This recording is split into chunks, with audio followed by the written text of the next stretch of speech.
Welcome in. I hope all of you are doing well today. It is a brand new edition of the Rick and Bubba Show, a Valentine's Day edition of the Rick and Bubba Show.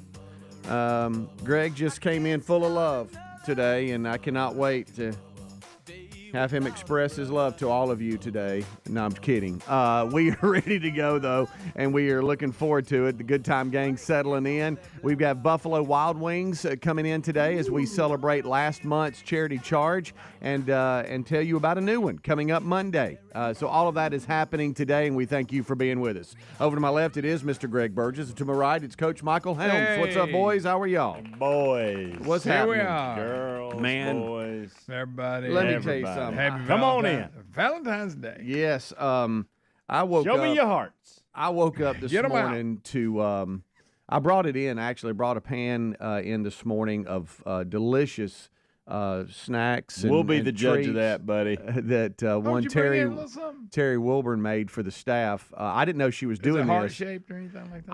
I haven't even opened it up. Has it but got "Be My Valentine" on it? it does say happy Valentine's Day, and then it had a little sticky note. This pan is for the staff, and that's all. And so I'm like, okay, I got to bring Okay. it in. Are you trying to hide it until everybody gets here? Well, I didn't know what to do about that. I could have. I wanted to tell you about that. Well, that'd have been nice 15 minutes ago. Yeah. With a little cup of Joe. Yeah. Thanks, pal. Well, I thought maybe I could. I didn't know if I should wait on that or just bring. Just.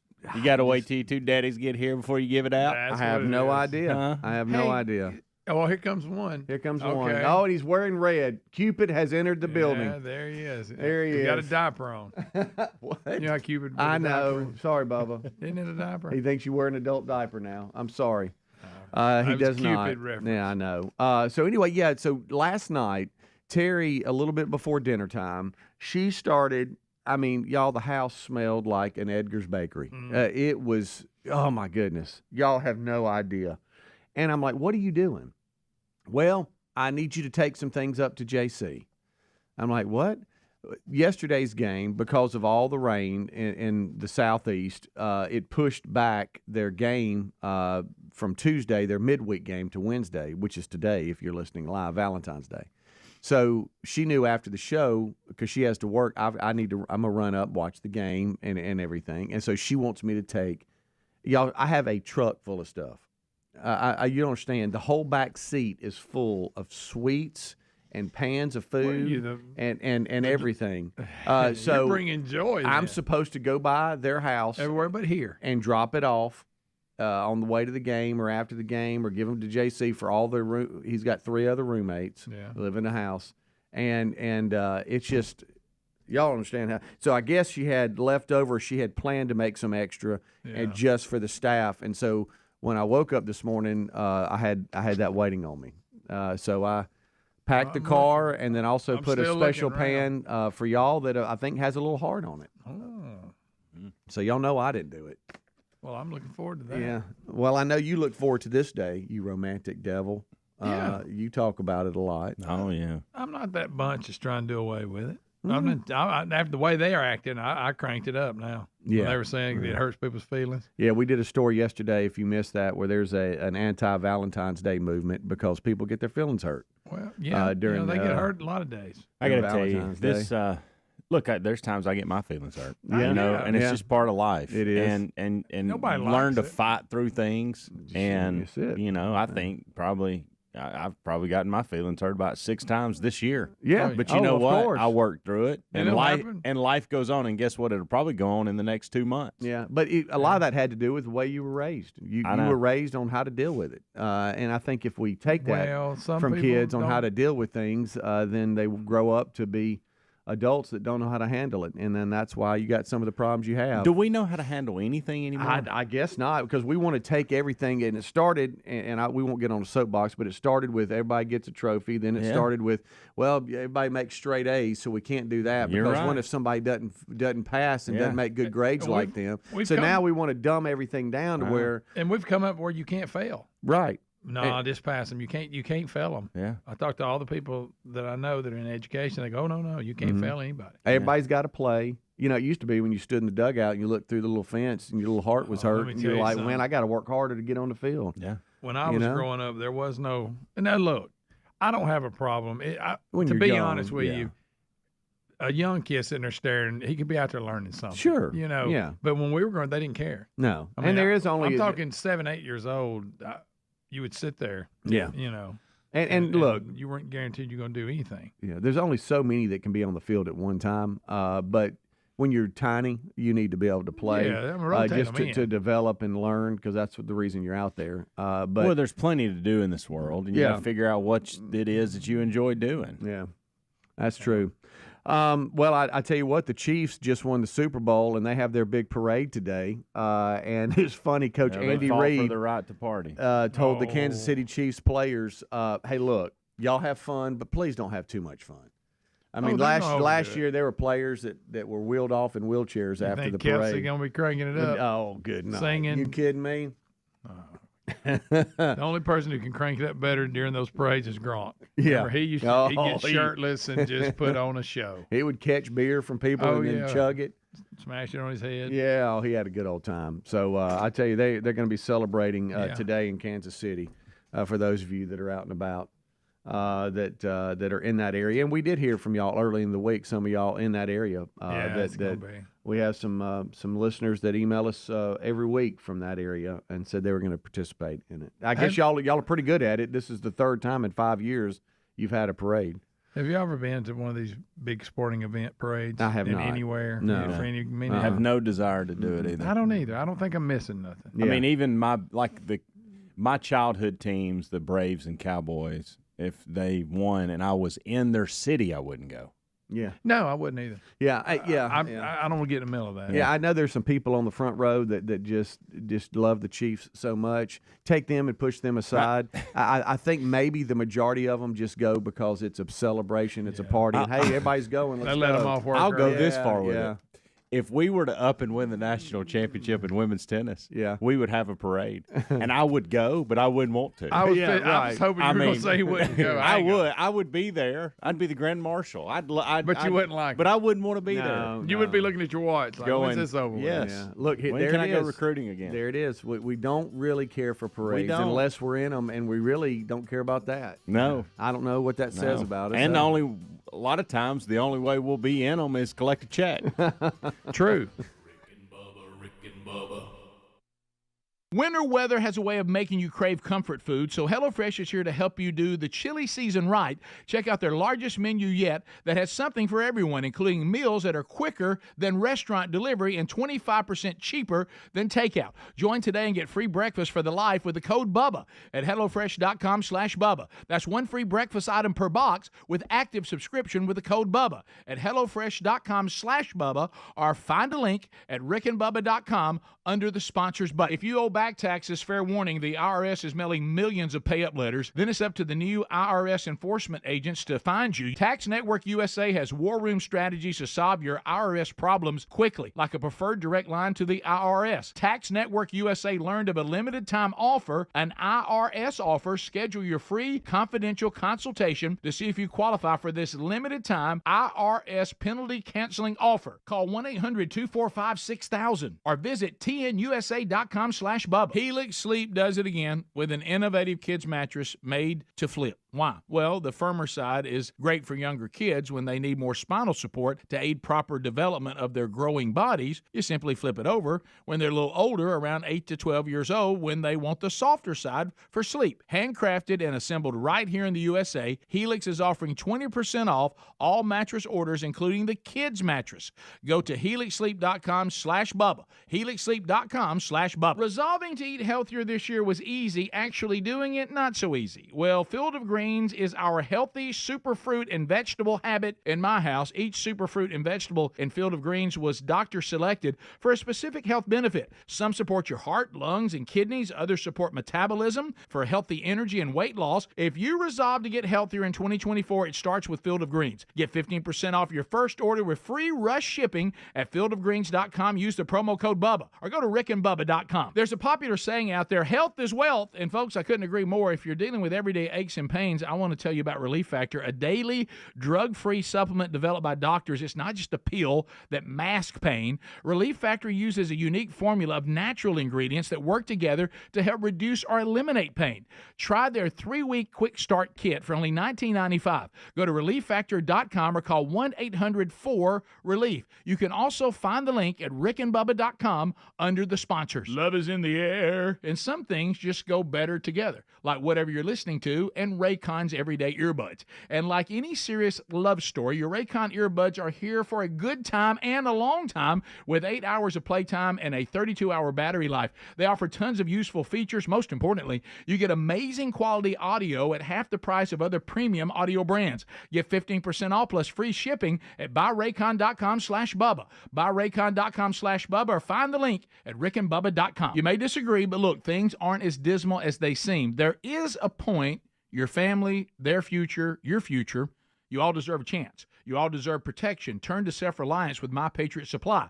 My Patriot Supply has helped millions of American families prepare for the uncertain future. Right now, you can get each 4-week food kit for $60 off. You also get free shipping. Protect yourself, protect your people. Once again, this deal is $60 off your 4-week food kit at preparewithbubba.com. Hey, folks, when you love someone, you protect them the best way you can. That's why we recommend home security from simplysafebubba.com. SimpliSafe is an advanced system that protects every inch of your home. Plus, it's backed by 24/7 with professional monitoring for fast emergency response for less than $1 a day. Order now and get 20% off any new SimpliSafe system with Fast Protect monitoring. Visit simplysafebubba.com. That's simplysafebubba.com or find a link at rickandbubba.com under sponsors. There's no safe like SimpliSafe. Dog parents are loving Dr. Marty's Nature's Blend Premium Dog Food. The way she acts and the way she moves, it's just so much better. And she's like a puppy again. It's unbelievable. Dr. Marty's Nature's Blend is a freeze-dried raw food made with 0 artificial preservatives, so it's naturally shelf-stable with no mess, freezer, or fridge required. Plus, it's full of premium turkey, beef, salmon, and meat your dog will love. We started with Nature's Blend. She's happy, she sleeps well, she's energetic. I am just delighted with this product. When given the choice, Nature's Blend and Amazon's #1 bestseller in dry dog food, 29 out of 30 dogs chose Nature's Blend first. I'm so confident your dog will love it. Your order is back with a 90-day guarantee. Save up to 54% off Nature's Blend and get a free bag of delicious beef liver treats. Go to drmartypets.com/treat or text TREAT to 511-511. Text TREAT to 511-511. All pets are unique. Your pet's results can and will vary. Message and data rates may apply. Studies available upon request. Paid for by Dr. Marty's Pets.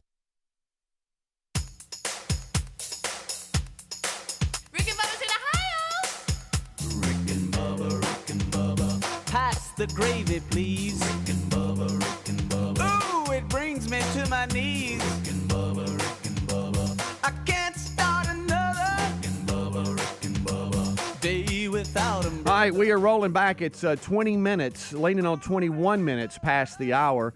It is Valentine's Day, and we wish all of you a happy Valentine's Day. The staff is all fired up, ready to go. We got Tim Spencer and Buffalo Wild Wings. They're coming by. We have a Timmy.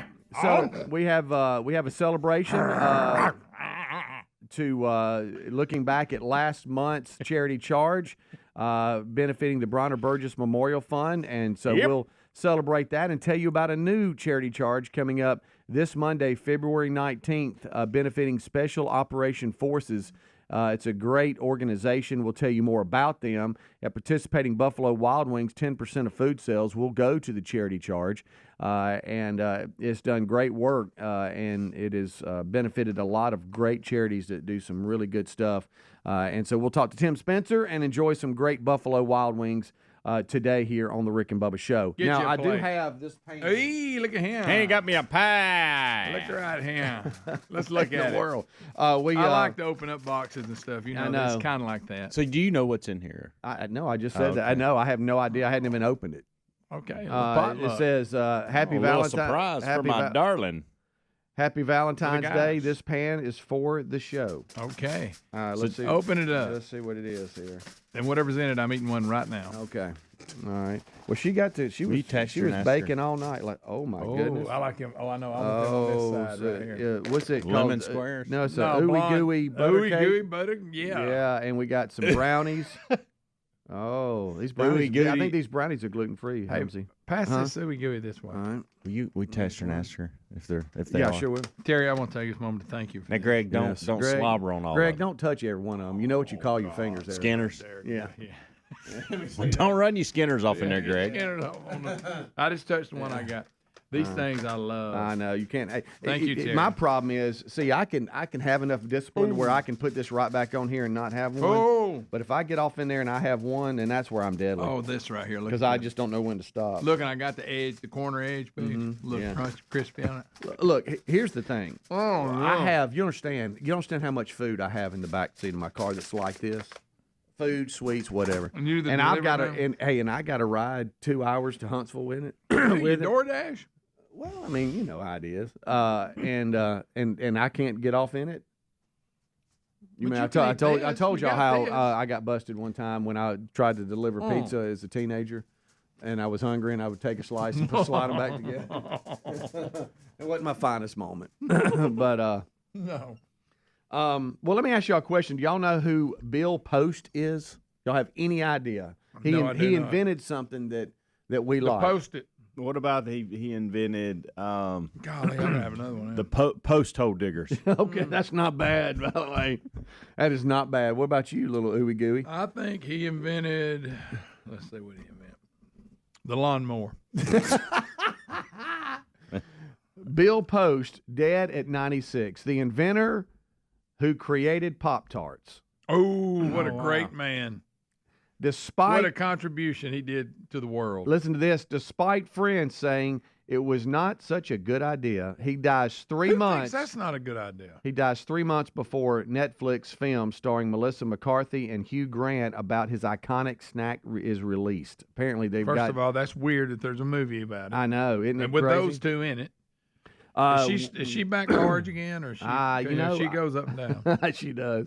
William Bill Post was working as a manager for a Michigan-based Heckman Biscuit Company, which was later renamed Keebler, when Kellogg's outsourced an idea to the company to come up with a breakfast pastry for the toaster. And according to the original raisin CNBC, brand called Post Raisin Brand. I think yes. I guess I wonder if that's him. According to Probably CNBC, is. Pop-Tarts maintains an annual sales of around $1 billion in the United States alone. Oh, it's quite a snack. Wow! This year, Jerry Seinfeld will make his. He's directing a debut in Unfrosted, the Pop-Tart story for Netflix. So he's behind it. Yeah, he's had a lot of some good commentary on Pop-Tarts in the past. Wow! So in interviews over the past couple of years, Post has said that many of his colleagues at the time were against his Pop-Tart idea. But you know what? They were incorrect. Yes, they were. And so, unfortunately, he passed away, but he lived to 96. He was not able to see the documentary that's coming out, this Netflix deal. But he began working for the company on his 16th birthday. How about that? Wonder what kind of that's deal pretty he cool. made. Huh? I wonder what kind of deal he made I don't know. on royalties. These men were just built different. We've talked about this yeah. before, but what's your favorite Pop-Tart? Probably strawberry. I like blueberry with no frosting. Mm-hmm. Overcook it a little and put a little bit of butter on it. Yeah, that's good. That's not bad. Mm-hmm. The one that has the chocolate chips in it too is pretty good. But I mean, I'm talking about just the classic though. I guess maybe either strawberry or the grape or whatever. I always like the chocolate with the vanilla icing, but you don't only get that on special occasions now. Yeah. I'm not talking about the Oreo one. I'm Yeah. talking about the original. But listen to this. He started with the company when he was 16. Then took a hiatus and served for the country during World War II. And then he returned from military service and started working his way up with Keebler. How about that? Wow, this story is really cool. I don't think he hit on something with that. Pop-Tart. It's not the same guy of the cereal. It's not. No. Isn't that funny? So if you look up, really wish it was. C.W. Post is who created cereal or inventor or whatever. No Ken And Pop-Tart Post. I don't think so because I'm looking at children and I mean, I guess we could get Miss Sandy to do some genealogy on this. Right. But by the way, y'all don't realize some of the stuff I'm finding out about my family. Oh, I'm It's telling you, phenomenal. that genealogy stuff. But I think it's a different guy. Yeah. So, I know it's a different guy. I don't think he's related. And to- they didn't to mention all. it in this guy's No, story. and that would have been a big deal Yeah. if they would have. You know, my boys, they would always be like the frosted chocolate or whatever it is called. That would always be in the pantry. I think they went to that a lot. Oh, yeah. And man, hey, Pop-Tarts. I can buddy. remember being a kid, getting up. I'd get up early on Saturday mornings if I could wake up because I wanted to watch Ultraman. Yeah. And he came on real early. And I would have a cold Pop-Tart, sitting there eating cold Pop-Tarts watching Ultraman. Wow. And back then, you didn't have the variety. I think you only had blueberry and strawberry or something. That was it. There was no frosted, nothing. Nothing. Of course, I'm old school. I go the unfrosted. I like if I had to have one, I would go probably. I like the blueberry, strawberry, unfrosted with some butter. Mm-hmm. That was good. And to your point, Greg, that was our option. Yeah. We ate them forever, and then we realized, wow, if we just toast these things real, just almost to burnt. So it's burning your hands when you pull it out. Yeah. And you put butter on it. It's excellent. The frosted did change the game. It did. And Yeah, it did. and we You're keep. right. I mean, kids. There was a Pop-Tart laying on the counter when I left this morning. It is still in our family. My grandkids Yeah, I mean, good night. got. I don't know. Just started Scare me. playing. I thought it was me. Like started I hearing thought, things. what in the world? How about this? A couple of years ago, and this is not a lie. I had my hunting backpack that I opened up from the previous season. It was a Pop-Tart in there. Oh, it's fine. It's fine. It's totally fine. I'm gonna tell you it's that- still in its wrapper sealed and all that. That s'mores Pop-Tart is a good one. That's not a bad one. That's I a like good the one. cookie dough. I like the s'mores. Mm-hmm. I'll jump, but now when I really lean towards the blueberry plain. Oh, Yeah, I do too. Oh, a little dab of butter on it. What's that all about? man, I'm about to get into her little pan here if we don't quit it's talking. Rick and Bubba.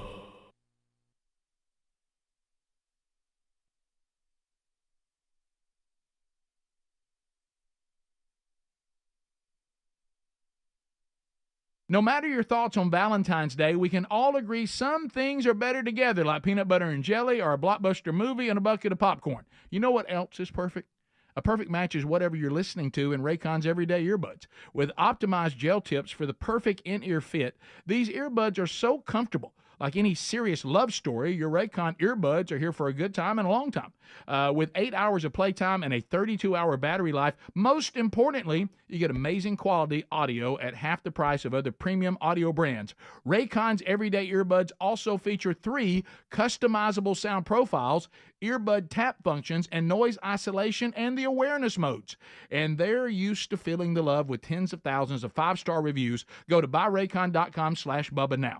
Get a 15% discount. Your Raycon order and free shipping is at buyraycon.com/Bubba. Buyraycon.com/Bubba or a link at rickandbubba.com. You'll find that under the sponsors button. Go get yours now. If you owe back taxes, fair warning, you're not going to like this. The IRS is mailing millions of pay-up letters. Then it's over to the 20,000 new IRS enforcement agents to find you. Why the IRS targets you and not millionaires? Because millionaires have tax lawyers. You don't. You'll pay up plus interest and penalties. You need Tax Network USA, and you need them now. Tax Network USA has brilliant war room strategies to solve your IRS problems quickly and in your favor, like a preferred direct line to the IRS. They know which agents to deal with and who to avoid. It's not all bad news, folks, because Tax Network USA learned of a special limited time IRS offer. They're willing to waive $1 billion in penalties if you qualify. Schedule your free confidential consultation to see if you qualify for this limited time IRS penalty canceling offer. Call 1-800-245-6000. That's 1-800-245-6000 or visit tnusa.com/Bubba today. tnusa.com/Bubba. You also can find the number and website at rickandbubba.com. Just look under the sponsors. Have you tried the Innovatives Helix Sleep Mattress yet? Well, nothing beats a great night's sleep, the kind you get with Helix. So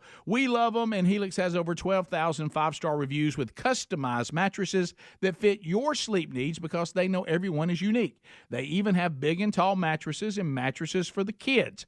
But how do you know which mattress is right for you? Well, Helix has you covered. Just take the Helix Sleep Quiz and find the perfect mattress in under 2 minutes. Place your order and your mattress will be delivered right to the door free of charge. And the best part, Helix knows there's no better way to try a mattress than by sleeping on it in your own home. That's why they offer a 100-night trial for you and a 10 to 15-year warranty. Right now, Helix is offering 20% off all mattress orders at helixsleep.com/Bubba. Best offer yet, by the way, and it won't last long. So if you've been waiting to try a Helix mattress, here it is. Now's the time. Head to helixsleep.com/Bubba for 20% off your mattress order. Resolving to eat healthier this year? That was easy. Actually doing it? Not so easy.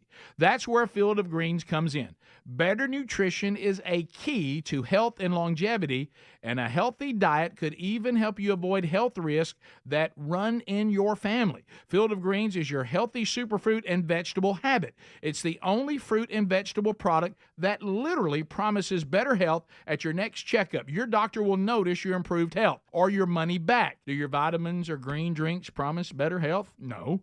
I love this stuff and definitely feel healthier taking it. Each superfruit and vegetable in Field of Greens was doctor selected for a specific health benefit. Some support your heart, lungs, and kidneys. Others support metabolism for healthy energy and weight loss. If you're resolved to get healthier in 2024, it starts with Field of Greens. And we got you a 15% off first order with free rush shipping. Visit fieldofgreens.com, use the promo code BUBBA for 15% off. Or go to rickandbubba.com, find the link under sponsors. Cold winter mornings are perfect for staying under the cover and having breakfast in bed. HelloFresh supports that dream because they're giving away one free breakfast item with every single HelloFresh delivery for life. That means while you are a HelloFresh subscriber, not only will you enjoy the pick of the tasty dinner recipes they're known for, you'll also enjoy breakfast for free. HelloFresh actually has you covered for every mealtime occasion with a delicious array of quick lunches, sides, snacks, apps, dessert, and more. And not only does HelloFresh help you cut back on extra trips to the grocery store, but their pre-portioned ingredients help eliminate excess food waste. This new year, make eating better and saving money a priority and make it easy with America's #1 meal kit. Join HelloFresh today and get free breakfast for life with the code BUBBA at HelloFresh.com/Bubba. That's one free breakfast item per box while subscription is active with the code BUBBA at HelloFresh.com/Bubba, or find a link at rickandbubba.com under the sponsors.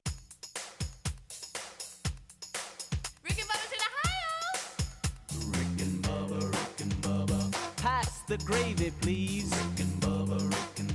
It is 25 minutes until top of the hour. Thank you so much for tuning in to the kickoff hour. The number is 866-WE-BE-BIG.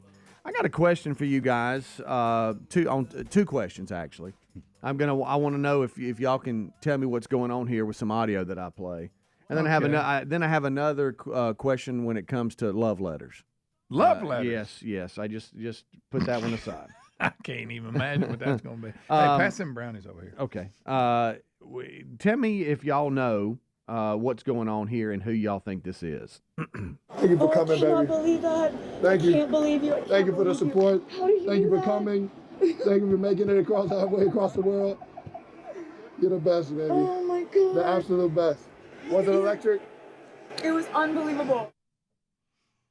What do y'all think? Something was the best. Somebody just did a concert and came a long way across the world. It's very good to see it. But I don't know what it is. Getting hot. What do you think, little man? A little ooey gooey. Somebody's the best. I know that. That is the best. We can't have any private moments now. And apparently, Travis Kelce and Taylor Swift had a mic close to when they were hugging on the field after winning the Super Bowl. I thought Travis Kelce was white. Well, by the way, I thought that was an African American. I did too, and at first I thought, well, maybe that's Usher after the halftime show, but I thought that doesn't sound like Usher. No, Usher, you talking about Usher? Usher. So anyway, who knew that was Travis Kelce? That was Travis Kelce. Thank you, baby. And Taylor Swift. Okay. That's what they were saying when they were hugging Who got that and footage? kissing at the Chiefs as the Chiefs won the Super Bowl. The big story is there was no "I love yous," really. Good night. I wish people would just let them be. Yeah, let's see here again. Thank you for coming, baby. I cannot believe that. Thank you. I can't believe you. Thank you for the support. Thank you for coming. Hey. I'll be honest, that almost sounds like my sister was there. Like it didn't sound like lovey-dovey. You're right. That's a good. You're right. It sounded like, "Hey, glad you made it. Thank you for your support." Right. Like this is something I would say to my sister or sister-in-law. Which tells you That's what I'm saying. it's not really the thing. They just kind of, So love the publicity. So apparently there was no "I love you, baby," nothing, none of that. And that's, I mean, I can't disagree with that. no, I mean that's kind of. Thank you. Yeah, it did seem kind of. I thought he was accepting some kind. I thought it was just a fan. You wouldn't have thought it was two people that No. were like in. I'll say what romance. he said today to somebody that's listened to the show. Yeah, hey, I appreciate that I've your never support. met. Thank you for yeah. That's a good point. So Travis Kelce, that's from him being mic'd up during the game. He was mic'd up during the whole was game. he? Well, I want to hear him and And- Andy Reid's conversation. Well, there's a story out, and that's where I was headed. It was a little more. I'd like to hear that one. He's avoided humiliation as the audio of him screaming at Coach Andy Reid has been cut by Inside the NFL. That's who had mic'd him up.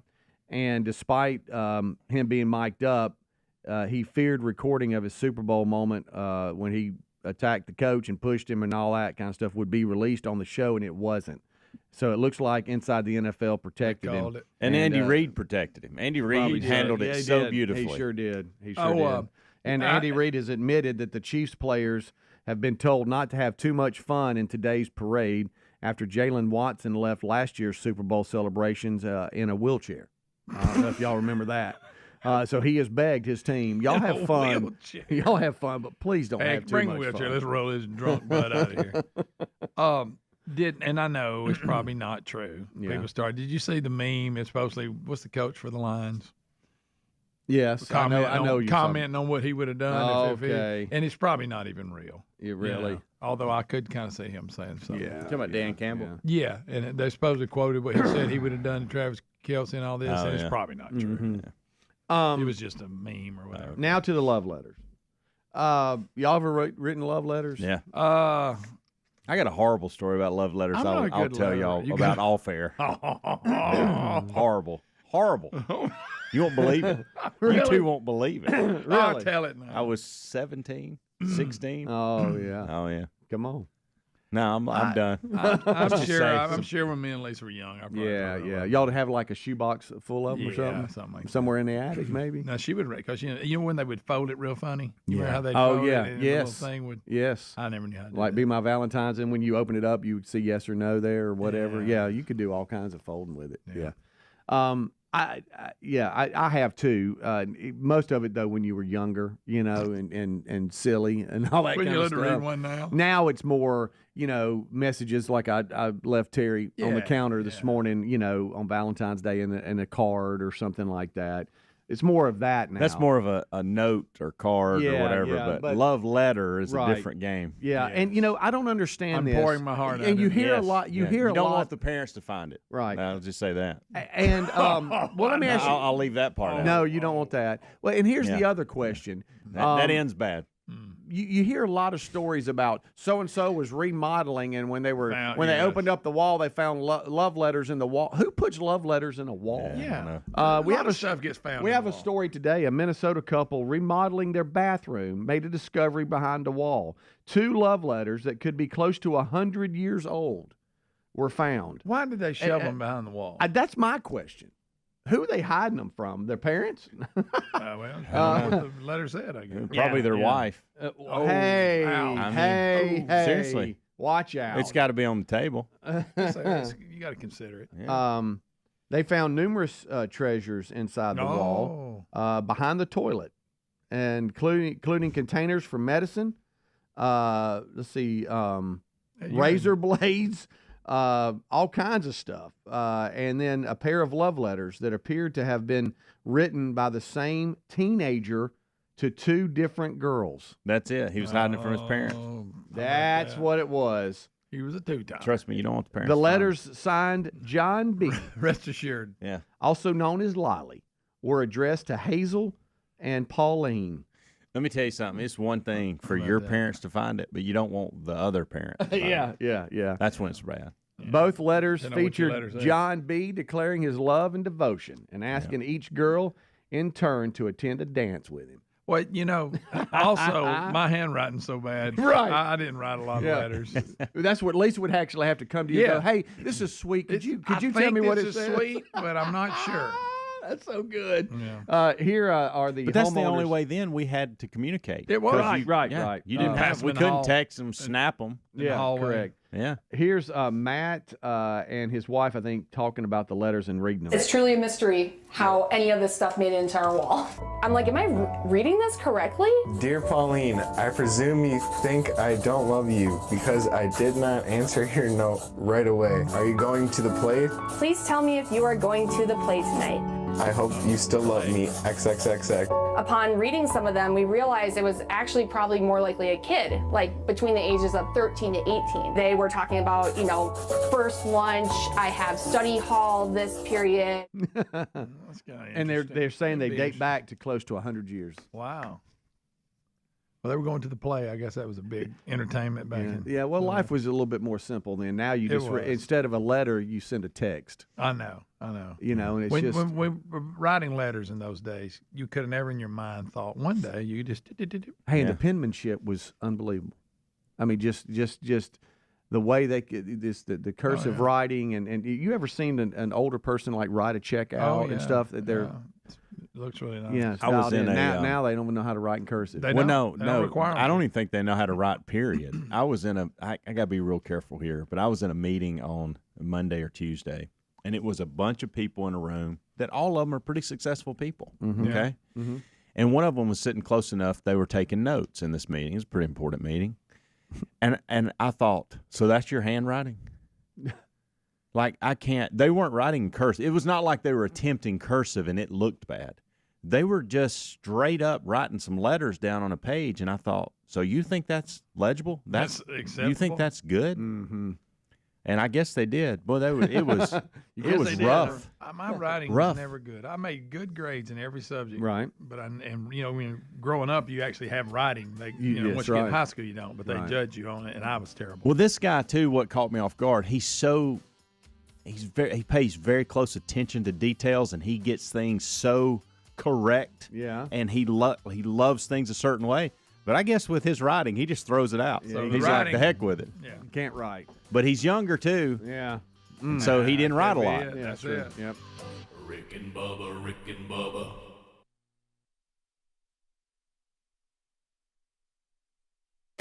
Finding great candidates to hire can be like, well, trying to find a needle in a haystack. Sure, you can post your job to some job board, but then all you can do is hope the right person comes along, which is why you should try ZipRecruiter for free at ziprecruiter.com/free.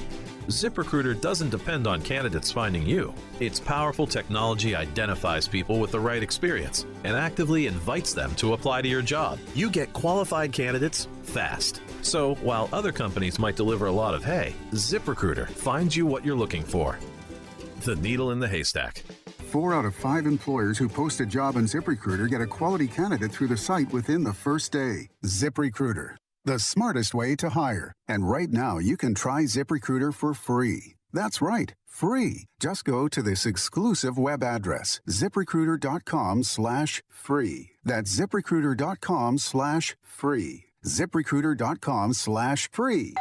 Pizza's here. Oh, great. I'd love some, but I'm worried about my stomach issues. If you're worried about having diarrhea, gas, bloating, stomach pain, or loose, oily stools, it may not just be stomach issues. It could be a condition called exocrine pancreatic insufficiency, or EPI. With EPI, the pancreas doesn't release enough enzymes to break down food, but EPI is manageable. Use the symptom checker on identifyepi.com and talk to your doctor. That's identifyepi.com. Sponsored by AbbVie. Why choose a Sleep Number smart bed? Because no two people sleep the same. Only the Sleep Number smart bed lets you each choose your individual firmness and comfort, your Sleep Number setting. The Climate 360 smart bed is so smart it actively cools or warms up to 13 degrees on either side for your ideal sleep temperature. And now, during our President's Day sale, save 50% on the Sleep Number limited edition smart bed, plus free home delivery when you add any base. Ends Monday. To find a store near you, visit sleepnumber.com. Paid for by Christian Care Ministry. You know, you see a huge group of people and maybe they're in line to do something and they seem happy about it. You have to wonder, okay, what am I missing? What's going on here? What are these people excited about? Well, in this case, it's thousands of people and they're joining MediShare. Why? Well, MediShare is a much more affordable alternative to health insurance. It's reliable, too. It's a well-run community of Christians. They've been sharing each other's medical expenses for more than 30 years, so it's proven. And if you switch, you'll likely save hundreds of dollars a month. Most members wind up paying about half what they used to. And you know what? They find they like it better. MediShare's member satisfaction rate is 98%. That's way better than health insurance, as you might imagine. You don't have to pay for things you don't believe in. You get telehealth 24/7, huge freedom in choosing your doctors. At least check into it. This may be one of those things where you're like, why didn't I do this a long time ago? Why not start saving now? Call 855-51-BIBLE. That's 855-51-BIBLE. 855-51-BIBLE. There's a popular saying out there, health is wealth, and folks, I couldn't agree more. Some of you may be living with everyday pain. Now, this can affect so many parts of your daily life. I mean, it can affect the mood, your sleep. What about missing out on activities? Our friends at Relief Factor offer a natural way to relieve that pain. It's 100% drug-free. Developed by doctors, Relief Factor uses a unique formula of natural ingredients to help reduce or eliminate everyday aches and pains. Now, unlike pills that just mask the pain for a short time, Relief Factor helps support your body's natural response to inflammation, so you feel better all day, every day. Over 1 million people have tried Relief Factor, and here on our team, several of us have tried it. So let's get you a special deal, and let's see if we can help you too. Go right now and see if Relief Factor can work with you with their 3-week quick start kit that's only $19.95. Now, this is a great price to try it out for 3 weeks. You'll know in 3 weeks. You will feel the difference and know it works. You can also find the link at rickandbubba.com under the sponsors. Have you tried the innovative Helix sleep mattress yet? Well, nothing beats a great night's sleep, the kind you get with Helix. So we love them, and Helix has over 12,000 5-star reviews with customized mattresses that fit your sleep needs because they know everyone is unique. They even have big and tall mattresses and mattresses for the kids. But how do you know which mattress is right for you? Well, Helix has you covered. Just take the Helix sleep quiz and find the perfect mattress in under 2 minutes. Place your order and your mattress will be delivered right to the door free of charge. And the best part, Helix knows there's no better way to try a mattress than by sleeping on it in your own home. That's why they offer a 100-night trial for you and a 10 to 15-year warranty. Right now, Helix is offering 20% off all mattress orders at helixsleep.com/Bubba. Best offer yet, by the way, and it won't last long. So if you've been waiting to try a Helix mattress, here it is. Now's the time. Head to helixsleep.com/Bubba for 20% off your mattress order.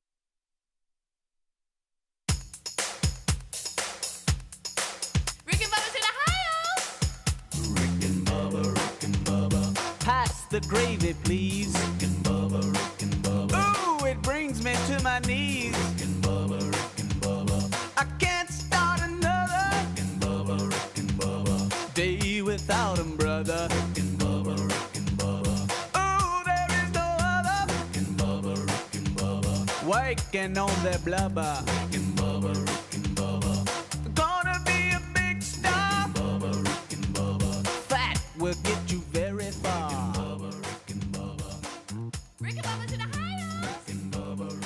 It is 10 minutes until top of the hour. I had no idea I was in there. We are back. We thank you for being with us. 866-WE-BE-BIG is our number. We thank you for always making us part of your day. If you'd like to join in on any of the conversations, you can do so. Just know this hour they'll be unscreened. We have this segment left, and Rick and Bubba, as well as Adler, join us for the main show. We've talked about a number of different things. As today is Valentine's Day, that's been kind of a theme that we've had throughout the show. Other stuff, too. Tim Spencer, Buffalo Wild Wings, will be coming by. Last month, we had a charity charge that benefited the Bronner Burgess Memorial Fund.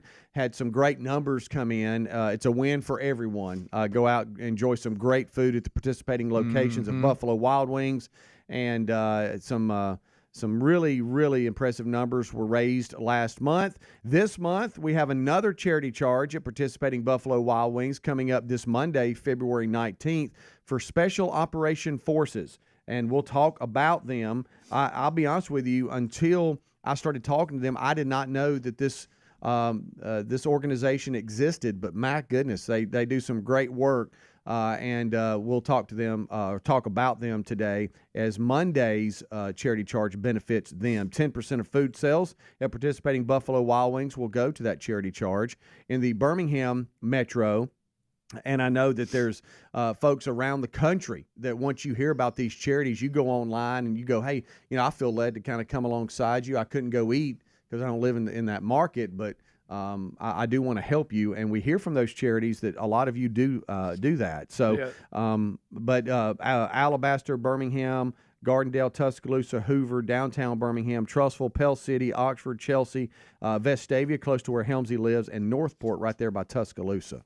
But, Greg, I know you've heard that from... Venice's Foundation. They had been on the show to get their check, and on the way home, got a call, and very nice donation. Yeah. But again, what a blessing. Going through Buffalo Wild Wings, just even if you don't get to go there, get the word out there and people want to help. It's a really good thing. That's great. The guys do. That's good stuff. So that's today. And then we're off in this little pan here Terry made for the staff, a little happy Valentine's Day gooey. Helmsy, gooey. She'll respond any second now on those brownies, brownies, buddy. If there's any left, what I'm going to do is I'm going to treat it like I need Buffalo Wild Wings first. Okay. And then that'll be my dessert. All right. If it meets the criteria. Right. But I'll tell you what, that ooey gooey was good.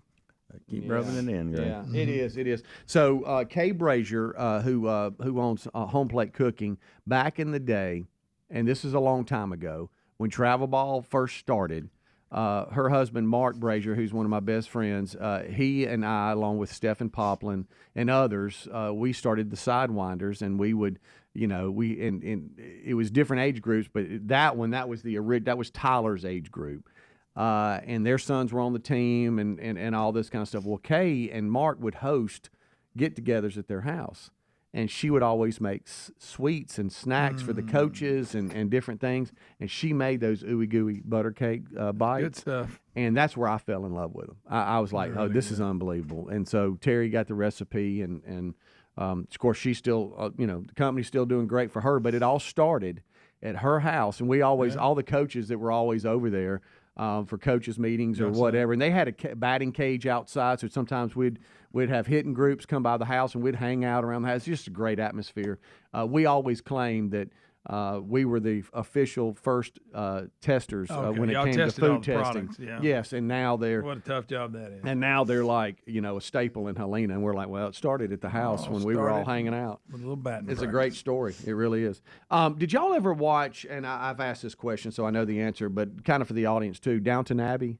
Yeah, I did. I haven't, but Amanda and I watched it. I think I've heard that it's pretty good. Rick's watched it too, I think. Yeah, I think he has. I think you're right. I have not. I haven't jumped I've into never that. seen the movie, but I've seen the series. Oh, that's right. There was a movie. Yeah. Well, apparently filming has started on a new series of Downton Abbey, and everybody, all the fans are. It's a good show. Are all about it, man.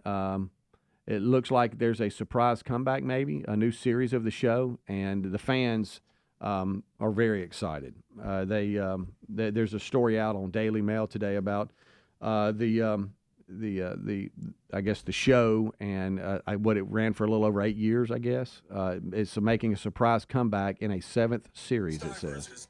And so that's a story, but I haven't jumped off in that or the Crown and stuff like. I just haven't, and I don't know why. The Crown, but we stopped. I need to go back. Yeah, because it seems like it might be something we would enjoy. But what was that? We came up with it. What was that PBS special? It was a show, and y'all got Terry off in it because y'all told me about it, and it was in this same type setting. What was that? It was. I know what you're talking about. Not Poldark. Yes, it was. Was it Poldark? Hey, that's it. One Terry Wilburn has watched it and watched it again. She went off and left me, and we've talked about this. Does your wives do this when you're all watching something together? I'll wait on Terry, and I won't secretly. Terry will run off and leave me. I'll come back in, and she's like 3 episodes past where we stopped. Or like movies.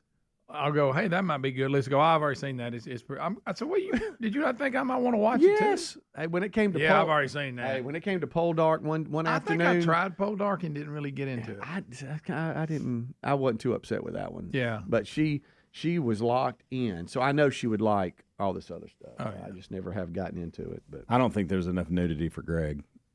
Well, and what? A lot of shirtless dudes in these promo photos that I'm looking at. So you're in. I'm in. Count me in. Hey, funny story. Long-haired, shirtless dude. Yeah.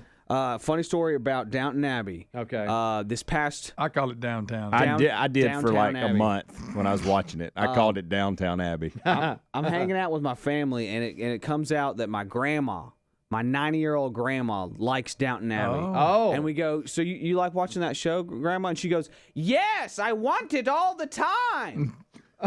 What? She just says What? that she wanted. That means she wants to watch it all the time. She would like to see it every day. Okay. And so for this Christmas, we got her the entire show on DVD because that's all she has. Is she has a she'll DVD just player. rewatch it? Okay. So we got her a DVD. We got her the whole box set of Downton Abbey DVD. She loved it. She opened the present. She loved it. I found out that a month later, she still hasn't figured out how to get her DVD player going. No. So I'm like, but Grandma, you could have told us. We know that you want it all the time. She just looks at it going, I wish I could get the DVD Wow, player the to work. patience. And so we got My her DVD grandkids player would help. working. Yeah. And then I find out that because it used to run on Sundays, that's the only time she'll watch it. She's like, that's when it used to run. That's when I'll watch it. So even if she has it on DVD, yes. Like it's a weekly series and it comes out. Yes. That is funny. I was like, Grandma, there's this thing called binge watching now. You can just watch the whole thing. She's like, oh, no, I don't know about that. Once a week. I don't know about once that. a week. She watches it when they originally showed it. That is funny. Which is great. that is awesome, is what. But that I've is. never seen an episode, but evidently I haven't people either, like but it. it's popular. Yeah, I haven't Downtown Abbey. Downtown Abbey. Mr. Down. Okay. For some reason, that facial expression that came with it, and you had to look up and to the left. Downtown. I wish I could. Down Sing. where the I wish I could sing. You can, buddy. You can. I've heard that song. I was in the church choir, but they were all lying to me my whole life. Yeah. You were the loud kid. A little sing through my nose. That's all right. You're the loud I thought kid. it sounded good. Yeah. Sound No, man. you know what it was? You ever think you sound good and you hear a recording of it and you're like, Looking back, they just needed bodies. Yeah. That's all they needed. It was cute. It didn't look good to have like two people in the choir. I got kind of drowned it out. You know, I'd be just moving my mouth. And they probably thought, look, just let him. We need somebody else. Yeah, just let we him need another stand there guy. and take up space. Right. Yeah, And we then need all a the guys ginger. tried to sing deep. Right. We need a ginger. Put him up. Oh, so you went redhead and It's freckled. Is that what you representative. did? You represented Okay, people. I knew you would go there. You're a hero. Rick and Bubba, Rick and Bubba.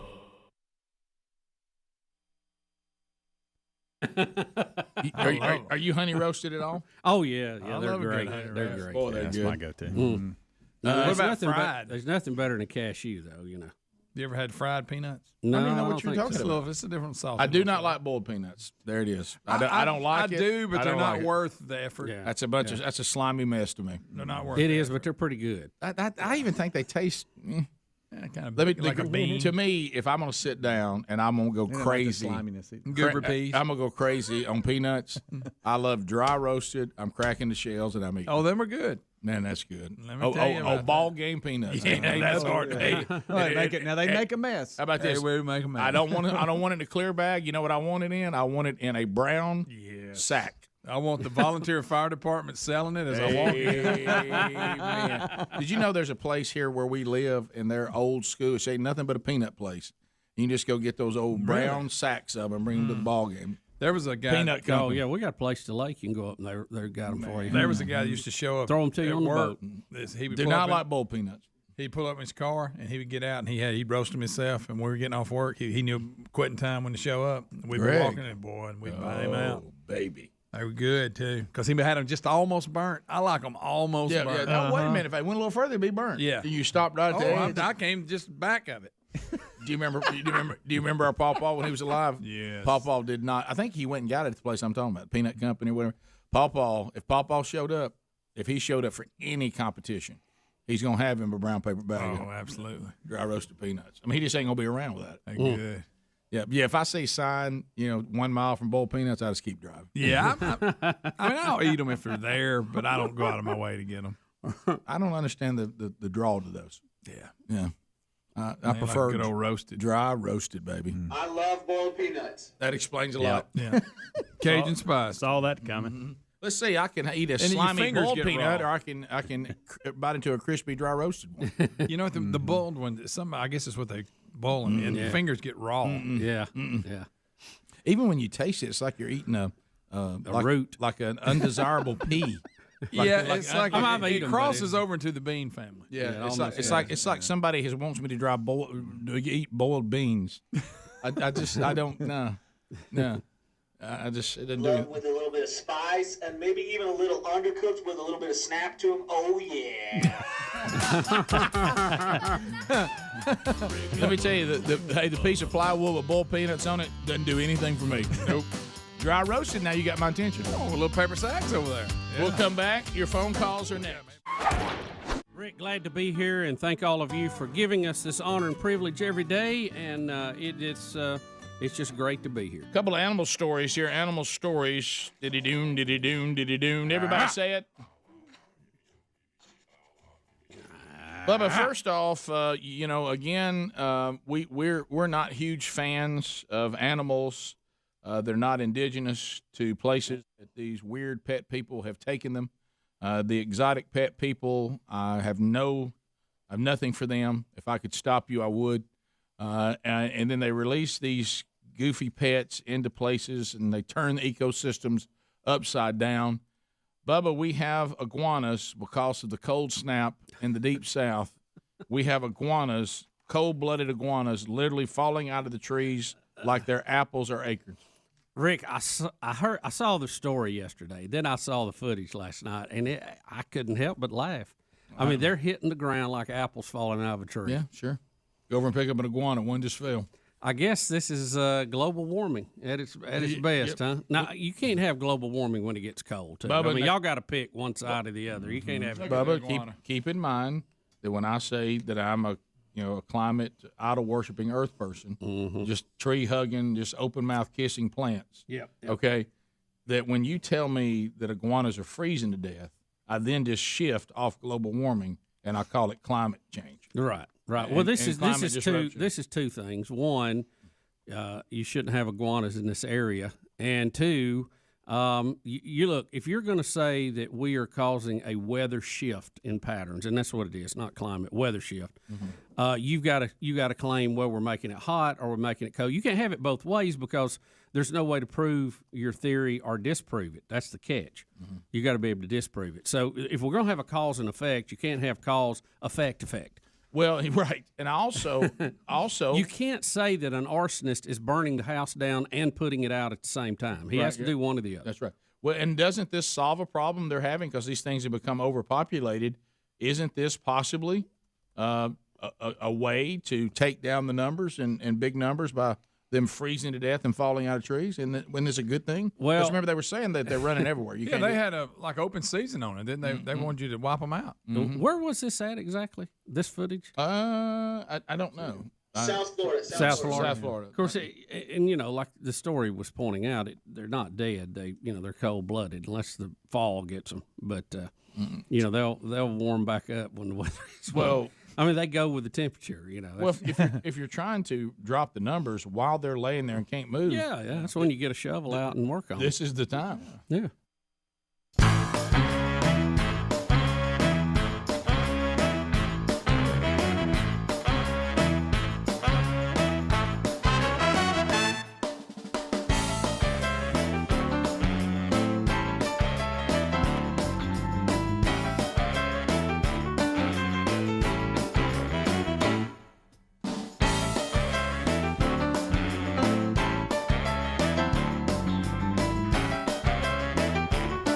Minutes now past the hour. How are you? Brand new hours beginning now. Kickoff hours behind us as the Rick and Bubba show rolls forward with the national anthem.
7.5 minutes past the hour of the Rick and Bubba Show. Brand new hour. Who's ready?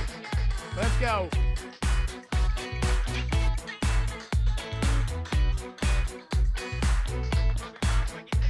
From the Big Boy Studio on the bleeding edge of technology from Sweet Home, Alabama to the rest of the world, it is another hour of the Rick and Bubba Show. Speedy, the real Greg Burgess, Helmsy have provided a kickoff hour. If you missed that, it's available on the Daily Archives, which can be found on our YouTube channel or our podcast channel, Eddie Van Adler. Set up ready to go on the YouTube channel. Hello to the tubers. Whether you're watching live or on an archive, we thank you for being here. You get a best of hour if you're a Blaze TV subscriber every day. So Blaze TV subscribers, hello to you as well. The live options, the Rick and Bubba Radio Network, America's boldest radio stations all across America carrying the show. The Rick and Bubba TuneIn app, also a live option. And the YouTube channel is a live option, not just an archive option. So however you have the show, we are thankful that you are here. We're missing one, the silver-tongued one, the man with a golden voice, Professional Lunch Eaters Man of the Year, the inventor of pizza in a cup, Shakespeare's worst nightmare, and the master of the King's English. Ladies and gentlemen, put your hands together for Bill Bubba Bussey!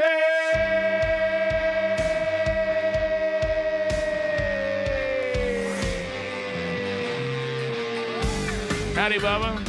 How about it, Rick Burgess? Friends, neighbors, associates everywhere, welcome to the Valentine's Day edition. Yeah. The last one ever. Yep. For the Rick and Bubba Show. Somebody say.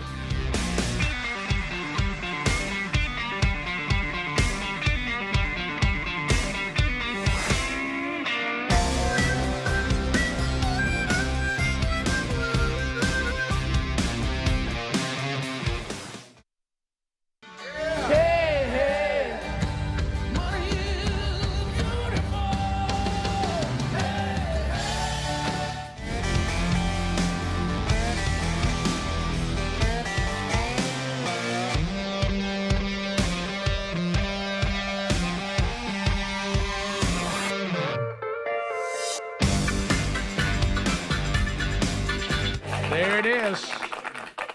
Sammy Hagar in the circle. Hey. And Sammy, hey. Sammy's 76 years old. He's made the rounds, and speaking of circles. Still rolling. Bubba, we start today with saddened hearts again. We've lost a legend. Oh, I know. 96 years old, Bill Post has gone on in, the man who invented Pop-Tarts. I know. What a man. I feel like we need to have fireworks or something. Yeah. The Pop-Tart did not have an expiration date, but its creator did. Yep. So, if you think about it, another example, the Pop-Tart, probably one of the finest inventions that our world has ever known. And you can take all the shots you want to, but the very man who created it lived to be 96.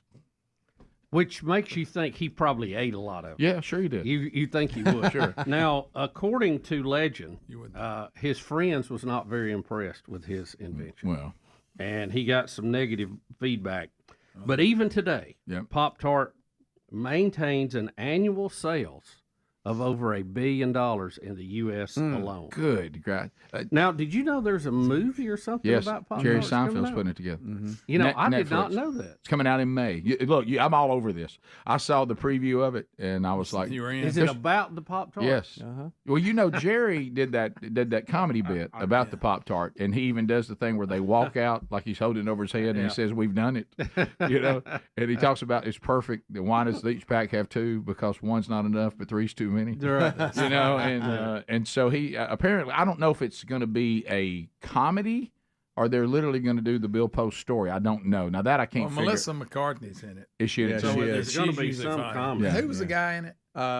It's in the Hugh Grant. Hugh Grant. That's what it is. Yeah. So anyway, I'm thinking it's a comedy. Yeah. I mean, are they going to be poking fun at it or something? Are you having fun with it? Probably. But anyway, I speaking of that, I saw and what are these things called? Is it a life hack when somebody teaches you how to do something? Yeah. Okay. So I was watching the Outdoor Channel yesterday, of course, and some cat was hunting out somewhere where it was really, really cold. I don't even remember what show it was. and he used his hand warmers to warm up a Pop-Tart and was eating it out in the blind. Yeah. And he said, "Hey, let me tell all you number one on this." Well, So- the only one I really like is the chocolate and vanilla Oh, frosting really? on it. Yeah, I don't like the ones with fruit in it. I've never been a big fruit guy, so I don't like them warmed up. I like them cold. Oh, I do. I like them each way. I like them You can't anyway. find the chocolate and vanilla except on special occasions. I'm not talking about the cookies and cream. I know. Which The that's- original chocolate and vanilla, which Yeah. are great. They don't every now and then they'll put them out, but they don't put them out. Oh, yeah. But cookies and cream is fairly close. It's close. It's but It's not the same. And I'll one, take it, though. and one year, you remember, we did a whole campaign on finding those, Yeah. the kind you're talking about, and Oh, people yeah. started bringing us boxes of them. They found them. But, and we Those had were them for a while. The Pop-Tart, cold or hot, is just tremendous. And to have one in your backpack going out to hunt, it's just a feeling of comfort to know that it's there. Yeah. And I love the fact that it has no expiration date. It like does. down at Camp House, when I go to, I take the snacks and put them in a scent lock, so mice or whatever can't get to right. it. So a lot of times at the end of the season, I'll look at everything that's outdated and I have to throw them away. If they didn't get, what stays in there? The Pop-Tarts. Oh, my old faithful. Pop-Tarts are good, Rick. I'm They'll doing hang with in them. there. Golly, Bill Post, we love you, buddy. I mean, 96. You know, Lived a great the life. more I'm reading about it, he really has an interesting story. Yeah. And in this clip from the movie, Yeah. Unfrosted, the Pop-Tart story. Oh, it's so Now that's good. funny. It will be out in May, and as you said, we named some of the stars in it. The guy from the Blue Jean Committee that went back to packing sausage, from Saturday Night Live. Which What's one his is name? he? Which one is he? Is that Fred Armiston? I know that Probably, sounded yeah. funny Yeah, to say. they did. Which is one of my favorite mockumentaries, Oh, by yes, the way. that's a good one. He's in it too. I mean, there's a whole host of people. Yeah. It sounds like everybody started jumping on the wagon. Yeah. So I very look forward to good. that. I got excited thinking it was already on, and then I realized this is that thing where they tease you and say it's coming out in May. So You know the original name? no. Fruit Scones. Well, Fruit the Pop-Tart was an upgrade on that. Yes, it was. It was changed to Pop-Tart to capitalize on the pop art phenomenon of the 1960s. Yeah. Well, he did it. That boy Bill. Yeah. So I guess his last name Post. He also was the Post cereals and all. Well, that we stuff. thought so, but No? he's not. Doesn't No. seem to be. No. Okay. Well, He you came think up- you would think those would go together? Yeah. You would. He came up through the Keebler brand, right? Yeah. Oh, did he? Okay. Yeah. Yeah. Well, I think that group, yes. And then I think he started working there when he was 16, then took a break, served in World War II, and then came back and worked his way up. Just think if he'd have cut out Pop-Tarts out of his diet, he might have lived to be 106. I know. I know. Yeah, do you ever if I'm in the grocery store, I'll just go down to the Pop-Tart aisle and just stand there a minute. It's almost like there. looking at those ice cream cakes. It just makes you feel good. Uh-huh. He said some of the biggest naysayers were his close friends who would say, I don't know, Bill. 15 minutes past the hour. More Rick and Bubba coming up right after this. Rick and Bubba, Rick and Bubba. And so what? If you Get a seen, hoe out, have you take seen care of it. have you seen? And I don't know how people did it. People have actually caught footage of them actually falling. Oh, yeah. Just like they you could hear them like branches. Yeah, you yeah. know. Right. Oh yeah, I saw it. It was pretty like it was raining iguanas. It was funny. Bubba, Sure sign you got too many of them. Yeah. if I could stop this story, I would. Yeah, I know. If there's anything I could do about it, I would. Here comes the headline. Bubba, hold on to something. Somebody get Bubba a comfort animal. Okay? Longest snake in North America. Let's just land there a minute. Longest snake in North America. The longest one. And I know, Bubba, you just despise snakes. Oh, yeah. To the level of, I'm talking about biblical. I mean, it is just, I mean. Well, I do it because I love Jesus, Rick. Right. Yeah, I got you. And you're talking about the only cursed animal that we can document by I God. mean, Satan's little hand puppet. I mean, all the misery we're dealing with came to us through a snake. But Keep the in long- mind. the long- so much that our very fair and holy God took its legs away. Right. Punished it. Bubba, the longest snake in North America, and the longer they are, the creepier they are. Yeah, oh, sure. Has now been found to be breeding in, wait for it, Alabama. Well, this is because we have put out adult snakes, hoping they would repopulate the area. We brought the longest snake in North America to yeah. Alabama on purpose. Well, they say we that had gotten rid of them in 1954. Yeah, said they used to be here. The was it the black indigo snake? But why do we want it back? And it's Rick. It's been reintroduced to the Conecuh National Forest in South Alabama. Oh no, I drove through there this past weekend. They actually, as they've been looking, I mean, they've been putting out snakes for years. And they found one. This story's about they found one that's not tagged, so they know it's not one they put out. So they hope that it's one that has been bred. They hope. Yeah, this is part of this project where they're trying to put the longleaf pines back in, which was native to our state. Bubba. And that's fine. I don't have a problem with longleaf pines. No, that's they don't great. bother you at all. No, they don't. They're fine. Well, and I don't care they're if we very have 'em or not. resistant to fire and things like that. But I just don't know why we need another black Now, snake this story out there here, in the woods. You know, this story here, Bo, says something about Rockford, Alabama. Bubba, can I say this again? They even try to sell us on this because they say, well, they eat copperheads and rattlesnakes. Well, why do you want to get rid of them? I mean, why are we picking one snake over the other, right? Can I say this again, Bubba? I mean, really, why do they do that? Well, I guess poisonous versus Venomous and not? Yeah, maybe venomous versus non-venomous. Well, that'd do it. Yeah. Well, no, what I'm saying is why in the evolution You're talking world. about the snake discrimination? In the animal-loving world. Why did this snake go away to begin with? Okay, there was a reason for it that. didn't hack it. Right. So and now I don't think you know, if you repopulate a bird or something, I got you. Okay, Greg. But I just don't see doing reptiles. That's ridiculous. don't That's like that's like somebody repopulating mosquitoes. You know, Right, yeah. I mean, who cares? Somebody's saying we don't have enough evil. Let's get some more. Yeah. This. I mean, Look at that creepy thing. I just don't. I don't think putting wolves back in and putting snakes. But Alligators. I thought if you're an evolutionist, I mean, if they can't cut it, they're just out of the game. Y'all, that's nature. We've had a lot of things go extinct. That's part of the process. I can't believe the headline, because the headline, in my opinion, when you read longest snake in North America found breeding in Alabama for the first time since 1954, to me, that's an oh no. Oh yeah, that's a sad day. That's not a celebration. That's a story. Hey, before you know it, we're going to be up to our armpits in these black snakes. You watch. You talking about the longest snakes in North America? Oh, they'll be crawling over everything. Have you seen how long they are? Oh, they're long, Rick the Giant. They're the longest snake in North America. Yeah, they're about like a chicken snake. Long. They're long too. Oh, nasty, evil things. I hate them things. Rick and Bubba.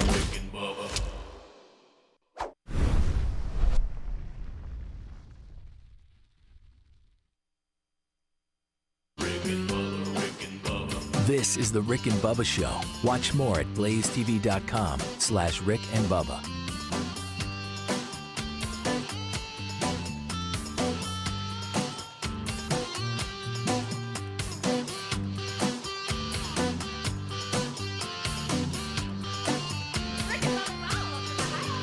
Rick and Bubba, Rick and Bubba.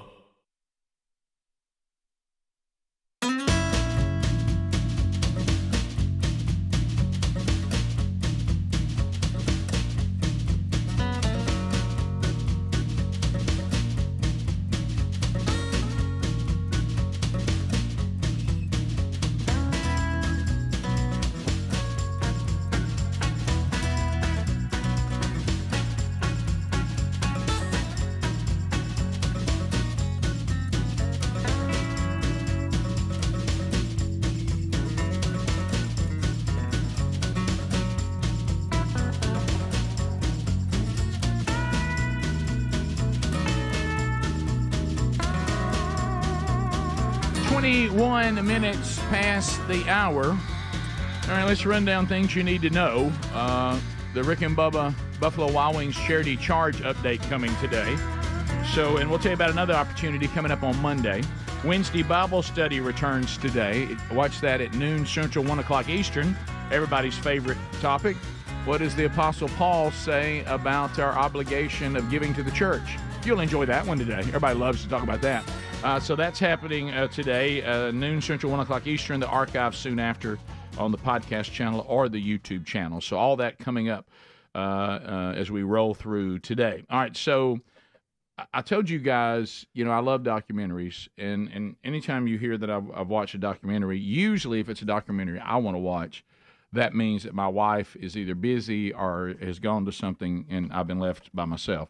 So it was one of those evenings, which was fantastic. She and some little women's Bible study she's in, they get together and have little salad dinners and stuff from time to time, little supper club stuff, Bubba, like you were talking about, just the ladies. Every now and then the husbands have to go, but and so she was like, well, you're on your own for dinner. And what I had a couple of the hamburgers left from the Super Bowl Sunday, and warmed those back up and got to enjoy that. And then I kind of settled in. Now, a couple of documentaries I've seen, I'm not going to spend a lot of time on the one I mentioned, the Tuck Rule. I don't know if y'all have watched that one yet.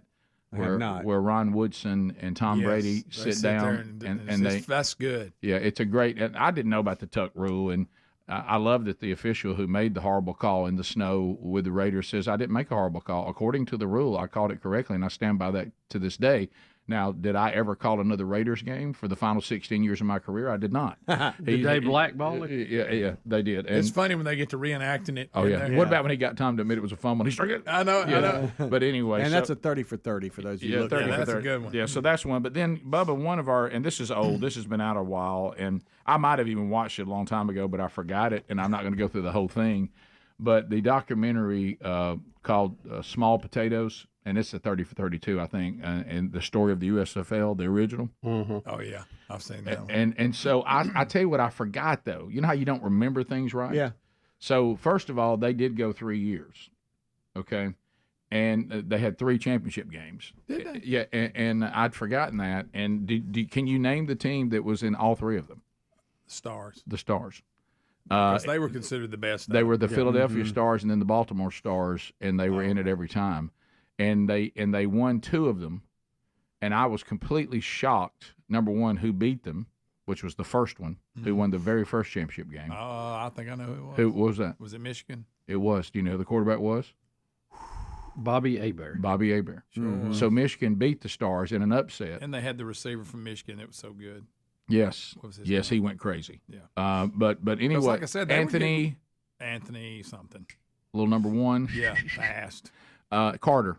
Anthony Carter. Yeah. So anyway, I did not even remember these other 2 teams that faced them in the other championships. Arizona something. Were they like a snake? Something. And then Oakland something. There was an Oakland team. Was there an Oakland team? I didn't. But this was late because what happened is. That's when it. Yeah. Okay. What they said. Not the originals. Yeah, kind of led to the downfall. Was they said one of the things we did wrong, we added 6 franchises the very first year. We went from 12 to 18 teams going into because he said we needed money, so we started selling off franchises like $4 million a piece to raise money. But then you got a bunch of teams out there like Bubba's talked about many times that now don't have they don't have fan base. They're not doing well, and of course then they eventually blamed Donald Trump for the downfall of it. Yeah, because he was wanting to compete. I mean, go at the same time of year. And by the way, I didn't know where the title of the documentary "Small Potatoes" came from. It's something that Donald Trump said. Really? He said he said football is not designed to be played in the spring, and as long as we stay in the spring, we're just going to be small potatoes. And they said we got caught up in him really ultimately wanting to own an NFL franchise, but they wouldn't have him because they would never let him have a team. Yeah. So he went here and then tried to come back and compete. We all got caught up in his own deal, and then they had the guy who was with the Bandits that was fighting against him saying we actually have a pretty good thing going. And he was a great showman. Burt Reynolds was an owner with him. I remember that. The Tampa Bay Bandits. Yep. And they showed all the teams and when it was really happening, how that they really put on a great show and how they revolutionized a lot of football. How just like the XFL did the same thing. Yeah. The NFL, acted like it was this terrible thing. Then they went and stole things from them and started using them, in the NFL. I remember going to watch them play. I forget who they were playing. Joe Cribbs was the running back for the Stallions. Yeah. I remember, and Cliff Stout was the quarterback. Remember, he used to be the backup at Pittsburgh. Yeah. Because, like I said, they were trying to compete for the same. Remember, they signed Herschel and Flutie. They both. went through all the Heisman guys. They showed the game. Of course, they said what was funny. It wasn't attended. They interviewed Jim Kelly and Steve Young, and they played each other in the game. That Jim Kelly came from behind and threw for 574 yards. Yes. In the run and shoot. Yeah, and he was with Houston, right? Yeah, and beat Steve Young and the LA Express by 34 to 33 or something. Yeah. And it was one of the greatest quarterback duels in football. But it happened in the USFL, and it was there. It was in LA, and he said there was only about 8,000 people watching it. And the Coliseum, he said, it was like 50 in the stands. and the players, we've talked about that before, but I'd forgotten too. Like the Stars coach was Jim Morrow. He coached them the entire time. Yeah. And he was talking about. He said, "Oh yeah, we were the best franchise in the whole league." Oh, He they said, were. Yeah, and he said we had the best players. Kelvin Bryant, ran wild in the backfield, and it was just 44. It was interesting to watch. Basically they said what Trump did. He went to the franchises that were struggling, and he got them with him to say, "Let's move to the fall." And then that lawsuit that they won $1. Yeah, They actually won their lawsuit, but they were awarded $1 in damages. Yeah. And that pretty much put them away. Well, they actually produced that check, and they said after all the other things were added, the check, and they showed it, the literal check, and they showed it to Trump. Of course, he wasn't thrilled. He gave it back to him. $3.76. Awarded to the USFL. And he said now the NFL had to pay $6 million in attorney fees. And one of the owners says, "I wish we'd won that. I'd like to have the $6 million. Nice. Was it Rick Neuheisel that told the story about when they get paid and they'd all race to the bank because the later you were there, the checks wouldn't be any good. Yeah. If you got there early, it was covered. Then it would run out of Well, money. he played for one of the ones that were added, the San Antonio Gunslingers. Yeah. And he said we all knew. He said we had to drive to a certain town, but if you weren't there first, your check wasn't going to be any good. And he said basically we had our own cannonball run trying to get to. And then he sang the little song, "We Are the Gunslingers," something like that. Yeah. But it was shocking. I couldn't. There were so many things I thought I remembered that I didn't. But you're right. That was a legitimate spring league that was really doing okay. But when they tried to go head to head with the NFL. That was a disaster. That's when they were getting them for some of their players. I mean, they had some talent. These weren't guys that got cut. They paid them more money and they came. They got Herschel and Flutie. Yep. And they were Heisman Trophy winners. Well, Mike Rozier went after winning the Heisman. Yeah. Let me tell you what was hilarious was watching that game, that one with Steve Young and Jim Kelly, and then watching the night that Herschel rushed for more yardage in the season than any running back ever has in professional football. Yeah. And he ran wild. And Reggie White was in it. Yeah. And he played for the Memphis. By the way, he was unstoppable. Yeah. So it was I'd forgotten some of the details, like those teams I didn't even remember. Yeah. We'll be right back. Rick and Bubba.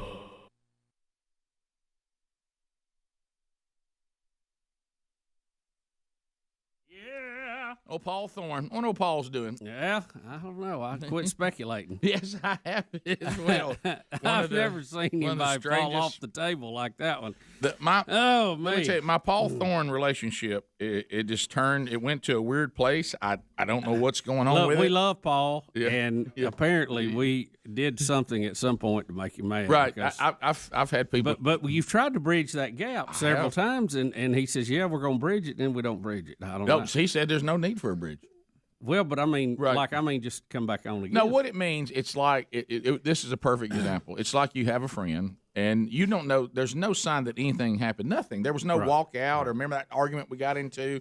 And you had lunch on a regular basis. I mean, you just did. You got together and whatever. Right. And so then you finally said, "Hey, man, I noticed that you've been around and whatever. We're not going to have lunch anymore." Yeah, absolutely. Let's have lunch. Okay. Yeah. How's Thursday look? And then How about Friday? And then you come back and say, "Okay, we want you. Are you going to be around? I am. You going to be in town? Yeah, we're going to have lunch. Absolutely. Okay. What about 11:30? Nah, sorry. And then all of a sudden you find out they were in town and they were even near where you were eating, and then they ate lunch. They just didn't eat with you. Yeah. I mean, you start thinking to yourself, okay, there's something between us. Just say it. What is it? It's okay. I might even be able to resolve it, or I don't know. I would like to resolve it. I've even got a problem with, look, you guys are okay. I just don't want to be on the show anymore. Yeah, that's closure. He can even say, I'm not even upset about anything. I just don't really want to do it. I know. You know, that's fine. Give us something. But we had some radio gold back in the day. I know. You're right. Still a huge fan. Like Greg said, that album. Oh yeah. It's. I mean, seriously. Greg and I were talking about this, and we can both be a little critical, when it comes in the music genre. But I really think that album, Mission Temple Fireworks Stand, it stands with. I enjoy listening to that music as much as I do any album. Multiple cuts off of it. Yeah, multiple cuts. I mean, there's great records. It's great music. Very odd. Answers that we do not hold. Well, it goes back to this Speaking again. of lyrics. It goes back to this again, and all of us are this way. if there's something bothering you about us, don't assume I know what it is. It's okay. Yeah. You know, I may just be delusional. I may be aloof. Maybe I'm insensitive. I mean, but you can point to it, and then I might go, okay, man. All right. Sorry about that. I didn't know you took it that way, or whatever. You know. Well, a lot to cover today. Or I may say too bad, so sad. Yeah, You know I what mean, But you go either way. But I'd like to know. A lot going on here at the end of the week. We still have impeachment trials going on. We have That's a blast, isn't it? Pretty big admission by the Justice Department today. How some of this got started and how we have true abuse of power. Mm-hmm. Also, this coronavirus. It's spreading like wildfire. And there is a report today that this may be not just accidental in the big picture of things coming out of China. So we'll try to get you up to date on that and a whole lot more. You mentioned Josh McDowell on the podcast for this weekend. Had a great time. Always enjoy talking to Josh. He's one of my favorite speakers to listen to, too. He's just very knowledgeable and entertaining, and like I said, he comes from that background of he wasn't a believer trying to prove it wasn't true, and ended up being converted by that study. So, and always interesting story with him. Yeah, and if that genre, if he's not familiar to you, I mean, he is, like Bubba said. If you look at the books that he has written, they're up there as some of the most influential of all time. Yeah. I think one of them was ranked as in the top 15 most important books for Christians post World War II. So right. that's pretty big. That's pretty big on it. Yeah. And that was the one evidence that demands a verdict. Yeah. And so him talking about what we believe by faith, but our faith is based on a load of actual proof. So anyway. And I have to ask the question, if you have to sit in the Senate chamber and listen to the impeachment managers saying the same thing over and over and over, does it constitute cruel and unusual punishment? I don't know what I would do. I don't either. Look, I have a hard time sitting down and hearing something for the first time. You know, I mean, Rick, 12 hours, no phone, no coffee, nothing. You have to sit there. You know, some of them was missing yesterday. Yeah, I would. And they threatened them with jail time. Why can't you have coffee? I mean, at least let them have some coffee. It's that the is same thing we've heard before. I know. Vote. Let's get on with it. More Rick and Bubba coming up. Rick and Bubba, Rick and Bubba.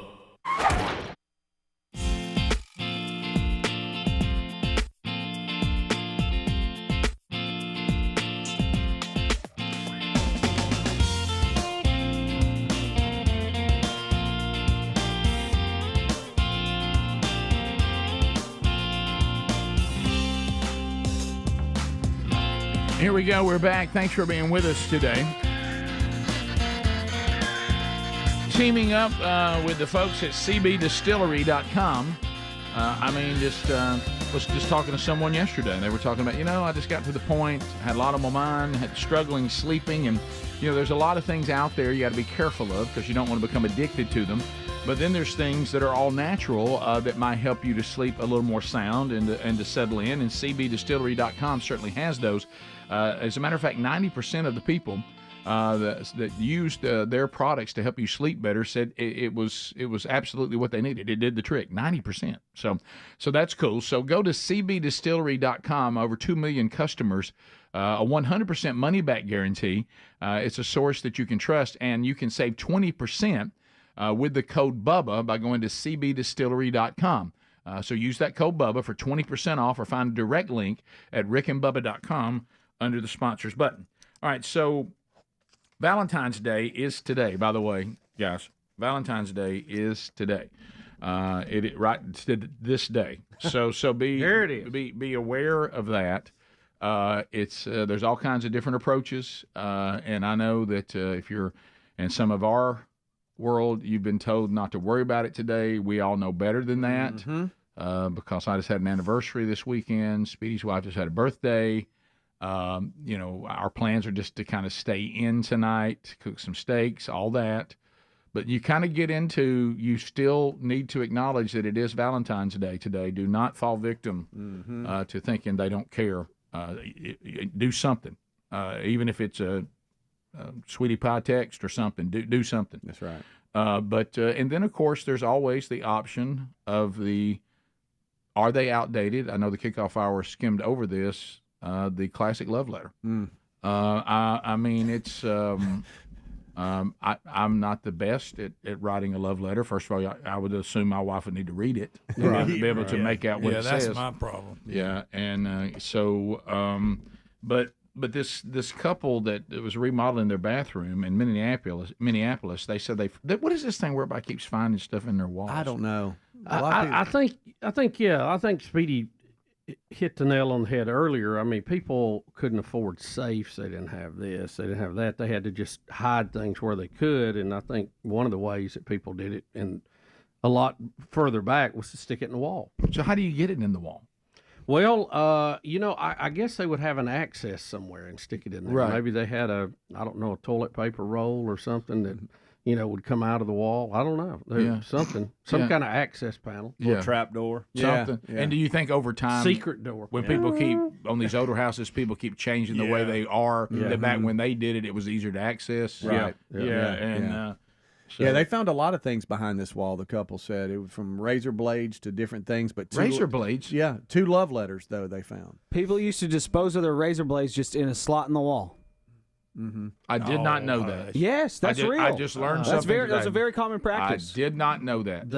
They found containers for medicine, glycine, water, rose water, razor blades, and some Minneapolis-made toiletries. Now long gone brands. Well, how about that? And love letters. Yeah, I got the love letters. How about that? There's a razor blade. There's a razor blade. Here's a love letter. Watch your hands. It looks like a teenager wrote love letters to 2 different girls, and they were in the wall. Yeah. But I guess, did he never send it to them since they were in the wall? He hit it in the wall. That's a good point. A lot of people don't know it, but they used to put slots in the wall for love letters. Kind of like a Dropbox. I didn't have good experience, guys, with love letters back in the day. Bad. Wrote some, and some parents found them. Oh, no. Were they not impressed with your creativity? No. How much love was in the letter? A lot of love, Rick. A lot of love. Hey, that's my daughter. Way too much love. Hey, ended horribly. Oh my! I'll tell you in the break. Don't you know? Did you have a dad talk to you? Oh wow! Yeah. Oh yeah. no! Oh yeah! That's when you wish your handwriting wasn't very good. Sat us both down. What that said. Discussed things. Oh, did he make you read it? I will out say loud? this now, as a father, I look back. I don't know how he handled it with such professionalism. Oh really? Like the way he handled everything, I'm like, there's no way I would have handled it like that. All right, I'm going to ask you. I'd have threw me out a window. All right, I'm going to ask you this because you may have just answered. I would have. I think you just answered. Glass. There'd been glass flying everywhere. Let me ask you this: how graphic was the letter? One being not very graphic at all, and 10 being throw me out a window. I don't even want to say it. 10 being throw me out a window. Rick, I'd rather not say. I think I've gone far enough. Okay, have you seen those writers and they're really good? Some of these people are still living and listening. You started it. Those writers did you have that are any really drawings good. in there? It was not drawings. All right, let me say this. How about Polaroids? If drawings, Rick, let me just say this. Valentine's Day. If drawings were a 10, okay, then it was an 8. Oh my God. And it might have been a 9. It might have been borderline. Wow, the details. Wow, yeah. So really, why? So really, the letter revealed to the dad things that he just. Okay. Yes. I'm done. Can we just stop? Who are you? God, I can't. Well, he said you let him get You forget. I did. I forgot I was in here. Yes. Yeah, you forgot the microphone was in front of me. Look, that's that journalist kicking. I know. Yeah. So, well, that's not good. I'm sorry that happened to everybody involved. And the whole point is that's why whoever this was as a teenager, that's why he's hiding the letters. Right. Yeah. But why, if he wrote them that to a doesn't make any girl sense to and me. they're in the wall, then they never got Unless she gave it back to him and said, "Let's keep this as and he kept it as a." Wait a minute. Well, maybe it was her house. Probably a kept. The it was her house, and she was hiding. No, because there's 2 different letters to 2 different girls. Oh, that's right. So I think he boy wrote was them. the I don't common know, but he's denominator. wanting to know, are you going? Who you going to the dance with? Will you go to the dance with them or whatever? Pretty innocent, but to 2 different ladies, to 2 different girls. It wasn't to the hounds level at all. It wasn't as graphic as Helmsley. Right. How was your punctuation? Hey, let me tell you something. If we had Snapchat back in the day, I'd have been in trouble. Oh yeah, I'm so thankful none of that existed. Golly. Yeah. So I guess yours featured some exclamation points. Probably. So I wonder how my handwriting was back then too. Like that was the least everybody's worry. I know it was. It was. They Yeah. could probably misspelled a ton of Talk words. about creative writing. Yeah. Yeah. We all You had probably that wish class. it wasn't as good. Right.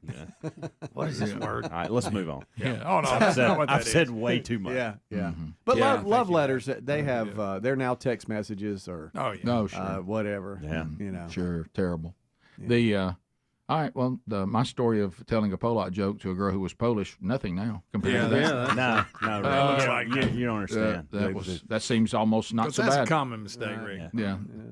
One time, I was chatting on. Here we go. He's about to bail me out, by the way. Yeah, I'll bail you out. I feel like he's about to. The stories on you. Helmsy, go ahead and grab that life preserver he just threw in. I was in 5th grade. I was chatting with my girlfriend. Fifth grade. on AOL Instant Messenger. Oh, You guys high remember tech, high AIM? tech. Ooh, I'm gonna get on AIM and send lots of funny stuff.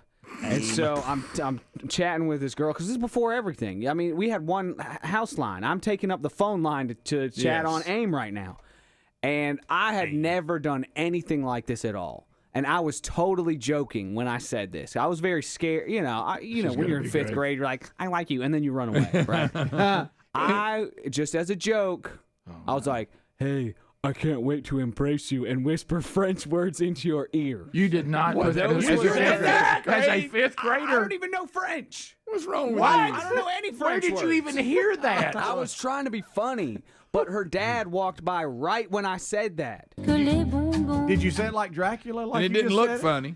And the dad saw it, and her first response was, "My dad just saw that." Oh no! And I never talked to Ashley Norville again. Oh my God! Never again. Embrace you and speak. Whisper French words I want in to. your ear. Yes. So not only were you a thief, you were a dirty-minded little kid. Okay, Greg. My goodness. Where did you even come up with a phrase like that in the 5th grade? Did you see it on TV or That's something? funny. Yes, What did that's it be? hilarious. That's hilarious. Right. Whisper Dad French in Dad your didn't ear. think it was funny. Though. Oh no! Your dad never found out, did he? My dad didn't, but Ashley. I like the fact she had to respond. My dad just saw Yes, this. my heart sank into my shoes. My heart went to my shoes. You know that feeling? All the blood goes out of your head. Did you think he was going to drive over to your house? Yeah. I saw him at a basketball game like a week later, and he was like, "I need to talk to you," and I ran away, and I never talked to anyone of them again. That was the end of all of it. Yeah, I saw Can't- it. 5th grade. I can't wait to embrace you and whisper French words. Right. 5th grade. Well, I lost. What are you talking I didn't even know French existed when I was in 5th I was grade. trying to be funny, Right. and he saw it. That's the one line. Of course, he's the rest of the time just like, "Hey, do you like donuts? I do too." You know, the rest of it was just stupid. And the man. one line. I was trying to be funny. Yeah. Yeah, at least you knew her name. I called my Valentine's my ex-girlfriend's name. That boy, good job. that's Ruined not that good. day. Hey, They don't like that. She wanted her candy back. if I were you, if I were you on this topic, I'd just stay on the bench. Yeah, I am. I'm not. It ain't no need to get in the game. Yeah. You know? Well, that was just Helms has done enough. right. With his drawings. Wasn't drawings. I want to be clear. You must have Nobody been was drawing anything. You No must have been drawing. a good writer to be able to describe things. Oh yeah. Too good. I think. Details. You could really paint the picture. You I don't could- need boy, a I picture. really could. I thought French words was bad. We'll be back. More Rick and Bubba next. Rick and Bubba, Rick and Bubba.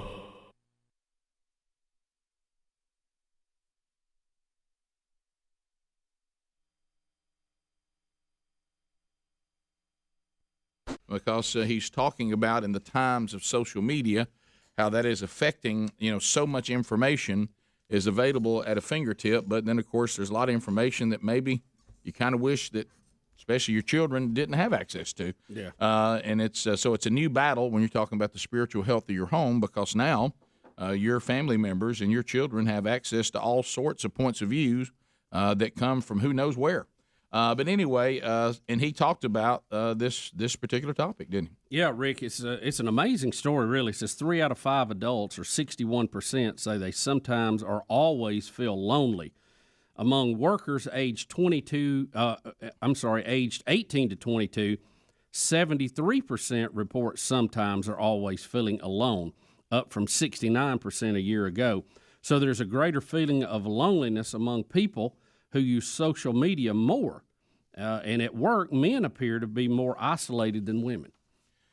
So you know what I think some of this is too. I mean, social media certainly plays a part in it, but I think this absolute crazy political correctness that we've got has a lot to do with it too, because people are afraid to talk. People are afraid to say what they're thinking because they think they're going to offend somebody and be made an example of, and then the whole world's going to turn on them in a mob mentality. Yeah, I mean, it usually when what they're saying, even if it was not the right thing, they don't mean anything by it. You know, in the old days, you'd laugh it off and go on, and now you make a federal case out of it.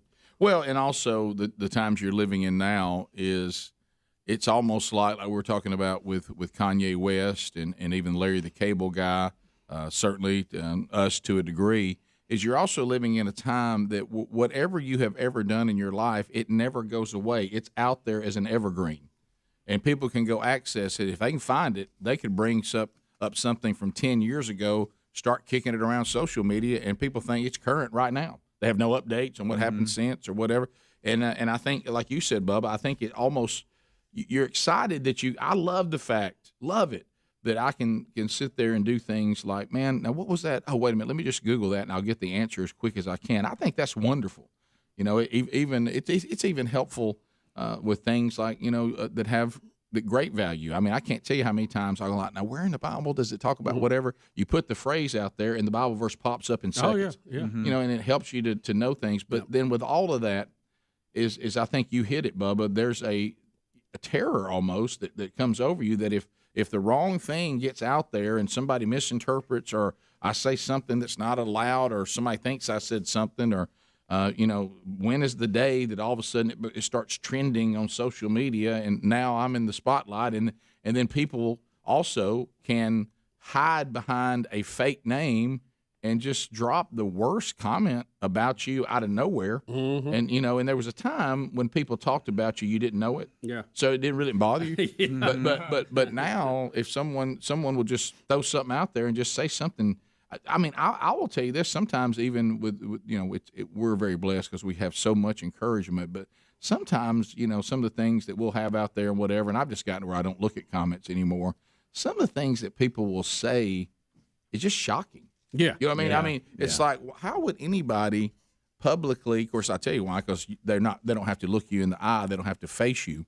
They hide behind a little name and say something. But I think all this contributes to people, you know, as you said, kind of isolating themselves and living in fear that the mob's going to get me, you know, because it can happen so fast. And the problem, this loneliness has a cost to it in real dollars for businesses, because it causes lower productivity in people. It causes more days that they miss from work, and it also causes a higher risk of turnover. And when you have turnover, you have retraining and all that kind of stuff. So it creates a lot of problems. It really does. One of the things I was looking here, they say people who go and have lunch with some of their colleagues have a less lonely feeling, you know. So still breaking the old bread with friends is always good. You're not supposed to go it alone, and there's nothing wrong with having time to yourself. I think that's healthy. Yeah. But you don't do life alone.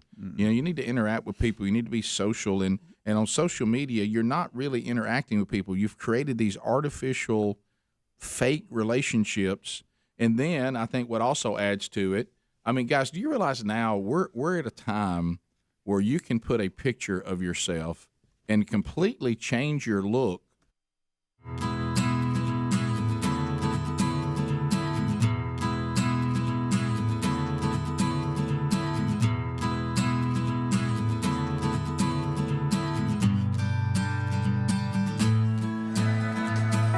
Ten minutes now to the top of the hour. All right, so we're chatting about Valentine's Day today, and we're giving you the good, the bad, the ugly Valentine's Day experiences throughout our lives. You can join us now. Greg's on the phones, 866-WE-BE-BIG. Let's hear yours for Valentine's Day, the good, the bad, the ugly. Dial those up now, and Greg will set you up. And Bubba, of course, one of your great memories goes all the way back to first grade. Well, I had a girlfriend in first grade. Wow. And in third grade, the relationship really moved forward on Valentine's Day. Right. She was a little curly-haired blonde girl, and unlike a lot of other guys in first grade, I was not scared of girls. Right. I like girls. Right. Okay. Early on, I decided, hey, I like girls. Number one. Sure. And so she actually clipped off a little bit of one of her curls and put it in a medicine bottle, and taped it to my Valentine. They came. She was in a different room, and they came in our room. Oh, really? Distributed those, whatever. Is that when you had the bags back there? And people were dropping everybody them? made a bag, and came by, and I thought that was number one. I didn't know how to act. I mean, did you think in that third grade day that life would ever get better? I thought, well, this is it. This is it. I have met the third grade pinnacle. We probably had chocolate milk, and we probably watched Electric Company, and I What just a soaked day. it all in. What a day. I thought it didn't get any better than that. What an absolute day. Sarge in Alabama. Sarge, welcome to Rick and Bubba. Go ahead. Hey, guys. So this back when I was in the 6th grade, the classes would change, and this girl would come in the class behind us. But our teacher at that time in that class wouldn't let us go to PE if we didn't finish our work in class. So I purposely finished my classwork so she would come in and sit down in front of me, and I would beg her to be my girlfriend, and she finally said yes, just to get me to leave her alone. Well, that works sometimes. Yeah, and think about it today, you'd be arrested.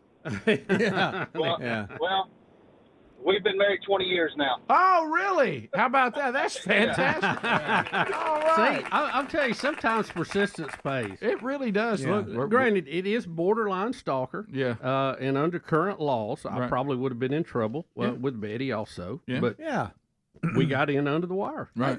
It's funny you said that. Terry and I were just sitting on the couch talking the other day, and she claimed I stalked her.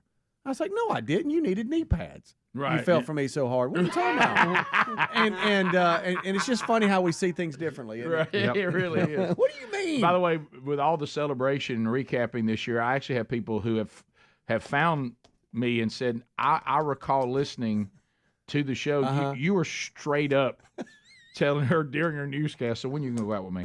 And like that. And She's I was trying like, to do serious Yeah, news? and I was like, yeah. So I think all of us, we told men, if you're going to pursue a woman, go right to where they could file a charge against you for stalking and take one step back. Yeah. But what we Maybe have a step and a half. But what we have now is men who don't know how to pursue women at all. Right. Well, they won't get in the game. They won't get out there because they've had their feelings hurt or Right. whatever. And, you just got to overcome that and keep pitching. If you Yeah. play baseball, Oh. you're going to fail a lot more than you succeed. Well, they you can- just hope to go 3 out of 10, put you in the Right. Hall of Fame. Yeah, well, they can And you text just got to them. hit one base hit on, Yeah. on the love game. Right. Yeah, they can text them, but then they get face to face with them. They're like, they don't know how to talk to them. They don't know how to do anything. They got no I would game. always tell my boys that. Pick No the game. phone up and call her. They got Quit no texting game. her. Yeah. And based on the picture that was sent to me yesterday from the $1 Million March, the fact that I pulled that off looking like that. I don't. You said, am I still alive? I looked at that picture and I said, I can't believe I'm still alive. I mean, I look like it. And by the way, some of you getting on me about my hair. The wind was blowing. I didn't wear my hair like that. The wind was blowing out there, and I had it at least combed, and it went to the pumpkin Yeah, head. that's kind of an onion look for you. Doesn't that look good right there? That guy right there pulled off dating Sherry Bodine. Just so you know, anybody can do it. It just. How am I even alive? I look like I'm near death. So my color doesn't look good. I mean, I'm bloated.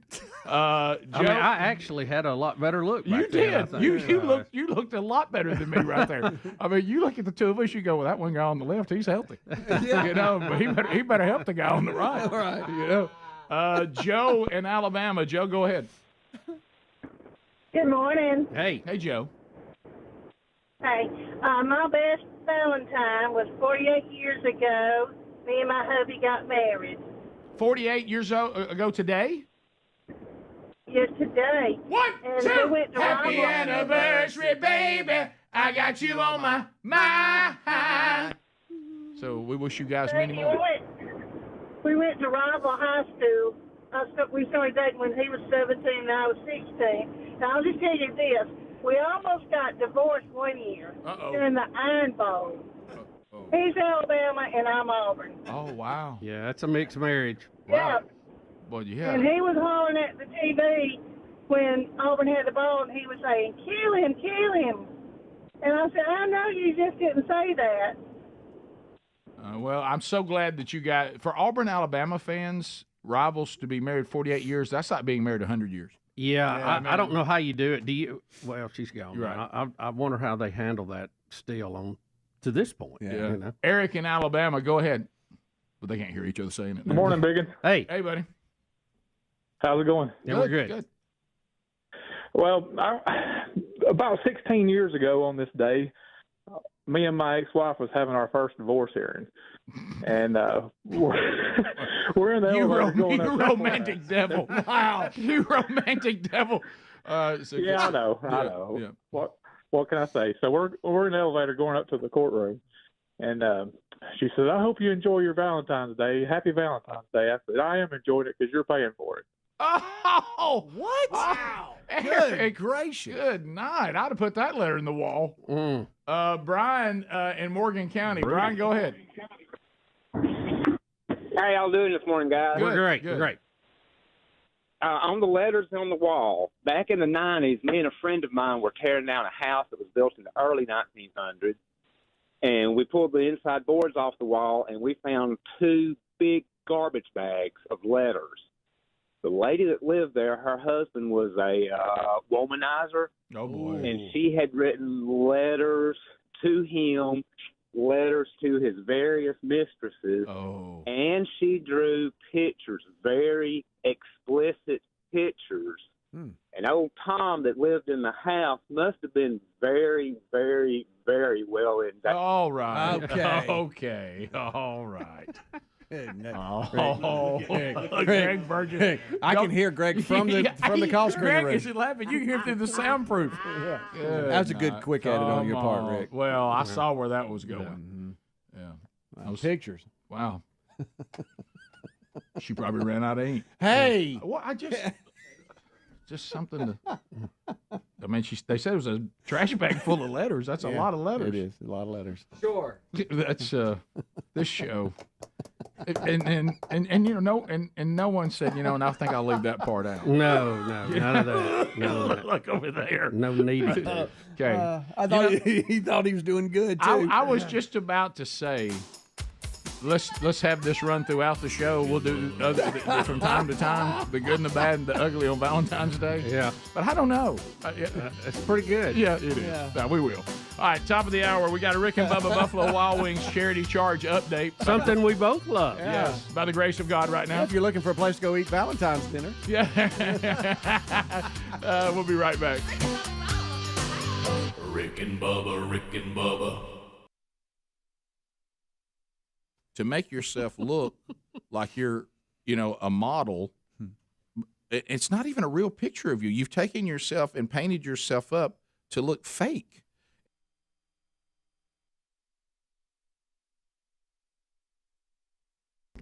So we're talking today, with it being Valentine's Day, we're talking a lot about, being in love, and a lot of people talk about how long they've been married. And one of the things that we certainly want to have peace of mind about is, God forbid, we were to end our life here on earth before our spouse. What's going to happen to them? Well, life insurance can be very complicated, and it doesn't have to be. Let's simplify that, because let's get down to the bottom line. If we were to pass away before our spouse, we just want them to be taken care of financially. Can they please get their check? And look, going through some of the stuff that I've watched my mother go through recently with our father passing away, some life insurance companies can be real complicated, but not ladderlife.com/Bubba. It's real simple. So as a matter of fact, if you're looking to get coverage for $3 million or less, you're not even going to have to see a doctor. There are going to be no needles, no paperwork. Just answer a few questions about your health in an application. Ladder's customers rate them 4.8 out of 5 stars on Trustpilot. That made Forbes' Best Life Insurance 2021 list. All you really need is just a few minutes, a phone or laptop, and you can apply. Their algorithms will work in real time and find out if you're instantly approved. No hidden fees. You can cancel anytime you want to. Get a full refund if you change your mind in the first 30 days. It couldn't be simpler. So why don't you take care of this? Get this done. Go to ladderlife.com/Bubba today. See if you're instantly approved. That's LADDER life.com/Bubba.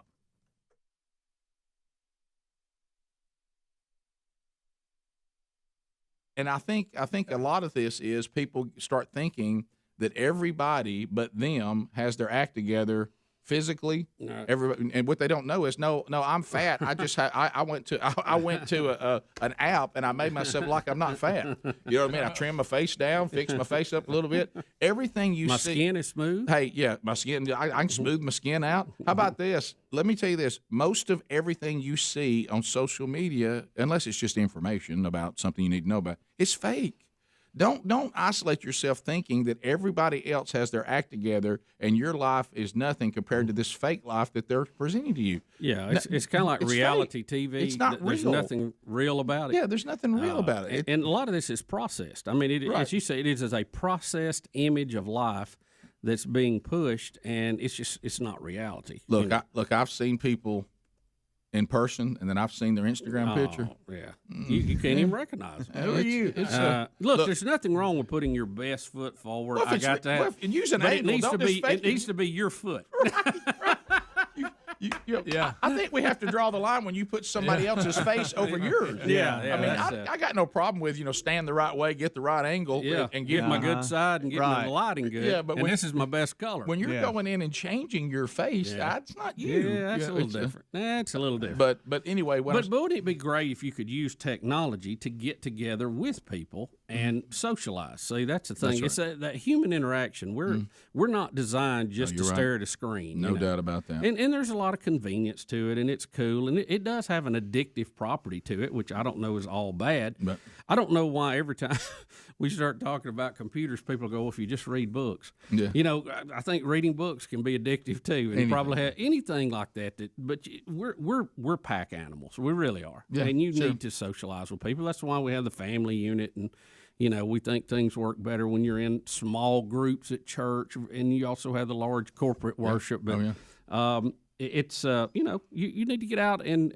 invest in people. You're right. We were talking about this, and we get into this with Josh McDowell too. And y'all know we've been working on a men's discipleship strategy. And from the last 4 years that we've kind of been experimenting with it, to your point, Bubba, I remember, I'll just use this number. These numbers not exact, but it's easy to work with. It's pretty close though. So when we started saying, hey, we're gonna bring the men and start doing services that are designed by men for men, we started with about 600. Well, 4 years later, the regular attendance of those 4 services a year is about 285, somewhere in there. So we went further, and it's going to make this point. Of the 285 that are involved in that men's ministry, I mean, I'm talking about like they're devoted to it. 99% of them went into the small groups. The ones who didn't go into the small group, they vanished. So it's back to that again. The ones who chose not to do that interaction and get together and hammer out scriptures and talk about life with other men, those people they're not participating in the men's ministry much at all. And the ones who do are in small groups, and the ones who didn't do small groups, they faded away. So it kind of makes the point. We're not designed to go alone and make that our normal and isolate ourselves away from interaction with other people. I mean, there's times and seasons you may have to do that. No, but that's overall, good for you. Yeah. I do that. That. Oh, you know me. I have to look at some pine trees. And that was one thing. If there was one thing in my life that's missing, it's the time that I spend alone. No, I do that. And you need to go out and seek, and spend time, just alone with you and prayer and quiet and listen, and all that's wonderful. But you can't isolate yourself away, because the Bible also speaks that God does not want us to isolate ourselves from people. He clearly says not to do that. And when you say, well, I'm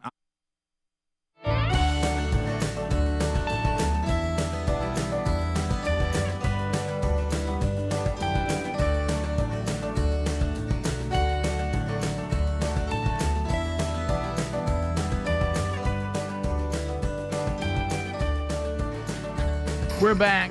Thanks for being with us as we work through another Rick and Bubba show today. It's Valentine's Day edition. We're taking some of your phone calls, the good, the bad, the ugly of Valentine's past. And you can always run past us, plans you may have today. And say, we'll give you some feedback if you want. Speedy, the real Greg Burgess, Helmsy, and Eddie Van Adler are all here today. And, of course, welcome back for a brand new hour. There's Bill Bubba Bussett. Rick, glad to be here, and thank all of you for joining us. It's Rick and Bubba, The Last Dance. The Last Lunch Dance. Here we go. Rick and Bubba, Buffalo Wild Wings, charity charge update. We're going to tell you what you've already done and give you another opportunity to step up as you always do.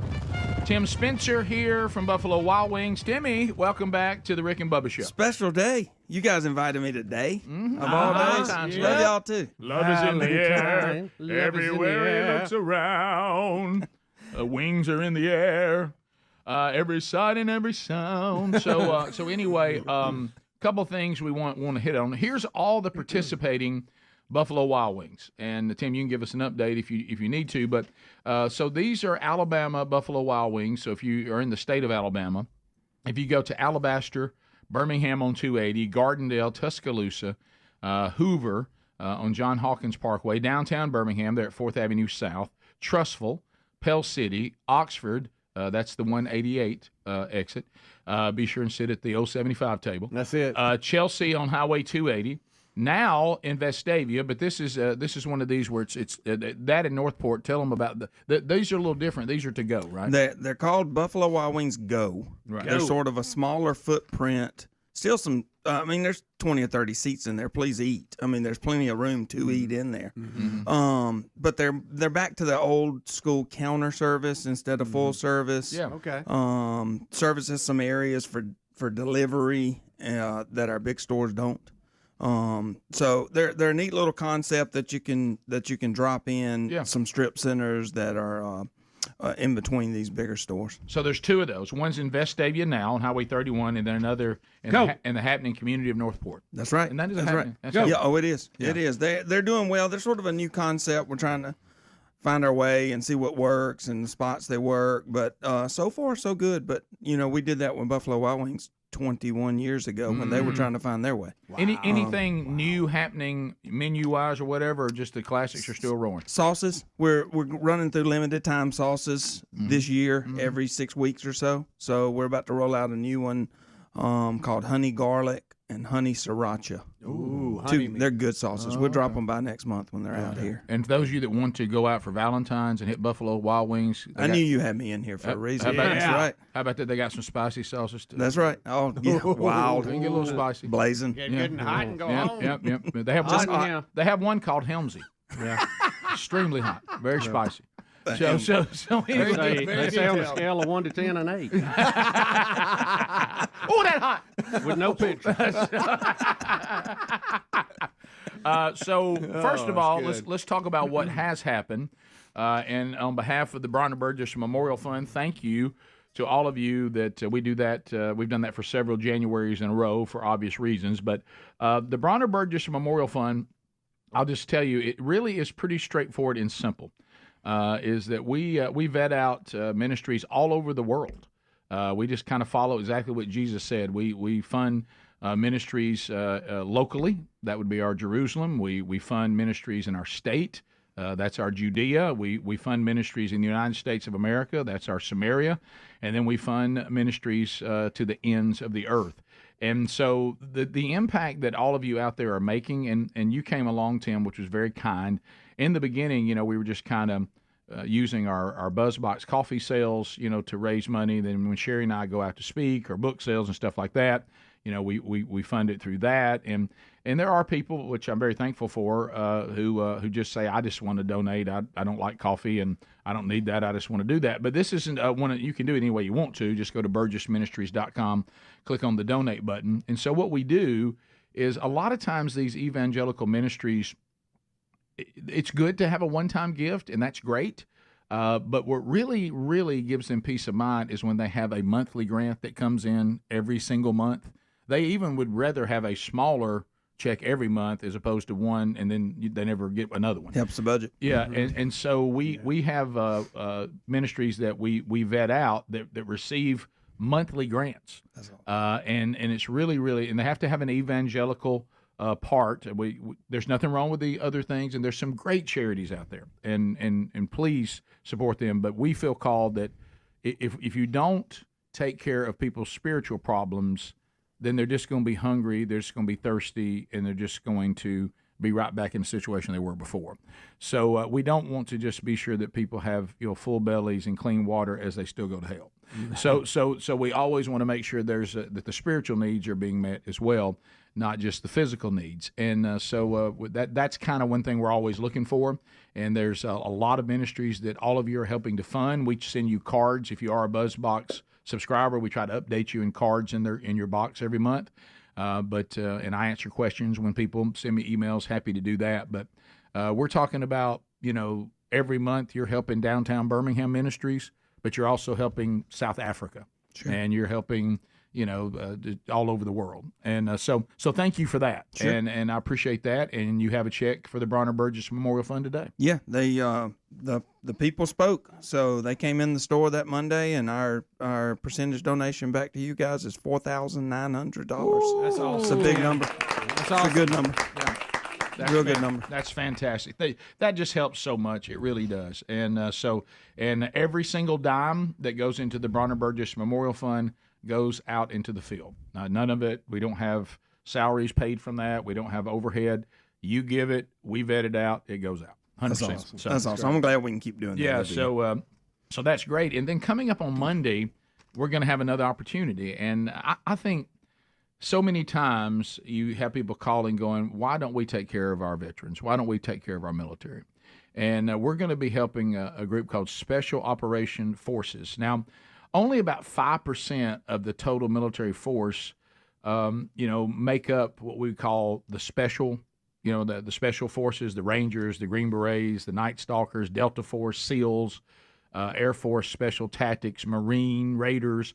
And they're kind of in the background, but they're the ones that are sent to do the most dangerous things. Mm-hmm. And though they make up only about 5% of the total military force, unfortunately, because of what they do, they suffer the highest rates of suicide, divorce, casualties due to and associated with their elite nature of service. So the good news is Special Operation Forces, their programs are specifically designed for them.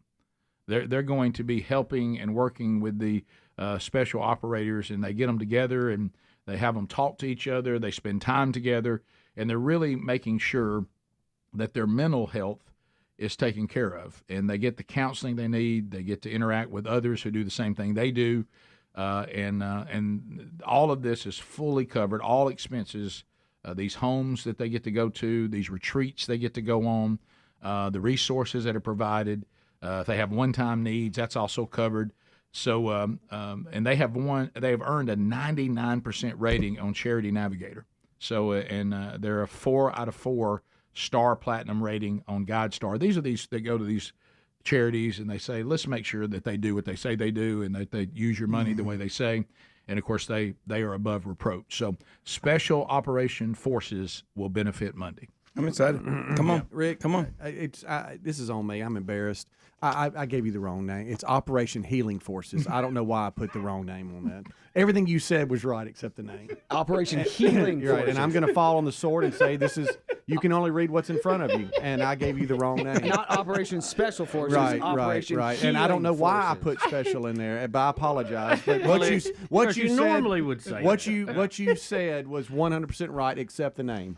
Please let me know that Greg's not. Please let me know it's on me. That Greg's not. It's on me. It's on me. I don't know why I did that. Okay. Operation Healing Forces. You gave him a double shout out. Now we've said their name a lot more. Yeah, there you go. I apologize for that, but they do unbelievable work. The good news is everything I said was right except for the name. It's just the name, which is kind of important. It's almost like Healing Special Forces. Yes, that's exactly what it is. Yes, so I apologize for you. Operation Healing Forces. Yes, sir. Okay, and it's diabetes, not disability. Can it be Healing Special Forces? Right. Well, they are Healing Special Forces. They are. And they do need help. They are. So incredible work that they do. Operation Healing Forces. You got to type it right. Yeah, and that explains why Adler was animated. I thought the part of the studio was on fire. No, but that's just me and him giving each other third base signal signs. Like, uh-oh. Yeah, like, oh, it's too late. Hold up. Off in it. There we go. How about when you're off in it, you can't do anything? Nothing you can do there. Yeah, you're in ant bed, and they just all over you know your what, leg. though? You highlighted the incorrect name of it so good. Yes, in bold. I did.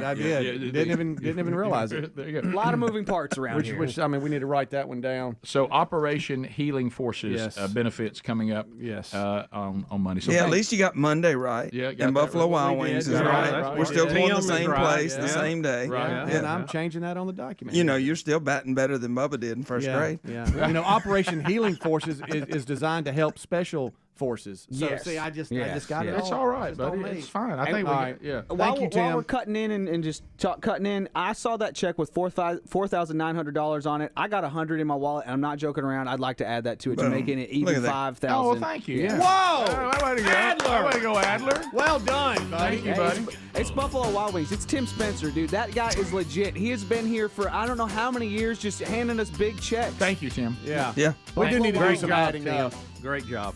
And go to all the participating Buffalo Wild Wings in Alabama. We've named them for you. And do that again on Monday and help another great cause, Operation Healing Forces. We'll be back. Rick and Bubba, Rick and Bubba.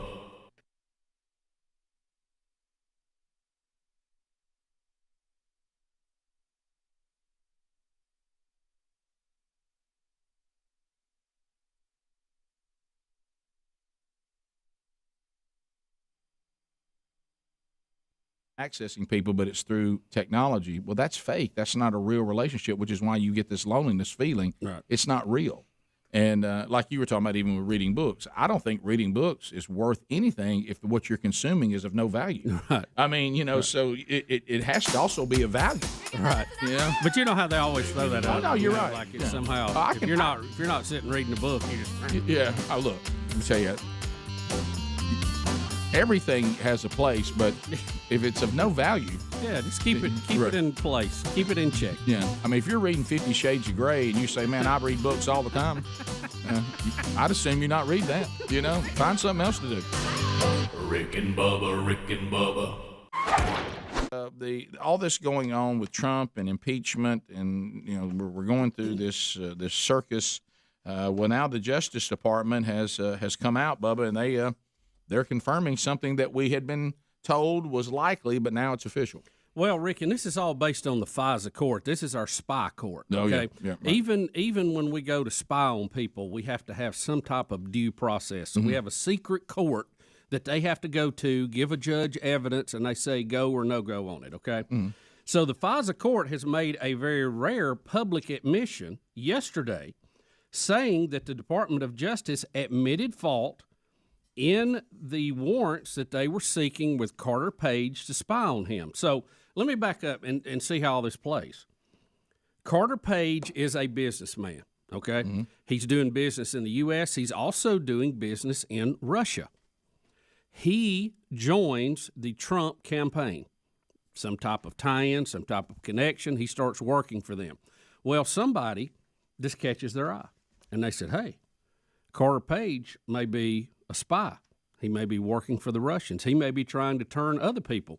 We need to have a closer look at him since he is very close and is advising Donald Trump. You know what? I'll give you a, hey, we need to look at that. Okay, I'm fine with that in spy world.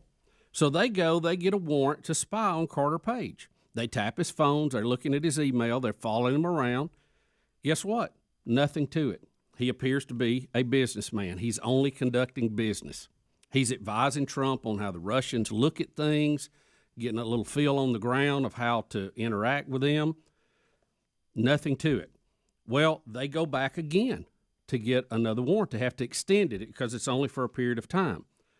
And then at that point, they start not exactly telling the judge all the truth. They don't include the fact that what they've looked at, they can't find anything wrong. So they just keep extending it. And they're leaving off key evidence that the judge said that they needed to continue giving this warrant. So they're kind of leaving it as an open-end investigation. Well, what the political folks discovered, hey, we've got the CIA, the FBI spying on Donald Trump. We need to use that information. Let's see what else we can find. Then it turned political. And they kept rolling this warrant over and over to spy on Carter Page when the evidence they were gathering showed there was nothing to it. And they used it now to gather political evidence. And that's how all of this started. And they liked the fact they had access to Donald Trump through the FISA court and the fact that they had a pass to go in with the latest and greatest technology we've got to spy on him. Remember when Trump came out after he had won, but he was transitioning, and he said, Trump Tower is bugged. We got a problem here. And people thought, well, he's crazy. He was telling the truth. He really was.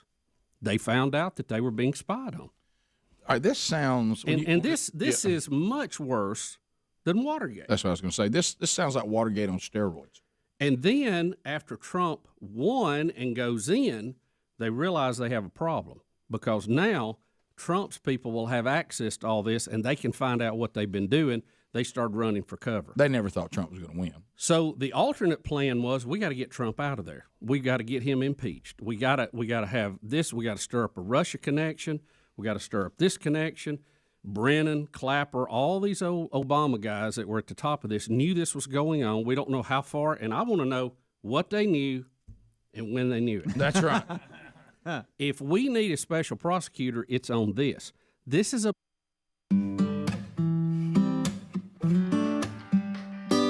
We're back 23 minutes now past the hour. Phone calls at 866-WE-BE-BIG. It's Valentine's today. So we're kind of hearing the good, the bad, the ugly from within the show and from all of you from Valentine's past. Watched Greg. I've never seen Greg. Sometimes you see his grandkids make him joyful, but beyond that, it's really hard. But there's nothing he loves more than the mishaps of others. And watching Greg walking out of where all the Buffalo Wild Wings is located, just he's been in there eating just like there's no tomorrow. So that's made him, pretty happy. Mm-hmm. And to watch him walk out and hear for the first time that Speedy gave me the wrong name of the charity,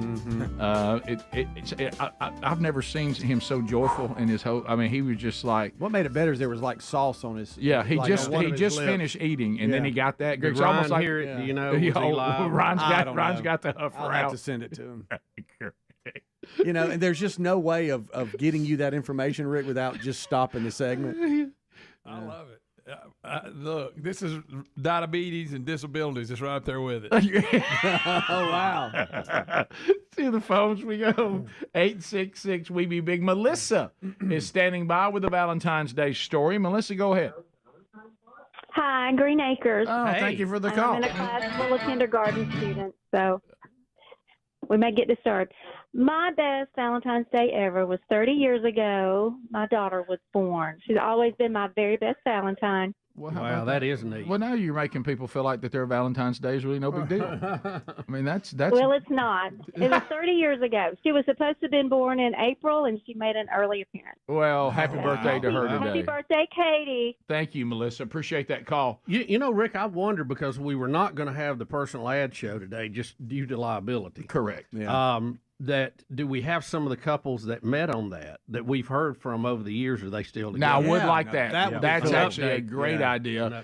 If you did find love, that's what I do. On the, because that ties into the whole 30th anniversary celebration, all that. Mm-hmm. If you found love, you're in that small group that found love on the personal ad show, we need an update. Yep. Or if it went horribly, I wouldn't mind that update. We continue.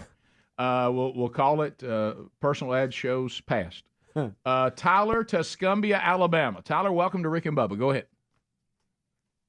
Hey, I just wanted to share with y'all my best Valentine's Day ever, and that was 7 years ago today. We brought our baby girl home from the NICU. Oh, that is great. Yep. Oh man, those are special moments that you guys are sharing with everybody, and some people feel like today that the card they just bought now feels a little cheaper. Yeah, I don't know if you've ever been in one of those units. That boy, I tell you, that just tears me up. And have talked to people that work in that unit every day. Those are special people. I mean, special people. They see some really wonderful, celebrations, and they see some really hard days. Yep. Amy in Montgomery, I-92. Go ahead. Hi, Rick and Bubba. Hey. Sorry to hear y'all are going to be retiring, but I understand. 20 years ago today, 20 years ago, I was put on what I call house arrest. My doctor called it bed rest, but family wouldn't let me do anything. My husband's birthday is on Valentine's Day, so I went in labor on Valentine's Day and gave him a big baby boy 20 years ago today. Well, how about that, that is too Amy? cool. There's some really special Valentines. Really, we needed these based on the ones we heard last time. Yes, That's right. yeah. This is definitely a move in the right direction. Congratulations. What a wonderful, wonderful day that was, I know. John in Birmingham. John, go ahead. Hey, guys. Speedy posted his wife's birthday on Instagram the other day, his stories about everything that they were doing. He must have had a sponsor because there's no way he paid for all that. Yeah, I had some other people going, well, look at Speedy. I mean, he's really, you seem to be spending some money on her birthday, which surprised a lot of people. It was her day. Yeah. Surprised her. She didn't know she was going to have a Terry day. But I was like, today is the day. Let's go knock some stuff out. Now, did you also get in trouble for posting pictures of her that day? Mm-hmm. The birthday video. Oh yeah, you talking about unimproved pictures and videos? Unapproved pictures from the wife. They do not like it. No, Not big on that. no. She was not happy. So you did pay a price for that? Oh yeah, but I told her. I said, look, honey. I said, a lot of times, your name doesn't come up a ton on the show. I don't do a ton of stories. I said, people need to see the fun side. We're an active family, and we're busy, and we're just love each other, and people need to see that side. Right. And that helped a little. Okay. But not much. Kim is in Alabama. Kim, welcome to the Rick and Bubba Show. Go ahead. Good morning, guys. Monkey grass. Thanks for the call. Appreciate that very much. Absolutely. So 10 years ago, on the 13th, my dad went in for an arteriogram, and they came and told us that they were taking him to emergency surgery to have a triple bypass instead. So that was really scary, and they said that he would be in CICU for a couple of days. Well, it snowed. We got stuck at the hospital, and we were at St. Vincent's in Birmingham, and they came and told us on Valentine's Day, really early that morning, that he was doing so well that they took him off the vent and were moving him to a room. So that was the best Valentine's Day that I can remember because it was just a big celebration. No doubt. For his health. No doubt about that. Yep. So thanks for sharing that. So that's good. These are some really moving things that just happen to fall on Valentine's Day. Isn't that interesting? Yeah. Of all that. So, well, congratulations to all of you. And I know there's a lot of birthdays, a lot of anniversaries. Sounds like a lot of babies born today, and a lot of people getting good news about their health or the health of their children. So I hope a lot of you are enjoying those memories today, and maybe those can cancel some of the horrible Valentine stories that we heard last hour. And there's a sick side of us that still want to hear more of those. Yeah, we got to have more of those. Yeah, right. And I really want to hear if there was any personal ads. Yeah. People who are still together, because I know they were at one time when you children had been born out of it. Yeah. And there was a subpoena that time. We don't really have to relive that one. But anyway, if you have those, let us know. 866-WE-BE-BIG, especially if you're tied to all the personal ad shows of the past. Bottom of the hour. We'll be right back. Rick and Bubba, Rick and Bubba.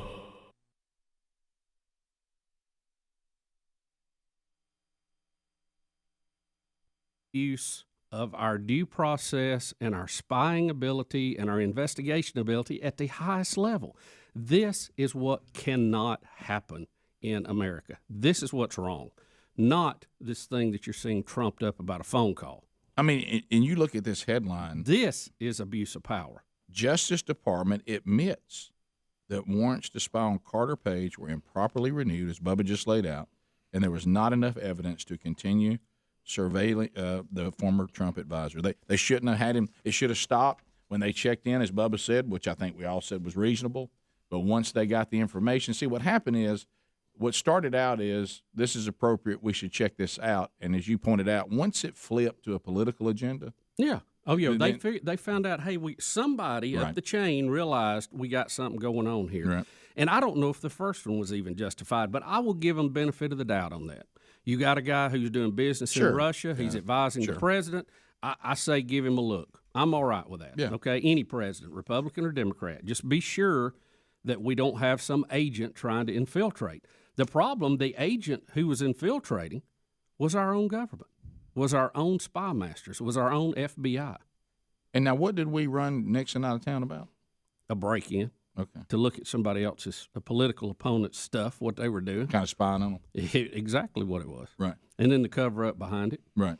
And then the question is, how far up did this go? Who knew? Who and did when, this? And when did they know it? That's right. Who ordered this? Well, now the FISA, when the inspector. By the way, this is General- not up for debate anymore. The Justice Department is saying this is what happened. So it's not. It's no longer, hey, well, somebody said. We have this concept of the Inspector General, who is supposed to be independent of all these departments that they're in, so they can investigate what's going on.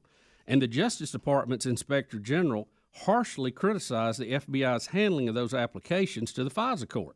The FBI said the Inspector General said the FBI omitted from the court key details that undercut their original premise about Page, who has denied any wrongdoing and has never been charged as part of the investigation into ties between Russia and the Trump campaign. So they hid things that would have they would have been denied to continue. So Absolutely. they hid those things. The evidence that would have cleared Carter Page, they kept out of the report. So they intentionally, could continue. so they could keep spying on the Trump campaign. And even then, they don't have anything. Well, thank you, Rick. Glad to be here, and thank all of you for sharing your time with Rick and Bubba. But as we've stated, the cat we speak of is Garfield.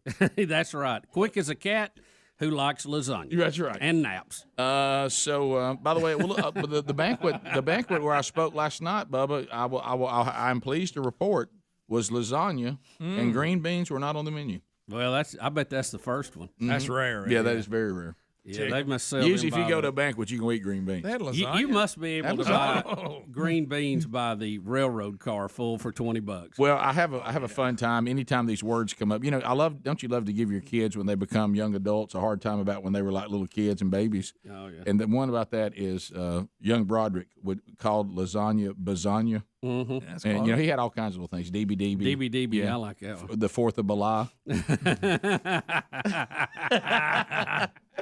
I like to hear him say bologna sandwich. Caterpillar. Yeah. Yeah. So So anyway, he said, "We're gonna have lasagna." So anyway, yeah, they had that, and good old lasagna. Had a little roll, little chocolate cake, a little salad on the side. That's good. No green beans. It was nice. All right, so we've come to the conclusion: green beans must be the cheapest food on the planet. Yeah. I mean, you must be able to just get a barrel of them. Because banquets love green beans. They must be easy to grow. They must grow on concrete. You know how I feel about a green bean? Yeah. I mean, is there anything more boring than a green bean? Rick, I don't like. So what do we have over here? Yeah. What's this? Green beans? You want some? I believe I'd rather eat a briar. Yeah. When I was a kid, it was it was thumbs down. As an adult, I kind of went over to green beans and went, you know how many usually the foods that I started eating as an adult that I didn't like as a kid. Can I tell you when I ate them? When I was starving. Yeah. I mean, it was And then you went, that ain't bad. You went, well, right here it ain't bad. Rick, how are you to green bean? I heard you ate some. How are you? Now I like them old, and I don't even like the wide ones that like your grandma makes. Yeah, put a little fat in there. And those are good. Rick, I hated when the juice of a green bean would get over on my potatoes. Oh man, it just ruined the potatoes. Look, a green bean on its best day gets a. I mean that's when it's really yeah, but you're not going to pursue it. You're not going to sit there and go. Have you ever in your life ever said to your wife or your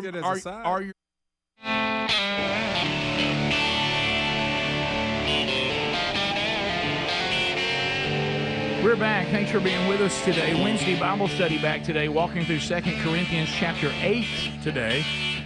So catch that live at noon Central, 1 o'clock Eastern on the Rick and Bubba YouTube channel, or catch the archive soon after on the YouTube or podcast channel. I know that some of you have come into this year toting the tax problem. Hey, baggage. I know, it's not going away.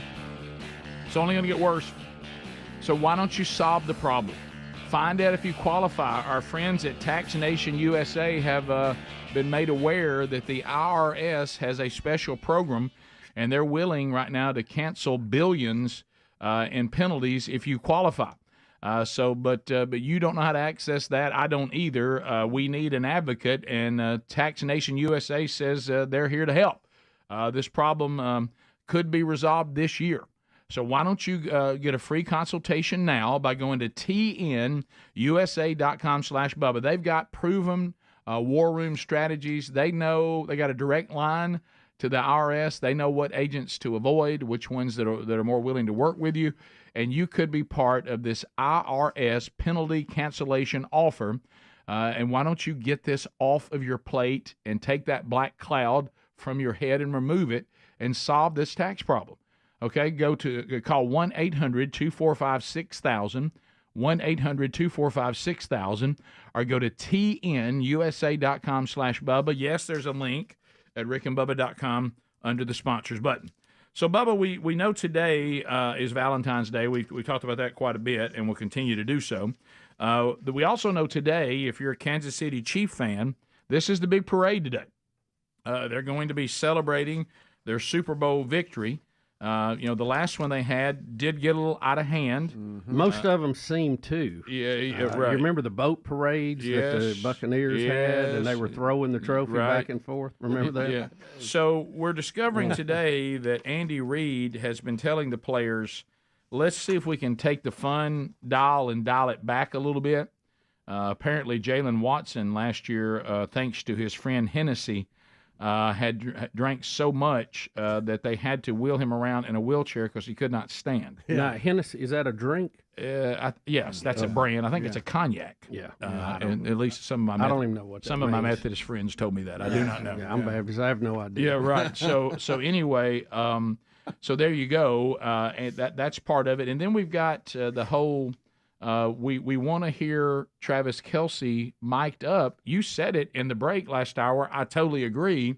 I thought the whole thing about miking up players is so we could hear what was going on in the game. Mm-hmm. But they're boycotting, or what am I saying? Not boycott, but they're taking the audio. They're editing it out. Yep. The audio of Kelce when he bumps the head coach. Right. But that's the stuff we want to hear. That's why we have those. Don't we all want to hear Inside that? the NFL. Why is Inside the NFL cutting what he said to Coach Reid? We want to hear it. Yeah. As a matter of fact, that's why we get fired up and we see the logo mic'd up. I know. Yeah. We get ready to go. Oh, yeah. I love that. mic'd up, by the way. Love it. Yeah. But so I won't hear this. Why do you think they've edited that? I imagine it's worse It's than not pleasant. Yeah. Yeah. So Well, you I think never I stopped. don't think he likes to be out of the game during key So plays. are you saying, Bubba, that it may be possible that this PR campaign that Coach Reid's on, that, hey, he's just an intense competitor, that's the kind of guy I want, hey, he was testing my new hip. Do you think if we heard the mic'd up that maybe it was more disrespectful than we're being told? Yeah, I think it was a lot more. I think he's trying to smooth it over right now and move forward Publicly, and enjoy yeah. the championship. Now, behind the scenes, I don't know what that'll mean. I don't know if that's going to be a sit down or a fine situation or whatever. Yeah. But We played. I'm sure they're trying to keep everybody together. They have a fairly young team. Yep. They have some quality talent people, and they should be very good for years to come. Yeah. Yeah, matter of fact, Travis Kelce of the Stars is one of the older ones, and I saw where he said he's taking in every moment because he knows at 34 he's played longer than he has left to play. Yeah, that's true. Yeah. Part of him being mic'd up was post game when everybody came down to the field in the kickoff hour. We played audio only of. Is this you? Yeah, him and Taylor Swift hugging, and what the mic caught, and here it is. Thank you for coming, baby. I cannot believe that. Thank you. I can't believe you. Thank you for the support. Thank you for coming. Thank you for making it halfway across the world. You're the best, baby. Oh my God. The absolute best. Was it electric? It was unbelievable. No, I love yous. That's the story. The headline. The babies helped me a little bit. I didn't pick so many of those up in the first time I heard it. Right. So that helps a little. But Right, yeah. So, I don't even, how long have they even been a couple? I don't even know. Well, we go to Adler. 6 months. Midway Are we through 6 the months season, in this? yeah. Well, let's go to our staff, Swifty. All right, Swifty, Adler the Swifty. I think like 6 months. I don't know. Don't label me the staff. You wore a Swift. T-shirt during the Super Bowl with her picture on it. I wore a jersey of a Chiefs player. Was it Taylor Swift? Yes, it was. Who is this person? Hey, my parents know the backup singers. One of the backup singers. I know we him have too. special treatment. I know him I know too. one of the backups. My wife is a big Taylor Swift fan. I take her if she's anywhere near. I drove all the way to Atlanta one time and couldn't get in. Right. I wear a T-shirt with her. All that is accurate. All that is accurate. Okay then. Okay. Then we would go to you and say what's going on. I think around what did Helm say? 6 months. I really don't. You think I'm going to Greg for this info? I mean, it's clearly you. It was mid-season. It had to be back 6 months ago. Text didn't it? 3 months. When 4 months. did Taylor It's a little quick for this. The closest thing I have to you is Bubba, and that's just simply because he's a romantic. Yeah, he might know. Right. You All know? Swifties email Greg. Greg at I'll tell you this. rickandbubba.com. September is when this started. I thought their kiss looked legit. I thought that looked good. I thought the way she grabbed his face. and Yeah, pulled seeing the him video in. changes it a little bit. Yeah. Feel better about it, Hams? Because you thought it was a little robotic, didn't you? Well, I still think it's a little Ding, robotic, baby. and Hey, baby, well, ding, baby. I don't understand that. Thank you, baby. Every time he What's talks, he trying to do? He talks like he's very hip. But here's the thing: you listen to his podcast, he don't talk like that. Really? Yeah. He's not like that. Okay. But you said at one point he does sometimes, but not all the time. At one point, you said I thought he was talking to a golden ticket seat member. Right, that's what I was going to say. When you said it, instead this sounded like thanks for coming. Appreciate your support. Appreciate you putting the Thanks for appreciate you support what we do. Thanks for coming all this way. That's things we say to golden ticket Was it seats. exciting? Yeah. Okay. Was it as exciting as you thought it was? These are the same thing. The only thing is we don't work baby in there. And I Speedy will call him that sometimes. He says sweetie sometimes and honey. So especially when it's cold outside. Did it help, Helmsy? Did it help when you heard him acknowledge, though, you came all the way from where was she in Japan? Yeah. You came all the way across the world. Goodness gracious, But I would say that we to the get Golden people Ticket come Seat. from Minnesota to watch this show. You're right. So I said that to the people that come from all the way here. We'll say things like, "I hope you are doing something else other than just this," and they're like, "No, we drove 8 hours for this," and we're like, "Wow, okay, a lot of pressure." Ought to give you more. Appreciate Speaking your support, of her and flying around, there's people, and we've talked about this. The one guy that was tracking her flights, and she sold one jet. There's a Daily Mail story today about how many people track her flights on where she's going. Most of them are just Swifties, and they want to know where all she's flying. He's keeping up with her carbon footprint. Yeah, she's doing he's doing the footprint. But somebody had actually posted when she landed in L.A. from Japan about how excited they were. I mean, they were sitting there waiting for her jet to land. That was their entertainment. Yeah, that was their entertainment. Well, they're in it. Speaking of jets, here is a visual of over 500 private jets leaving Las Vegas after the Super Bowl. There's Greg's. There it is. Good gracious, look at that. Some of them are Spirit, Southwest, all that, but everyone that doesn't have a airline name over it is a private jet. And they Over all 500. probably preach to us about our carbon footprints. It looks like mosquitoes leaving the nest. It does. I wonder if Kenneth Copeland went. Great, He's a big flyer. That's really Wow, good. you But brought that one out. a lot of these leftists, they love the idea of giving up their carbon footprint, except when they actually have to not fly private to the Super Bowl. Yeah. You know, Yeah, when then- someone then says, it's now a that whole means you're going to different actually deal. not have to do it. And then you go, well, no, I like to talk about that we shouldn't do it. I don't want to actually not do it. Right. Talk about. Right. Pop music. Talk about. Well, now, Rick, they plant trees. Doobie-doobie-doo. I love when they try to give that one. Has anybody ever scientifically shown us London, that Paris. if this is how many trees you plant for a flight to Vegas? Yeah. And if you do that, it cancels it. Has anybody ever proven that? Rick, and I go back to my original statement. If that's the case, then we've cured it. Let's just plant trees. If There it's you go. that easy. Then we can do right? whatever we want, as Yeah. long as we plant trees. Yeah, as long as we plant trees, we can do whatever we want. Yeah, John Kerry can find something else to do. Apparently he did. Yeah. Yeah. But it's not because he doesn't care anymore. It's a little sad. We'll be back. Tore up about it. I mean, a long face. There it is.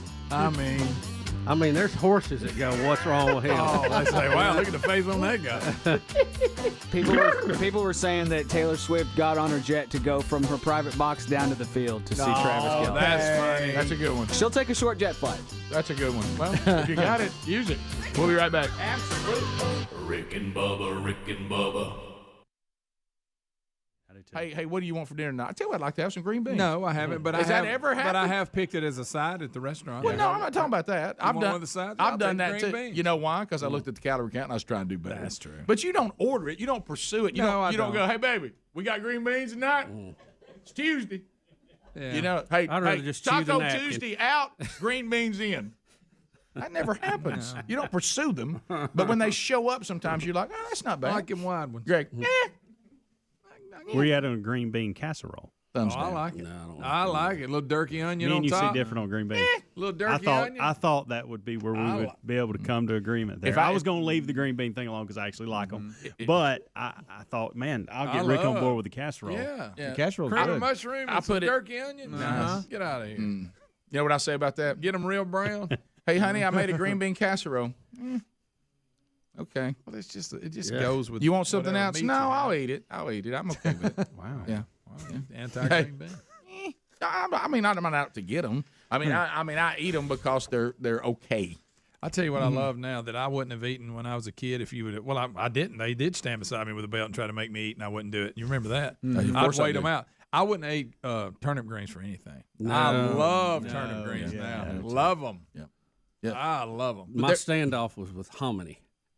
You remember that? I would have never. I don't even know what that is. That. I've never understood like that. What is that? Is that? I don't know. Is that corn with the challenge? I don't. But what I is like. it? I love turnip greens with now. a challenge. You know, I no. love corn, but I didn't like hominy. You know what? Honestly, you know what I think hominy is? You know how sadly this is a sad thing. It's the reason why we have laws against marrying first cousins and family members. That's a good thing because it can produce a product that's got some issues. Hominy looks like there were some two corn people that got together that were too close in the chain. And a branch on the tree, and they produced a weird looking corn. Yeah, you know. I don't know what it is. I don't want to. It was awful. I don't want anything to do with it. I still don't want to do with it. Has it been banished from the world? I never hear about it anymore. Yeah. I never hear about it anymore. Well, good. I used to try to hide my green peas underneath my mashed potatoes. I still won't eat those. So my mom wouldn't see them, and Y'all, I thought I was pulling something off, and I just they knew they were under English there. peas, man. You know? I still don't eat them. We're on the list of my least favorite foods to the point I don't. English peas. When I looked, and I said, "When did a rabbit sit in my plate?" Yeah, right. Exactly. And look what it Right. left behind. Yeah, that's just boo. Yeah. Black eyed peas, I love, but yeah, them I will not eat. Right there on the picture. No. So what I have is that ruins a chicken pot pie for Can me. I tell Yes. you? Yeah, It does. I've been to some Asian Sorry, places, and when they mix it in with the rice, it just kills it. Oh, for me. I know. I have to pick them out. Yep. I hate doing that. And they're I'll hard. shove them in my mouth. Wow, we're all alike. Oh no. I'll eat them just to get past it because I want the rice. You know what I mean? I don't want. Yeah, but I can't- I'll close my eyes just eat. I have foods that repulse I me. can taste them. I have foods that repulse me. Nothing I can do. I have foods that I pursue, prefer, and ask about. And then I have a big category of. Yeah, I got it pretty good with that. Too. Oh, look at that. I like turnip greens. That whole bowl is ruined by those little green spots. And it would be fine without them. Amen. You know, they're not necessary. No, they're not. I try to tell Terry that all the time. I've never eaten and go, you know what would have made this better if you just had some English peas in there with it. I know. Never. You know, people usually tolerate them, but has anybody ever said, I tell think you they're what, for looks. Does everybody, because here's what I'll say chicken pot pie, has it got them English peas in it? I know. But does anybody ever say, chicken pot pie, are you going to have English peas in it?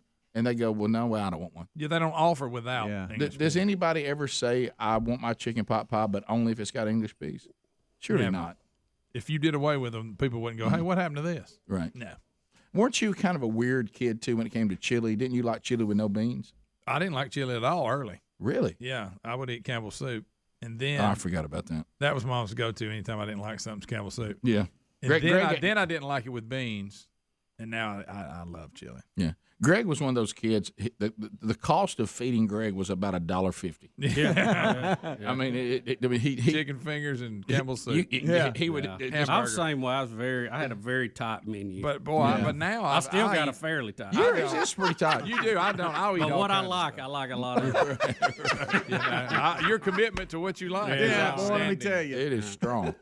It is strong. But I've expanded a lot of the vegetables. I didn't care. Oh, I nothing came a about million as a kid. miles. I'm gonna tell you when it changed for me when I had to go grow up and get a real job, and you might be working and you go, hey, we're gonna stop at this old restaurant and eat, and I got to look at that old home cooked food, and I thought, you know what, that is pretty good. Yeah, man. Pintos that I wouldn't have ate when I was a kid. Yeah, I man. like pintos. And I started eating that.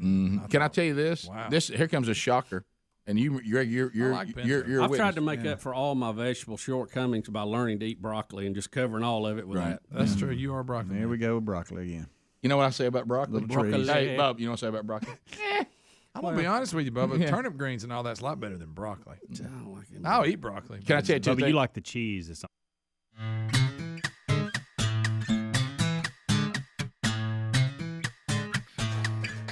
10 minutes to the top of the hour, the Rick and Bubba Show. Thanks for being with us today. Looking ahead, the Man Church Conference coming this weekend, Birmingham, Alabama. We got two this year. The first one coming up Friday.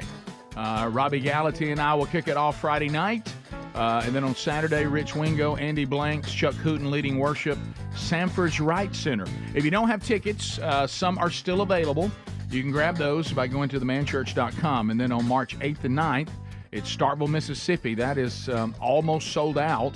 But if you don't have your tickets, there's still some available. You can grab them at the same place, themanchurch.com. Granger Smith, James Spann, Scott Dawson, Andy Blanks, and I will be there in Starkville coming up March 8th and 9th. So just go to themanchurch.com, and look, we've got like 11 different states represented as men are coming in from everywhere this weekend, and then a couple of weeks in Starkville. So looking forward to seeing all of you. Really excited about that. All right, so I didn't realize this happened today, and now I realize this is actually going to be awkward because I hope it's made me feel strange. I just want y'all to know I did not see it this way. I never thought about the date on the calendar. It literally was just trying to work out times that I could actually have this conversation today. I never thought about it being Valentine's Day. I want y'all to know that. And that's this ongoing thing with David Pollock. So Nothing to do with Valentine. Apparently, he didn't ask you to be his Valentine. Yeah. Well, we're going to talk today. And I didn't realize. He was just saying, give me times you can talk. I know you're busy. And I gave him this afternoon after the Bible study, because I do a lot of returning calls. I do a lot of this stuff. And I said, that's usually a good window for me. And he took it. Ooh. And I realized it's Valentine's Day. That's awkward. I mean, y'all got a full bromance going there. I mean, that feels. I didn't think about that. Right. So it's gonna be kind of awkward. How you just kind of getting it started? Are you gonna wish him Happy Valentine's Day? Yeah, I don't know where to. Helmsy, how do you feel like one of his responses to me when I said I'll shoot you some times, and he responded with "boom!" exclamation point. That's a good sign. Is that a good sign? Yeah. Mm-hmm. Yeah. And then boom diggity. And then he's high energy. And then thanks coming out in his exclamation text point. messages. He's a high energy guy, loves Right. life, and Okay. it comes out in his text, not Sure. only when That's right. you're able to talk to him Fired face up. to Right. face. Right. Fired up. Yeah. So, Chaka-laka. do you like the fact I that do think that when I was putting him together with you for the podcast tomorrow, and trying to talk to his guy about his podcast, that I had not even brought up talking, and he said, "Thank you. They will be in touch. Let me know when you would be free to chat this week on your time." Yeah, he's all And in. then when I gave him a time, he put back boom. Can I ask you a question? Have you gave him any kind of emoji or anything, or you just simply text with him? Because if you're giving him some type of booms and emojis, then you're really turning it up for you, because you don't do that. They don't prefer that. I don't do emojis. You know that. I know. That's what I'm asking. Not to men. I'll send my wife some emojis sometimes, just trying to be cute. Yeah, because she sends emojis. And I go back to this. I wish they'd have made that little round emoji face a little bigger. I can't tell what the facial expressions are. At least I got to look at it. It goes back to Bubba's sexy face. I don't know whether sometimes my wife's mad at me or has gas or is happy. I can't tell what that is. She hears that. Can you You see said that? that to Rick. No, I did not. You just said that. Out loud. Out loud. You did. I didn't mean to say that. Kind of caught me off guard. I thought you were talking about the emojis, and then you said your wife. Well, Did when you she sends misspeak? it, when she sends an emoji, okay. I'm like, because I can't tell the face. What's this emoji mean? Right. Oh, Terry's all That's about all it. I said. Yeah. That's all I said. Hey, Rick, look right here. No, turn to look at me. At least he's typing it out. We'll look at his response when I sent him the link. What was the first For thing the podcast Yeah, what tomorrow? was the first thing he said? It's a boom. So this is all right. So I'm sorry, Rick. That doesn't do anything, because he's doing it speedy too. This is just his normal I language. think boom means. I think That's his version of done or like yes. Check it off. Thanks for taking my enthusiam down. I'm sorry. Rip the air right out of it. Could have kept that to Rick, himself. not exclusive. I'm sorry. It's not exclusive. Yeah. Boom. He doesn't even know Speedy. Boom diggity. Hey, When he's giving him a boom. What you need to do, Rick? I could is probably that- text him right now and give me one. Yeah. Maybe. He throws booms Y'all around made your reckless. point. I'm not special. Got it. He's Maybe reckless with his booms. Maybe when you get him on the phone, just say, "Boom, what's up?" All right, let me. Tim Boom. of Buffalo Wild Wings just said he sent him a boom. Oh my gosh! All right, so this is what I'm gonna tell you, Boomity. Kamsi. This is what you're digging for. The closest thing that I've texted back to him, the closest thing, no emojis, because I don't send emojis to men. I know. That's why I'm asking. I want it. Is I did say this back to him after things we had discussed about the podcast tomorrow, being on his podcast, the conversation we're having today, which I need to ask you about that. I did send back fired up. Did you have a flame? That's good. No exclamation point. Did you have Any a flame? No flame. Okay. No flame. You should have added a flame. Yeah, I think the flame would have been fine, but but I think that's that's good. No- I no- just wanted no to know flame. if you Flame were would have been doing sad. things different with him than you would do with anybody else. Right, right. That's what No. I was You know, wondering. I'm flaming for this. No, I'm not, No, you don't say I'm not that. going to send a man Swifty. a flame on Valentine's Day. I am flamed up. No. It looks like y'all are typing everything out at least. No. I'm burning. But here's the now let's get down to these awkward places that I get myself in all the time. Oh my goodness! I don't even know what our conversation's about today. I mean, I know Oh, he my said he wanted to goodness. pick my Well, brain hey. on stuff, but I don't. I think he's looking. I think he's But I don't looking know for what. some What direction. am I going to say? I think I just let it go. But Don't, just don't worry wait till about you it. get on the phone. Boom. Yeah. I could give him some advice. Yeah, boom. yeah. So, what would your advice be to him? Well, I'll hold that for him, Rick. Boom, boom. Yeah. So I do think though. Fired up. I do, Flame. Yeah, I do think that Hit it. he is high energy, and apparently y'all spoke together and y'all bonded. And He's I think, completely over the coffee. See, you keep bringing that up, Greg. I don't know why. Not if you can't keep just let bringing it up, go. he won't that be would over be it. if I was him. That would be how I identify. That's you, No, Rick. I- You remember that's the guy, not the coffee. All Yeah, day. coffee guy. I am gonna sound the alarm on something. Okay.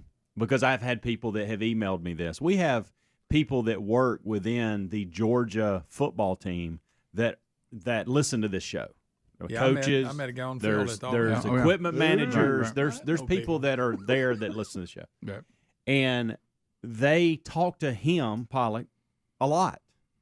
So I don't want them to constantly be telling him every day, hey, they're talking about you. Oh, again. okay. Hey, they're talking about I you didn't know again. that. Hey, Rick is talking about your relationship again. Right. Yeah. And yeah. so I just do what you want Even to. though it's funny. your relationship, and it is fun for the show. Yeah. I'm If loving you're serious about this, don't Okay. wear him out because Okay. people talk to him That's that a good listen to word. this show. That's a good word. And I don't want him thinking, gosh, they talk about me a lot. That's a Like, good will Rick point. let this go? Yeah, that you kind don't- of thing. You don't want him to think you're giddy. Yeah, okay. exactly. You don't want to be giddy. Are you going to be honest with him and tell him his comment right in front of Nick Saban's what sunk him? I think Oh, I have wow, to you're go going there, there. don't you? Because I don't. I mean, I think I have to. Everybody in the overcompensate everybody me. in the free world that's not a Georgia fan thinks so. Yeah. Well, I'm at a point, but I've noticed that throughout our time doing this show together, the making football fans, any of them, happy 100% of the year is impossible. Oh, Oh, and I don't know, but I do realize that this friendship could cast me even a worse light with Bama fans because they're mad about it. Oh, Rick, They are you- anti were- David Pollock. I know. You I know. you talked to Vern, and now this? Are I you know. kidding me? I think where he's landing is post ESPN. They've got their podcast with his pastor, and he's doing more speaking. He knows you've been doing this a lot longer, and I think he's looking for advice, and because he's getting in this world where he's doing that a lot. So to Bubba's point, what I would have to say is now before we go any further, I don't suggest booking yourself in the state of Alabama right. to speak. Boom. Right? Stay. Or have you heard? Have you heard I from know, Bama fans I lately? know he may not think that's an issue. But maybe I should help him with it. Don't underestimate. Let me gingerly say one thing.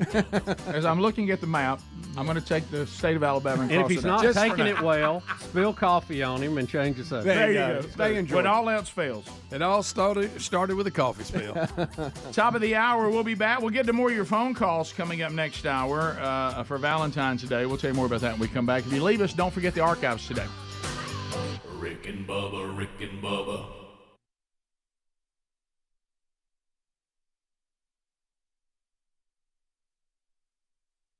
And Georgia, obviously, you've seen in the past couple seasons now, really, they've taken hold of college football. They've done an unbelievable job.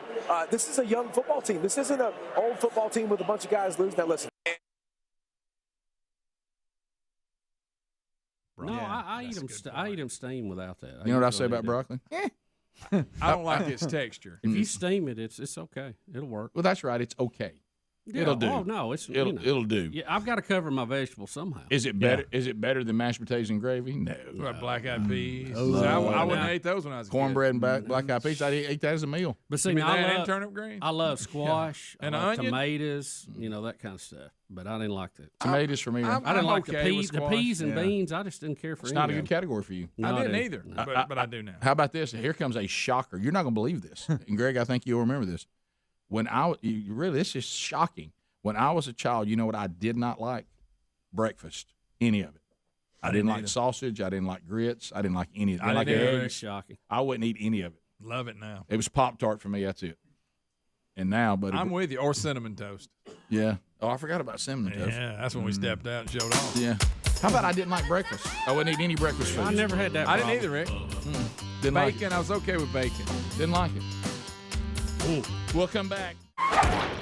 Bubba and Bryant is standing by. From Glencoe?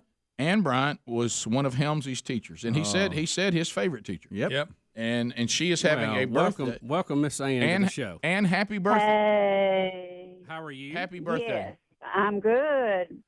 I'm good for a 70-year-old great-grandmother. That's right. Well, there you go. And happy birthday. You know, Greg, our dad turns, 79 Sunday? Yeah. 79.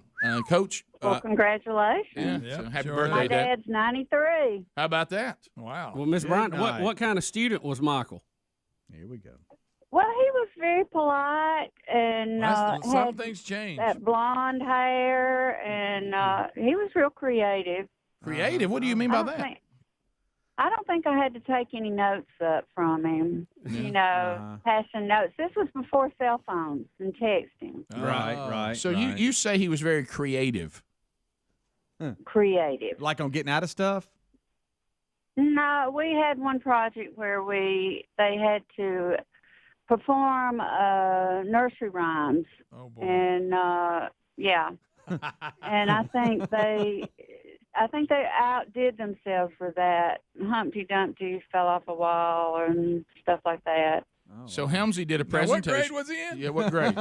Is he a senior? Well, now you have to realize that all the nursery rhymes are based on political characters and British history, and so I didn't realize that. yeah, they're political characters. You know, Humpty Dumpty was prime minister, and he was real fat, and and they had to actually make a special coach for him to ride in, or the horses would be up in the air, and That's funny. Well, see, we learned something right now. We're learning something. Yeah. Just Helmsley said you're one of his favorite teachers of all time. Yep. well, I just enjoy teaching. I started at 42 and taught for 25 years at the same school, and I actually taught 16 different subjects because I had 3 degrees.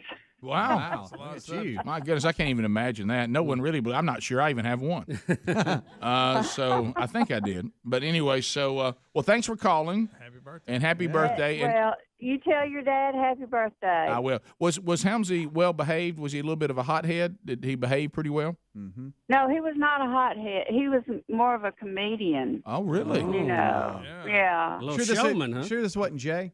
Yeah. Was he ever like really into a subject and then a week later didn't want nothing to do with it? A little hot and cold. Well, he told me, he said, I told him, I said, I wanted to talk to somebody famous on my birthday. And he said, now I wouldn't go that far. So I guess Rick and Bubba, y'all are famous. You're known across the United States. Well, thank you for calling. And the free world. Well, happy birthday. Happy birthday to you. Yeah, I'd want you to raise Thank that bar a little bit, but Yeah. thank you. Well, you know, thanks. Okay. See, There he goes. Yeah, thanks. There she goes. Yeah, there you go. Well, there she is, one of Helmsley's teachers. There she is. Having a birthday. He's so uncomfortable in there, too. Yeah. Worlds collided. I know. He kept his head down and got through it. He did. I did. I give that. Oh, he just downed the ball. Yeah. That's right. We continue. 866 We Be Big. Let's go to David out of DeKalb County. David, welcome to the program. Good morning, fellas. How are y'all? We're good. I hope you're okay. I hope you're not getting hashtag, Beans2 or something like that on Twitter. But that Green Bee movement, man, they're tough. They may come after you, the social justice warriors. Yeah. Hey, I've got a quick question. Have you seen the video of Chuck Schumer telling the invisible person to get out of his chair during the Senate trial, the impeachment trial? No. Guys, you got to go find that and see it. It's classic. So what do you mean? I mean, is he talking to a chair as if someone's in it? He walks up to someone and pats him on the back, goes over to his chair, and just like he's looking at someone and says, get out of my chair. The lady behind him looks like she doesn't know what's going on, and then he sits down and starts looking around the room. That explains a lot. Yeah, well, that really night. does. Well, we've had a feeling that he wasn't with us. Yeah, but, there's. Is that him? All right, Either that or he had someone with him. So yeah. Wow. Surely he wasn't right there. Was he talking to the chair? That was weird. We're looking at it right now. That's very strange. Well, they've been in there a long.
Let's all sing it together. Here we go. Coming to you from the Big Boy Studio out on the bleeding edge of technology. From Sweet Home, Alabama to the world, we thank you for being with us today. Gang's all here. Speedy, the real Greg Burgess, Helmsy, Eddie Van Adler, and welcome back, Bill Bubba Bussey. Rick, glad to be here. Thank all of you for joining us and being part of the little party we call Rick and Bubba. Well, it's Valentine's Day, and we've talked about Love that. is in the air. And people are discussing. We're getting your stories. We'll get to more of those at 866-WE-BE-BIG. The good, the bad, the ugly. And, of course, just from a sick standpoint, hearing bad Valentine stories, I hate to say it, they're usually more entertaining. It makes me feel better about some of mine. It does. That may not be spectacular, Right. but they were great Yeah. in their own way. Sure. And we still want to hear some people who hooked up from the personal ad shows over the years. Are any of you still out there? Is there one story? But before we go any We've further, heard several. I just like to hear from them today because it's the last time we're going to do sure, this. Yeah, and we'll hear from you guys coming up. When we come back, we'll do more phone calls, and we got other things to cover today. But apparently, I didn't know this. The guys are saying that Gary the Bulldozer Man has been giving Valentine's Day advice. Yes. Really? It's pretty funny. Yes, Okay. it's gold. Okay. Keep in mind, I say he's at Lake Mitchell. this was posted yesterday, which Yeah. was not Valentine's Day. That's important. Yeah. Okay. But we're- That's a key point. Right, but we're playing it today. But this is something that he posted. His wife Gwen. Oh, is you mean gonna- sweet little Gwen? Her voice is going to be heard. She's Pretty the one funny. videoing it. Oh, okay. Okay, and this is Gary and Gwen. Okay, here we go. Hey, I just wanted to wish everybody happy Valentine's Day today. Today's not Valentine's Day, it's tomorrow. All right. Well, I was going to try to help several of my friends and stuff out with a few pointers on relationships. Me and Gwen, we've been married 44 years. No, we ain't. It's 47 and a half. Well, I don't matter. But, you're going to have times that, it's going to be good times and bad times. And, if you get in a heated argument, just tell her to, settle down. And, she overreacts sometimes. If they do that, just tell them they overreacting, Here, just do it yourself. Well, hey, y'all tune in next time, and I'll try to help y'all out some more. Do it yourself. Just tell him to settle down. Has anybody ever been successful telling your wife to settle down? No, I don't think so. All that does is accelerate. You know, I hate to bring this up, but that deck needs a little treatment on it. Or something, Do you think it does? I can't believe he's let it go that way. That's Some of the not comments- like Gary just to let that get that way. Some of the comments were pretty funny about the deck. I can't get past the fact that he apparently was trying to read off something. Yeah, we never got to what Did was he have something on the piece of paper he was going to read to us? Go in, don't just do it himself. Well, I don't think he got one thing right out of all the suggestions. 47 and a half. First Well, of that's all, the joke. Happy Valentine's. Not Valentine's Day. It's tomorrow. 44 years, 47. He goes, that don't matter. That's so good. What's on that piece of paper? What was he going to read to us? I don't know. He really liked Did he it. ever get to it? No, he never got to it. So, and you think the deck needs a little treatment on it? The deck needs some attention. Somebody said That spend less thing's in time trouble. at Rick's farm and more time on your deck. That was bad. Well, Just some advice is all. Right. Well, and you're right, Bubba. You point out, and I guess the others do. For somebody like him, that kind of prides themselves on priding themselves on being able to fix anything, build something. You would think he'd be on top of that a little more. You would. Now, what's happening with it? Oh, what's that sticking? Is that a chair over there? It looks What? like a chair turned into a table, so the rain doesn't hold it. Oh, I see. I know nice. Al wouldn't allow his deck to look like that. I know that. I do have a little bit of deck envy, though. That's a big deck. That's a big old deck. Yeah, Watch it. Well, you don't fall in. That's a beautiful You don't get view. something Nice like that. view. Hey, I mean, here at Lake Mitchell, I got a pretty nice setup, But he does. And he does. Romeo needs to calm down. Yeah. Right. Well, you know what? That silver tongue down. I was visiting some folks on that lake, and I asked them if they knew where Gary's place was. They said, "Oh yeah, we know."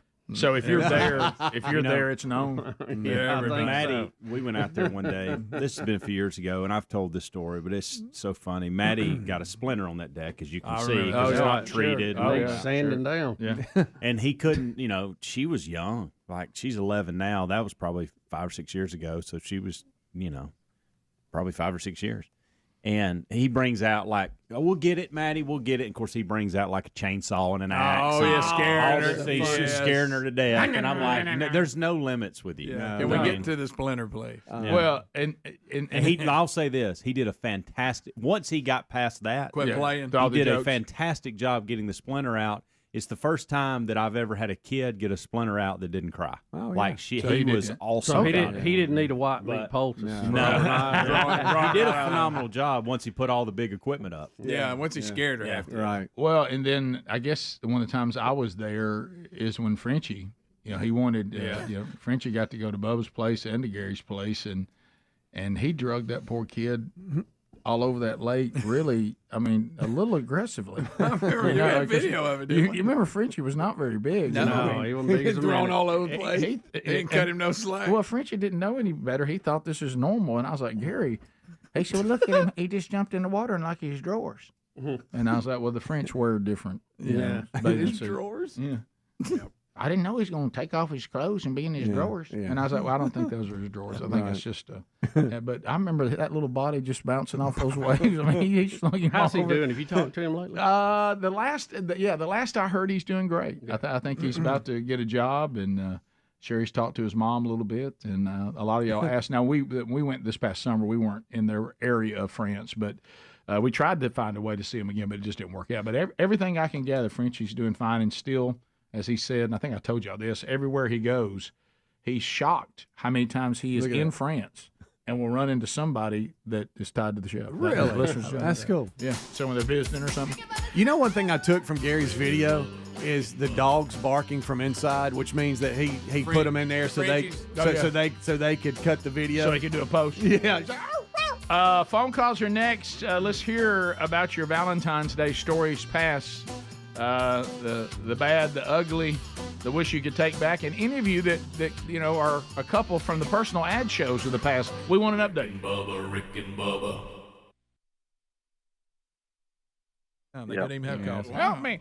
Somebody. Y'all, there wasn't anybody in his chair or the one next to it. I know. No, they were both empty. We're watching Okay, right now. here it comes. Okay, we got that. We got an eye on him right now. Nobody's there. He's walking over to the chair, and then he says something. Get out of my He chair. did. Y'all. Look, he pointed like, get up. And then sat down. Bubba. Good night. What do you make of that? Did you see that? Yeah, that was just weird. I have an idea. I hate Right. to Guys. verbalize it right now. That's I don't know what he's doing right there. That guy's looking at him like he's saying something ridiculous. Yeah. Right. Who's the Look, he looks, just get out of my chair. Oh my goodness.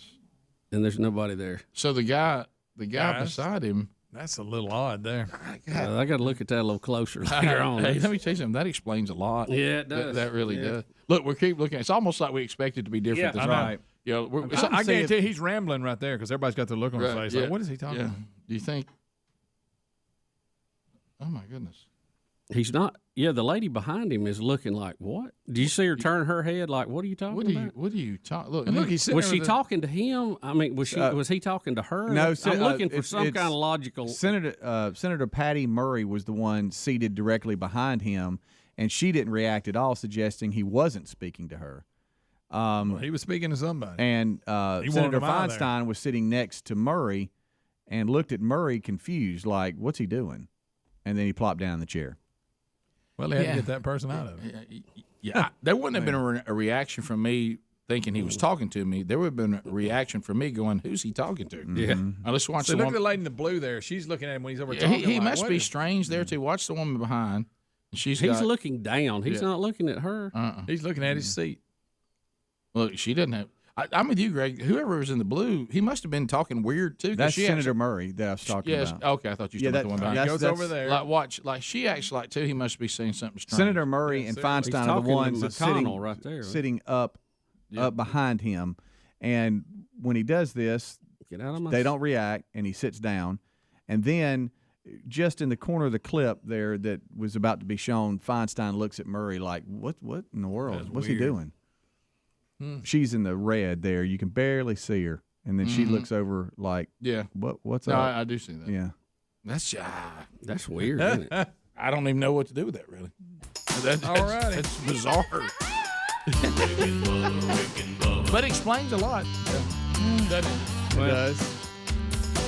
It's just a manifestation of what we kind of already know, isn't it? We'll be back. Rick and Bubba's show from the Broadcast Plaza and Teleport's 26 years and rolling. Speedy, the real Greg Burgess, Helmsy, and Eddie Van Adler. No interns today, so it's just the boys. Team Rick and Bubba. Welcome back for a brand new hour. Put your hands together for Bill Bubba Bussy. There he is. Rick, glad to be here and glad I'm not being held captive and forced to watch the impeachment hearings. That is correct. Or hanging it out at the food market in Wuhan. Yeah. Yeah. That's serious. Yeah, somebody eats snake soup, we're all going to die now. No, everybody's happy. All right, so Bubba, this day in history, and I know Rick, we don't do this day. in we've history made fun much. of this for years. But this one is kind of special. Well, right now will be the Hot Rocket DJs, the morning zoo. I mean, on this day in history, Bubba. First of all, celebrity birthdays. Happy birthday. 1984, Apple Computer began selling its first Macintosh model, which boasted of a 9-inch monochrome display, a clock rate of 8 megahertz, and 128K of RAM. Now today, with our latest laptops that we're using here, 1.6 gigahertz clock speed, 8 gig of RAM. So we've come a long way. The sale started 2 days after the company's 1984 commercial that aired on CBS during the Super Bowl, the only national airing for the TV spot. So this was the launch of the modern day Apple products. You know, I was watching, Bubba, one of your favorite shows, the 80s, the decade that made us. Oh, yeah. And, You're talking about the greatest decade mankind has ever seen. And I watched that. I hit my knee every day, and I thank God I was alive in the 80s. There you go. and I weep for those who were not. I know. It was the closest thing we got to heaven on earth. Right. It really was. I say we should get together and bring the 80s back sometime here in this century. If you see how people are dressing, they're coming back. Yeah, Yeah, sure. but we got to get the attitudes back there, too. Yeah. Nobody was so sensitive back then. No. Boy, I'm going to tell you, we really could use some The of that. economy's starting to resemble it a little bit. Yeah, No, the that's right. economy was cooking. We Yeah. had the Russians on the run. It's you just know?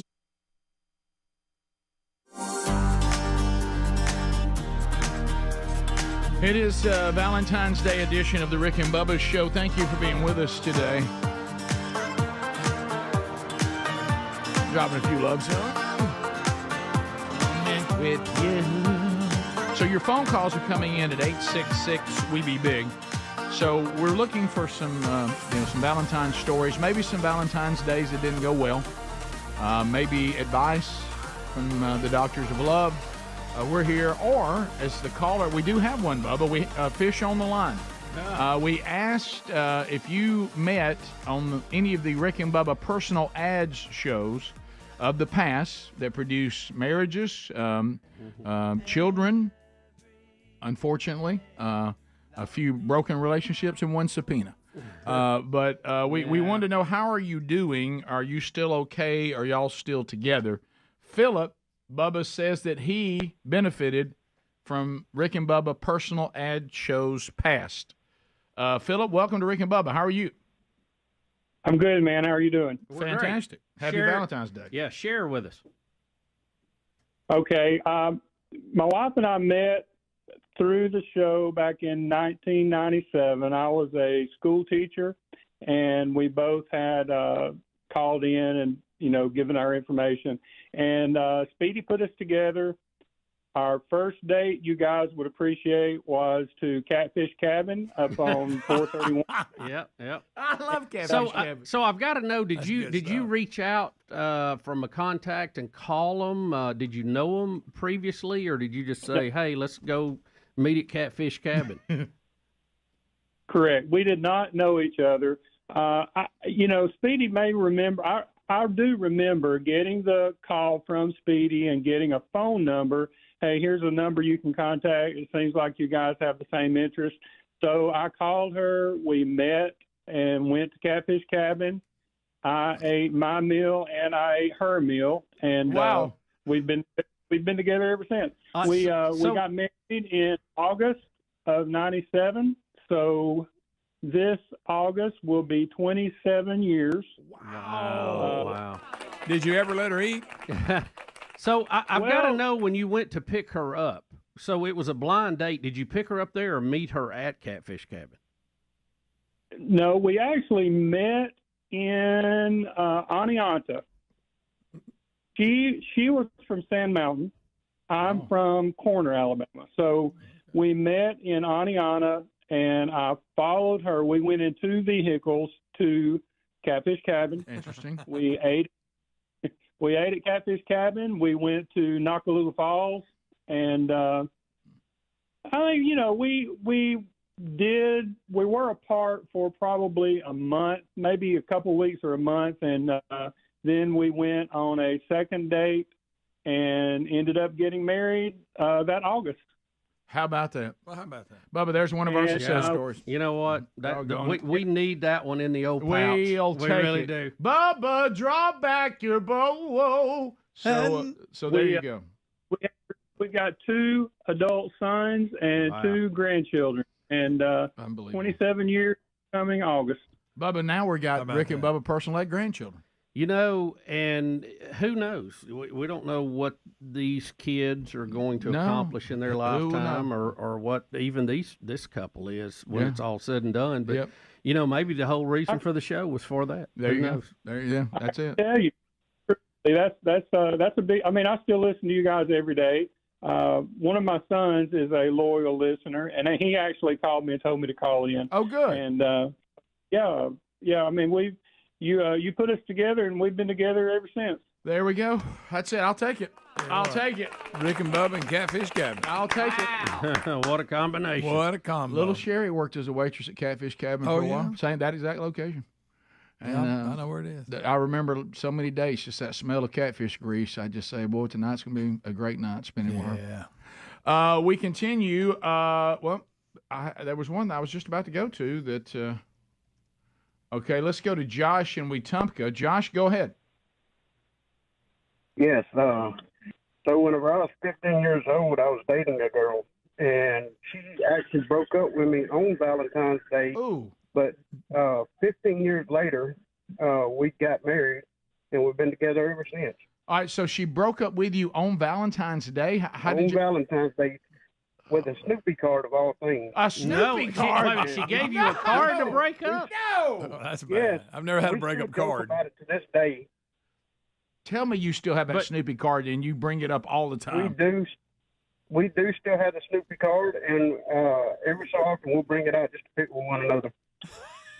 What did the Snoopy card say? I guess there is no breakup Snoopy card, so she must have wrote it in there, right? Yeah. Well, she wrote what she wanted to tell me in the card, but the card just said, "I kind of like you." That pretty much summed it up. I kind of like you, but I'm not sure. I'm not crazy Not about all it. in yet. I kind of like you. Did she try to make you to be her friend, Josh? Yes, we were actually friends, like I said, for 15 years, and Wow. we ended up getting married. Well, there you go. It turned out to be a good story. Yeah, it did. It really does. It really did. Larry in Huntsville. Larry, go ahead. Let me let Snoopy tell you what. Well, gentlemen, I'm going to miss y'all when y'all are off the air. My wife and I have friends listen to y'all all the time. It's really a shame. But what I wanted to tell you about Valentine's Day, I bought my wife rose last night, and I actually ordered her a rose, which she's going to get in. It's a foot-tall rose. It's pink. It's got a white bottom. She doesn't know it yet. I haven't told her. So I hope nobody tells her. It costs me quite a bit, but I do something very special for her on Valentine's Day every year. Usually we do steak out, but this year I got a little creative because after 33 years of marriage, she says I'm not creative. So I've tried to be. She's really enjoyed it. Has she ever suggested getting a better cell phone? That's true. My cell phone reception sometimes is not very good, but I tell you, I sure am going to miss you guys when y'all are off the air. Y'all show is awesome. All right, but Larry, can I take that? We're gonna miss you, Larry. Yes, Larry. Can I take that point though? That very point. You just told us that you've listened forever. You'll miss when the show's not on. That you have kids and family that listens. You basically said you are devoted to the show, which we appreciate, and then said, "I hope my wife didn't hear what I got her for Valentine's." And you just said it on the very show that you claimed all of you listened. Yeah. I hope you don't hear about it. Hope you don't hear about it. Well, Larry, you guys have a wonderful, great day. Thank you, brother. You too. Did you hear me realize, wait, what am I doing? I just said I gotta go. Larry, talking louder doesn't make the phone better. Talking louder. Leslie, scared me half to death. In Huntsville. Leslie, go ahead. Hey, Leslie. okay, so my story is I got proposed to on Valentine's Day, and I ended up turning it down. I walked in the door from work, and he handed me a box. I thought it was just going to be earrings or something like that. He didn't even get up from the couch. He literally just handed me something, and I sat down beside him and opened it up, and it was a ring. And he said he didn't ask me to marry him or anything. He just said, "Here, didn't you say I'm not committed to you?" And I had just found out he had been cheating on me. No. So he thought if he bought me a ring, I guess that everything would be fine. And I said, no. When I said committed, that means I only want you to be with me. Right. I think you would almost take a man not cheating on you and not even have a ring. So how did it end up? So I told him, I said, I didn't take the ring. I said, look, I told him what I meant by that and everything. You could think to yourself, you know. And he come to find out he had took his girlfriend to buy the ring. We went to take it back. The lady that sold it to him kind of was like, well, I don't know if she thought it was a sister or whatever, but she made a comment that, you know, that another girl was with him whenever he went and picked out the ring. So yeah, I turned him down and everything, and told him, you know, that wasn't what we needed, and that wasn't going to fix us. But anyway, we eventually wound up breaking up because he got her pregnant. Oh, and that'll do it. Wow. Yeah, he got her pregnant, and then come to find out, after she had the baby, it's not even his. Oh my God! What a Valentine's story that was. Oh my God! Well, at least he did get up off the couch eventually. At one point. Yeah. We'll be right back. Rick and Bubba, Rick and Bubba. It's just this Ronnie, you told us everything was okay. We had our bumps and bruises. The economy is starting to feel kind of 80s like, but our foreign policies feeling kind of 80s like. But that's right. But boy, the social aspects. Well, we had a lot. We had a lot of disruption then too. You know, we had all these people wanting to disarm, and you know they were protesting nuclear weapons and all that stuff. But Ronnie told us it was going to be okay, and it was. But we weren't afraid of the combustion engine then. No, Rick, that wasn't even brought up. No. Well, we have the hippies always are going to have one topic they hang on, the old hippie bunch. You know, it grew out of the '60s, but they were on, what was it, acid rain? They were all tore up about then. Terrified of it. Well, let's go back to this though. If you brought up a windmill to power something, you'd be laughed out of the '80s room. Well, yeah, Rick. Oh, we was firing that coal up. Solar panels. look, we were moving forward. Industry was kicking. Right. So, do we have that commercial? Because Sure. we got all the Super Bowl commercials. We'll start watching. Well, what I was going to tell you, one of the most overrated commercial in the world. Loves that. Well, this was a milestone right here. Greg. Well, what was so good about it? Well, and what I was going to say. Well, it was a different concept in advertising. I than agree what with had, that. Because somebody had pointed up before, there was a lot of, hey, here's this car. This is why you ought to buy it. This is where we started getting really creative. Well, let me on stuff. rephrase it. When we do Super Bowl countdown commercials, it always wins. Yeah. Well, it was you want to landmark. say it was ahead of its time, blah, blah, blah, but as far as Super Bowl commercials, But think about this. I think the Budweiser Frogs are way ahead of this. They only ran. This is the only time they ran it, and it But why does it basically keep launched getting voted their the best country. Super Bowl Well, you'll see, Greg. Well, it I was, do it was see it's earth changing at the time. You have to Not ask. for the Super Bowl. But what you have I want to- to be entertained at the Super Bowl. Well, that's what I'm talking about. What's the criteria here? Because Well, this was the beginning of the entertainment commercial. But that's not entertaining. Well, it was a landmark. Just let him finish, Rick.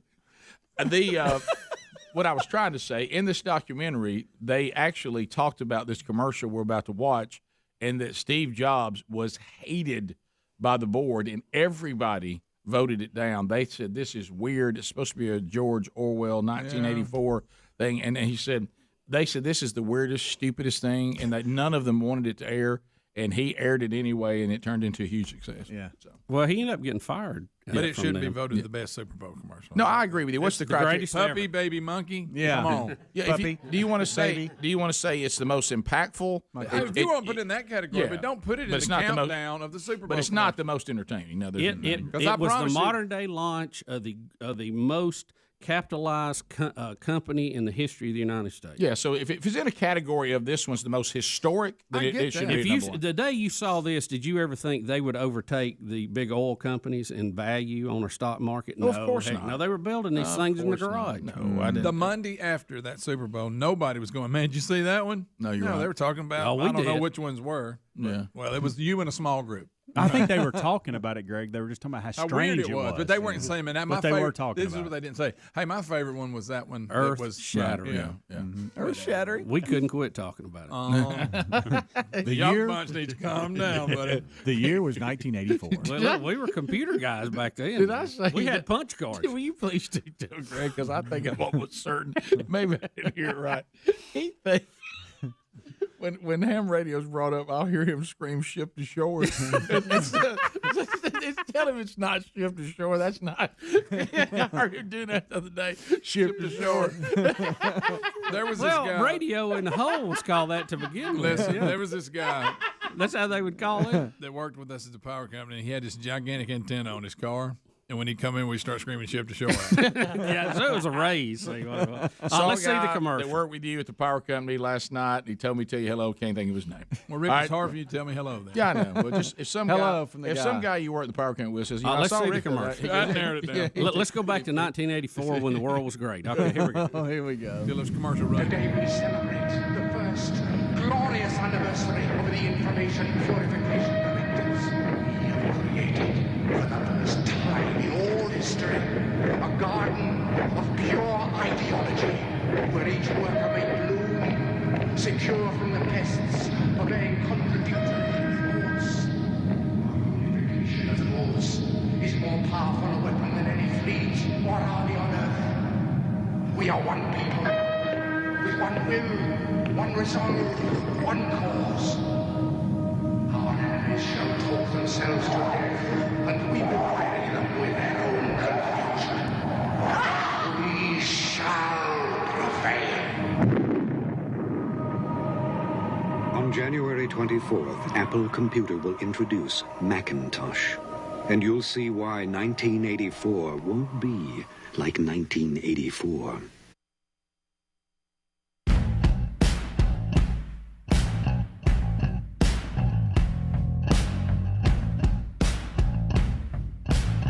We're back, Rick and Bubba's show, Valentine's Day edition, greatest love songs of all time. That's a doozy right there. Yes. Huh? So as we work our way back, preparewithbubba.com. Now, what am I talking about here? Well, I'm talking about our friends at Patriot Supply, My Patriot Supply. Preparation, 5 P's. Prior planning prevents poor performance. And if you are not prepared for those unexpected moments, tornadoes, hurricanes, floods, economy that is totally collapsed. But anyway, don't want to get overly dramatic. It may be something as simple as I like the outdoors. I like to camp. I like to do a little backpacking. I like to hike. I hunt. I fish. It works for there too. So we can go everything from I'm just going on a nice hike all the way to the total collapse of our economy. Yeah. And then any of the other emergencies that are in between. So be prepared. Go to preparewithbubba.com. Now, right now, because you are fortunate enough to be part of the Rick and Bubba family, My Patriot Supply has put together 4-week emergency food kits that include 16 food and drink varieties, so you won't be bored with what you're eating. Over 2,000 calories a day, so you got plenty to eat. They can be stored up to 25 years in storage and still be good.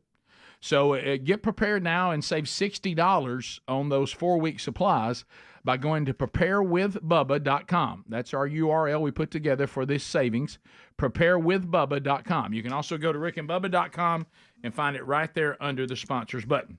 All right, so we're still in the aftermath of the Super Bowl. The Chiefs are having their big parade today. We talked about that. And there's still a lot coming out from the Super Bowl. We talked about how Mic'd Up on the NFL channel has cut out the audio of Travis Kelce and Andy Reid.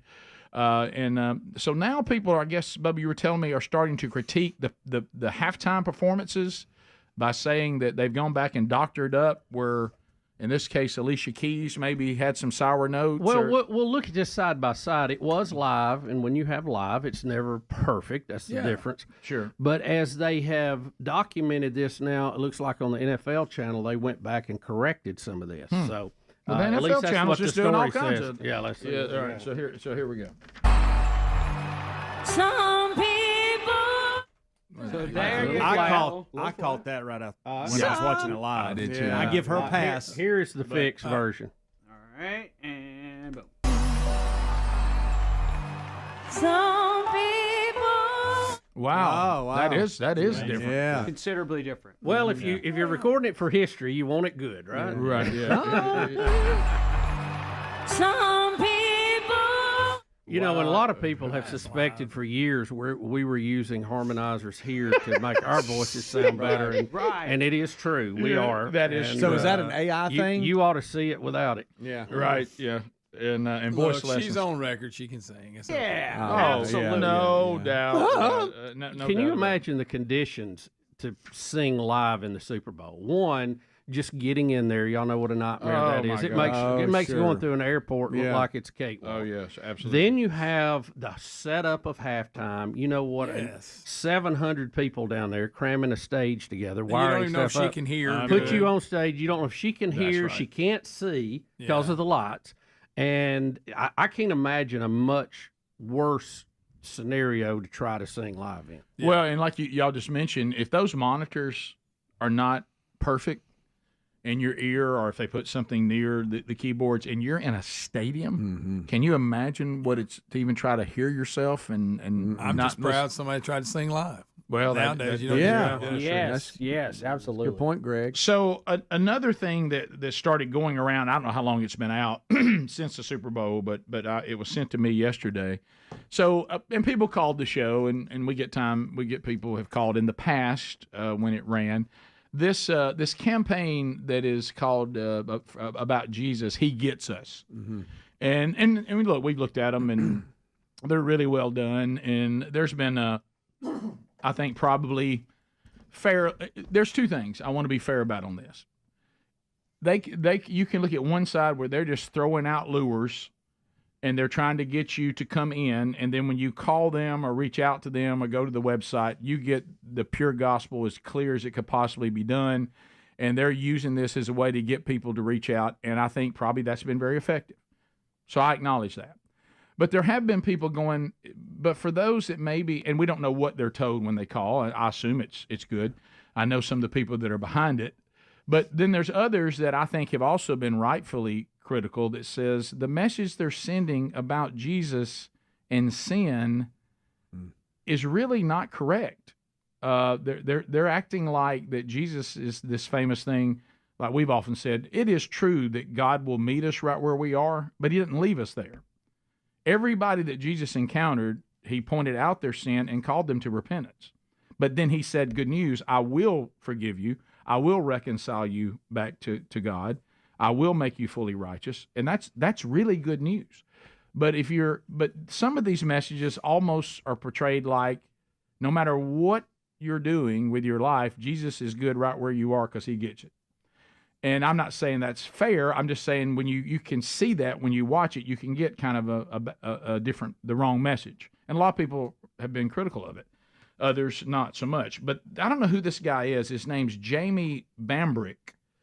And he went, as you can do now, Bubba, with all this technology, and said, I like what you're trying to do, but this is the way it probably would have been more accurate to do it this way. Mm-hmm. And he has put out his version of how he would have done it. Instead of he gets us, he would have called it he transforms us. Right. Okay. And now a lot of this is just going to be music, and we're looking at what's written.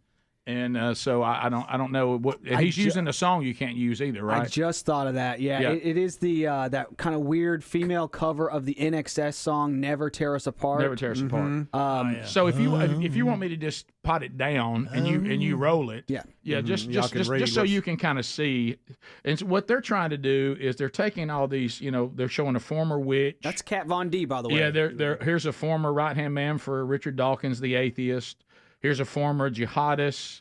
And they're doing former KKK member, and former drug addict, and the list just keeps going on. And they're making the point former gang leader, and they're playing the same song that the ad uses: former drag queen and prostitute, former abortionist doctor, and former transgender, and then former porn star.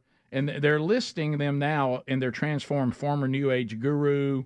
And it's showing them how they are now, former lesbian activist. And see, these are all things that you saw. He says Jesus doesn't just get us, and then he puts in there he saves us, he transforms us, he cleanses us, restores us, heals us, delivers us, redeems us. Some were some of you, which is out of Paul in 1 Corinthians, when he's saying, all of you in this audience right now, a lot of you were in these sins, but because of Jesus, you're no longer this way. Mm-hmm. Some of you were sexually immoral. Some of you were liars. Some of you were thieves. Some of you were murderers. Some of you were like that, but thanks be to Jesus, we're not that way anymore. And so this guy's saying that's the message we should do. He doesn't just get us. Mm-hmm. He redeems us. He justifies us. He changes us. He delivers us.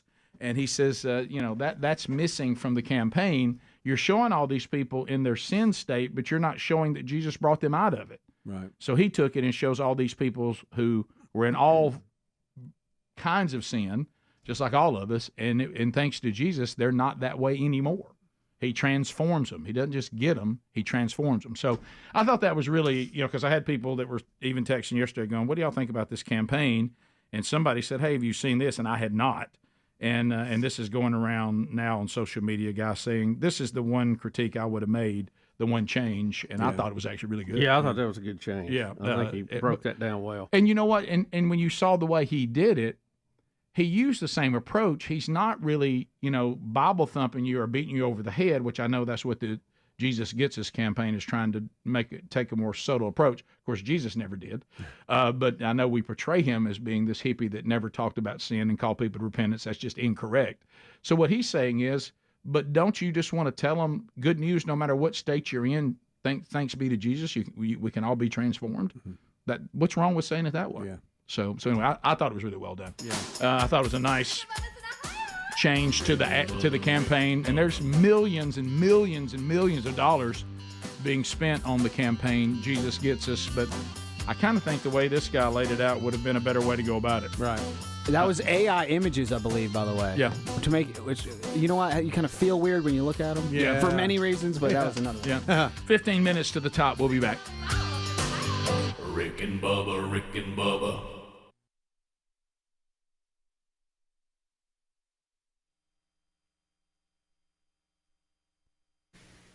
That was a great play off of that. Yeah, it was. It was strange because it was the 84 that had been predicted in the future. It was very odd. It was very strange. I think really It wasn't as good as Van Halen's album, 1984. Same year. Think about this. That was the beginning of the smartphones. That was the beginning of music that you could download. Well, That you had 2001 was the iPod, and then 2007 was the iPhone. Mm-hmm. And so look how far we've come. Oh yeah, it's amazing. And a big jump, big jump. Big jump. To me, the voice part at the end makes it. That's it. Yeah. You know that gives you the build up. Yeah, guys, why does the Hooters waitress throw the sledgehammer? Oh, that's so good. That's so good. Well, the orange shorts did stand out in there. That's so true. Why did the Hooters waitress throw? That's funny. Well, it was 1984. It was okay. Yeah. We'll be back 15 minutes past the hour. You wonder if that's also historic. Did the creator of Hooters say that? Yeah, wait a minute. What's she got on there? Bubba, Rick and Bubba. Barely me. All right, we got a $50 gift card from harryanddavid.com for you. Meat it is. Thanks for catching the Rick and Bubba show. We continue. Let's go to Waynesboro, where we got Kenneth standing by. Kenneth, welcome to Rick and Bubba. How are you? Doing good. How y'all? I'm good. You ready to win something, Kenneth? Oh, yeah, ready. All right, well, what do you say? Wow, I will. Come on, Greg. All right, let's go. Come on. Come on, big money. Come on, Kenneth. Big money, big money. Come on, Kenny. Kenny. Stay away from the whammy. Oh, man, you can't. I mean, you can't have nothing, man. I'm talking about. Come on. Didn't even. Greg has not been free. Speedy, tell him what he won. Chris, what do you say to Greg on the wheel? Coleman, Alabama, checking in. Wow, what a win. Go, Greg. All right, let's see what happens. All right. Chris, the wheel has been kind of hit or miss today. I mean, there's been as many losses as there have been wins. Right. Got a bad feeling it's going to be Henry. Uh-oh. Buddy, you may have just called your shot. You just called your shot. Right on. Oh, my God. Right on it. He should have said $1 million. Look at the audience in the studio go wild. Here comes Henry. Oh, he's brought a friend. What's going on here? Henry. Well, Henry, who's this? He's being chased. Henry, who's this? What? What's up, guys? Hey, Henry. What's this all about? I watched Monty Python last night. Oh, you did? Monty Python. Yeah, that's right. It is I, Henry, son of Harold the Horse. Perhaps you've heard of him. Cousin to Secretariat. I once went on a date with Black Beauty. Not affiliated with Mr. Ed. He's a hack. It is I, Henry the Horse. Wow. What a monologue. Not really. I have brought with me my squire, Nick. Hey, Nick. Good morrow, Richard and Bartholomew. Hello. 'Tis I, Henry Squire. I am. You know, Squire, I've been summoned by the wheel to read the scroll. Hand me my scroll, Squire. Sir, you pack the scrolls. Scrolls are clearly Squire's work, Squire. This is a classic Henry and Nick mix-up. Oh, the shenanigans we get ourselves into. I am not amused, Squire. I don't know what to do. Well, the scroll probably said, "You've spun the wheel of meat, not gaining what you were after, so I came out and danced for this fat man's laughter." But it also could have said, "You spun the wheel and didn't win. There will never be a day when Bubba is thin." And lastly, the scroll probably said, "Although he would wish that we bring him some beer, instead we'd like to say to Greg, Happy New Year!" What a monologue there. Oh, look at this. He's got the whole Happy New Year. No, he's got to wear the Happy New Year hat. Happy New Year, Greg. It's Chinese New Year, Greg. Happy the Chinese. Year of the rat, baby. It's the year of the rat. Rick and Bubba's in Ohio. Rick and Here we go, 10 minutes to the top of the hour of the Rick and Bubba Show. Wednesday Bible study back today. We'll be in 2 Corinthians chapter 8, noon Central, 1 o'clock Eastern on the YouTube channel. That's the live shot, and then we'll archive it like we do every Wednesday soon after. It'll be on the YouTube channel or the podcast channel if you so desire. All right, so a couple of other stories today. We'll get back to more of the Valentine's Day stories. Bubba, you said you're getting emailed some funny ones. Oh, yeah. But- I told them they need to call They in need because to. some of that, there's just no way for me to share some of these things that these people have been through. I mean, it's incredible, really. I'm glad we did get one confirmed. I know we've got more because we've heard them Felt in the good, past. didn't it? Yeah. But to get one confirmed marriage, kids, and now grandkids off of the personal ad show. Felt good. And, you balance that with, a certain amount of legal action and subpoenas, and you come out a little ahead. I was in there screening. Did they say they use this day like an anniversary of any kind, reflecting back? I couldn't hear the conversation. Not really. No. Usually, they are saddened that Catfish Cabin, some of the locations have gone away. Yeah, well, I mean, after this year, the show gone Catfish Cabin. Right. So, Yeah. a lot of that history will be done away with for them. Bless their hearts. So is that I think that Catfish Cabin location is closed, isn't it? I don't know. I I haven't been through there in a while, Yeah, sadly. because see, when I'm I go long to overdue. Gunnersville now to visit in-laws, we go the other way. We don't go past that. But I know I think it is gone. That location. I may be wrong. Maybe that's the one that survived. I hope so. There's several others. I mean, that I know not only on the personal ad show, but just met because of this show. Absolutely. There's one in particular that we've laughed about over the years many times. Do you, and you remember we used to even tell people if someone doesn't like the show, don't date them. Well, right. It really, and I told you a funny story. There was a guy, we were reminiscing about some things the other day, and we were talking about the Auburn, Alabama thing and how bad that can get. But he was dating this girl like their he said the phrase was she checked all the boxes, and I thought we got a future here. And then he went through an Auburn Alabama game and realized I will never be welcome in this home. And ended up breaking up with her, I think, over that. But you've seen the same response with this show a lot of times. No doubt. Well, and we had people earlier that back to the Auburn Alabama thing. They've been married 48 years. And had arguments over the Iron Bowl, but they've made it. I don't know how.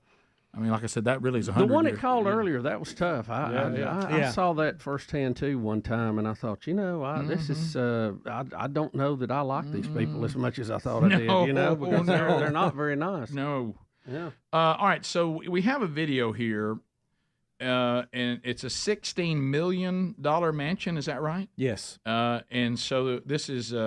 It's at Dana Point, California. I'm not familiar where that is, but what people are pointing out, due to years of erosion or whatever, it's about to fall into the ocean? It is literally about to slide off into the ocean, and it's not the only mansion that's in jeopardy. The others around it are as well. Baby. Yeah, but this is ABC 7 here. Okay. It's about to go down the hill, and it's $16 million. Can you believe? Yeah. That's so. It has audio if you want it. Yeah. Okay. All right. All right, here we go. Scott Wright for Air 7 HD over Dana Point. Boy, over the weekend, we got a huge landslide next to 3 large homes on Phoenix Drive. Basically, they're just 3 estate-style homes right on the bluff just outside of Dana Point in the harbor, and you could see how much of the hillside gave way. Building and safety, it's unclear if they've been out here yet to assess the hillside. It's unclear if these homes will be red tagged, but certainly we're going to get more rain next week, and if we do and more of this hillside does give way, these homes could be in jeopardy. Wow, I've always wanted to be do that helicopter guy. What do you do about this? I don't know. You call one. You don't build so close to the edge. Right. And I don't know. I mean, can you build that up? Now, I have seen something similar to this, where they would get on the side of the hill and they would drill down holes. Yes. And put pylons in, basically. And then build a wall and start, concrete wall and start backfilling to hold it up. But I don't know, that may be too far gone. I don't even know if they can get in there to do that. We need a civil engineer here. Yeah, I mean I don't know. That's a lot of complicated calculations there. Yeah, if it was in Alabama, we'd just hook up some 4-wheel drives and kind of get in front of it and try to hold it up. Yeah, you know, pull it forward a little Guys, bit. I mean that's bad. That's really bad. Yeah. And we're not, like I said, we're not talking about your utility building is about to fall into the ocean. No, 16 million. Gracious. Can you imagine? There's an insurance company going, please don't fall. Here's another example, just in Jupiter, Florida. This is the top picture is January 29th. The bottom is February 9th, and the ocean is just moving in on this house. The pool is now a floating pool. Good night. Sitting on its own pylons, like Bubba was talking about. They dig down into the sand there. That house is gone, folks. That's sad. Was the pylons there before, or is that something they've done to try to save it? That's for that's what you do when we're putting a pool in. Yeah, you build that underneath the pool, but now you can see it all. Wow. My goodness. All right, here's David in Decatur. David said you asked him to call in, Bubba. Oh. Yeah, he's one of the men. So here's David. David, what's your story, buddy, for Valentine's Day? Hey, good morning, boys. Hey, buddy. So you guys are familiar with mine and Anna's story. There's a period of time where you guys take a tremendous amount of credit for keeping us together. But our first Valentine's Day was less than 30 days after we had started dating. It was in 2001. And as Paul Thorne so eloquently put it, I kind of poured out all my dog food with her on the first Valentine's Day. Oh, did you? I did a lot, and listen, if my daughter came to me and told me that a guy had done this, I think we would file a restraining order. It was a little unhinged. It was good stuff. It was just a lot, and so Anna isn't exactly into grand acts of romance, and she certainly didn't know how to handle it 20 some odd days into a relationship. So she excused herself during our gift exchange. We were in Tutwiler dorm in Tuscaloosa, Alabama, and I just thought she had to use the restroom. And I found out years later that she literally had to go throw up. Why? She didn't know how to handle the grand acts of Valentine's Day that I had brought about 20 days in. Would you mind? Can you share? Can you these, tell us David? what some of these acts were? I'll be honest, guys. I'm embarrassed by it, but I'll tell you. Okay. I wrote and recorded a song for her. Oh, no. It was as bad as you think it is. I also set up, orchestrated a photo session, and I played piano. I don't know, 12, 13 years, took lessons and everything. I thought it would be cool to take a little photo, have a little girl that kind of looked like her, set it up with a piano. It looked really nice, and maybe by itself, about 3 years into a relationship, that'd have been cool. Right. Gosh, it's so 20 days in, it was rough. You scared her to death, didn't you, David? You scared her so much she went and threw up. And she literally excused herself from the gift exchange. We were mid-gift. I don't even know if she had opened all of the things I had bought her. Wow, David. And Rick, you may remember this couple. Let me refresh your memory. I do. They came to the studio. We met them. Yeah. David came back at some point and said they had broken up. I do remember that. And we told him he could not let her get away because he'd really outkicked his coverage. Right. And that he needed to call her, and he called her on the air. I remember that. And left a message. I do remember that. And y'all ended up getting back together because of that, right? We did. We've been married 17 years, but I want to remind you guys, sitting in your cozy studio with no repercussions.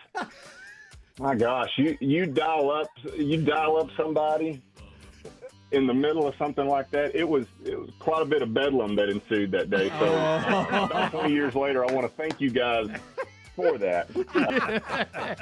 David, all I'm saying is you married 17 years to her, so you're welcome. That's right. Yeah. The proof is in the pudding. You did good, David. You did good. Happy Valentine's Day. Top of the hour. Rick and Bubba, Rick and Bubba.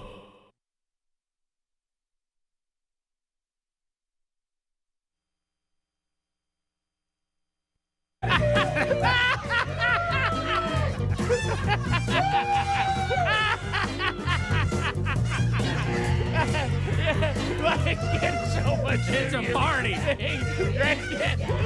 at that is aggression. Look at that. It's like a Muppet doing that. There it is, Greg. Happy Chinese New Year from Henry the Horse and Nick. Oh my gosh! That thing, my goodness, that was like a cannon. By the way, Adler just fired off a look. That thing, that's the best confetti throw I've ever seen. Wow, what a mess! Oh my goodness! Wow, what a wheel! Happy New Year, buddy. Happy New Year, Greg. I hope Nick will be around to run the vacuum here in a minute. Happy New Year, buddy. Rick and Bubba.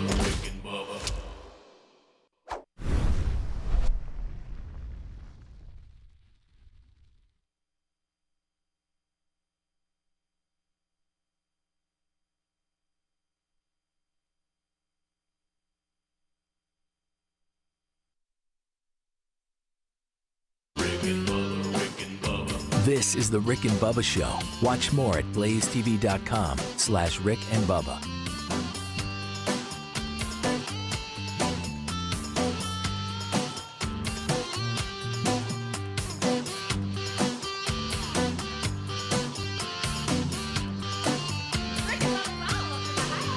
Rick and Bubba, Rick and Bubba.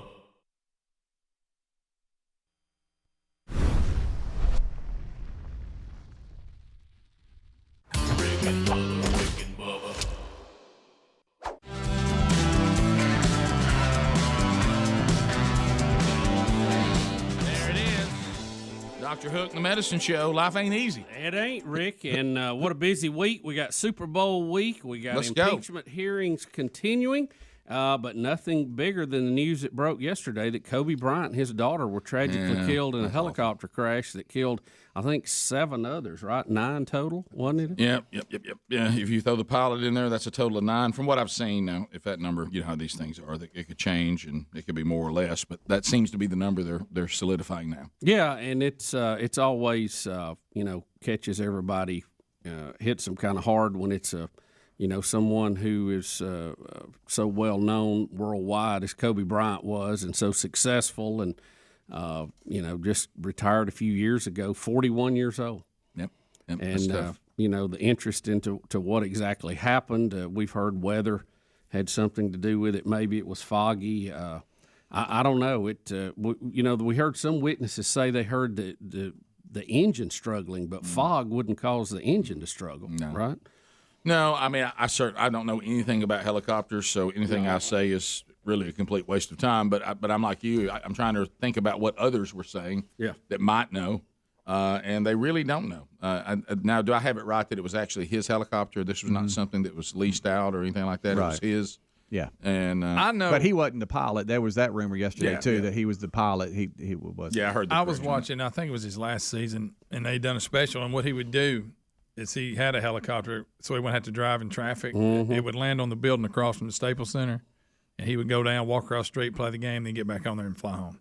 Boy, now that if you're in a place that has a lot of traffic, that's solid go. Yeah. Well, L.A. It's unbelievable. So he'd fly right over it and land. That's pretty good. So it was his then. And they were going to a basketball game that his daughter and some of her other friends travel ball or something. Yeah.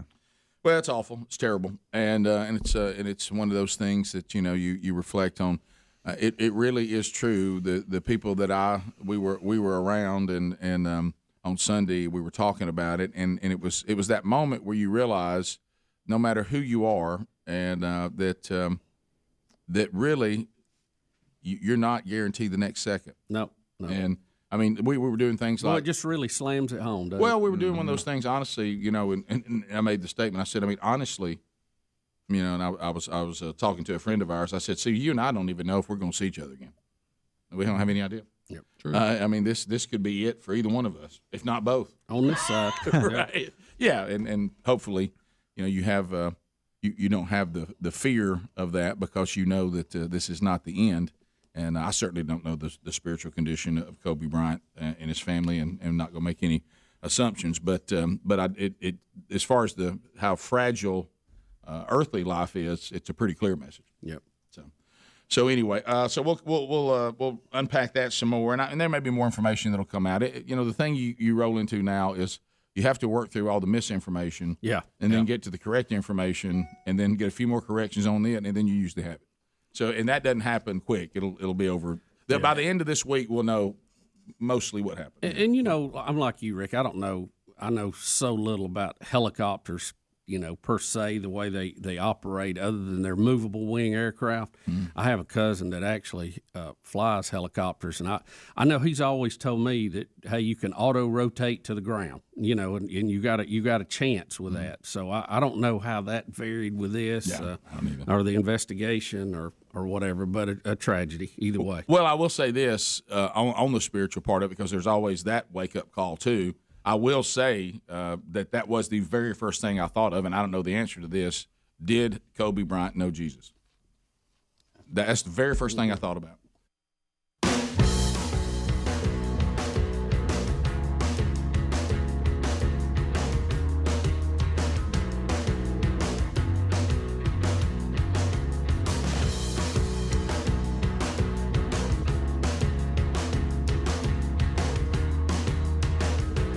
Let's go. A brand new hour from the Big Boy Studio. Thank you for being with us. Happy Valentine's Day. Speedy, the real Greg Burgess, Helmsy, Eddie Van Adler, all here for a brand new hour, and we thank you for being with us again today. Welcome back, Bill Bubba Bussey. Hey, Rick, glad to be here, and thank all of you for joining us. We only asked for 5 hours on this last ever Valentine's Day with the Rick and Bubba That's Show. right. This is the last one we'll all spend together, and boy, we are getting stories from all the years that we've been celebrating Valentine's Day. It's the good, the bad, the ugly. It rolls around quick. We've talked about this. It's getting quicker and quicker. Oh, it is. I've said it before. I know people aging will go, hey, we've been telling you all this. Days are hours.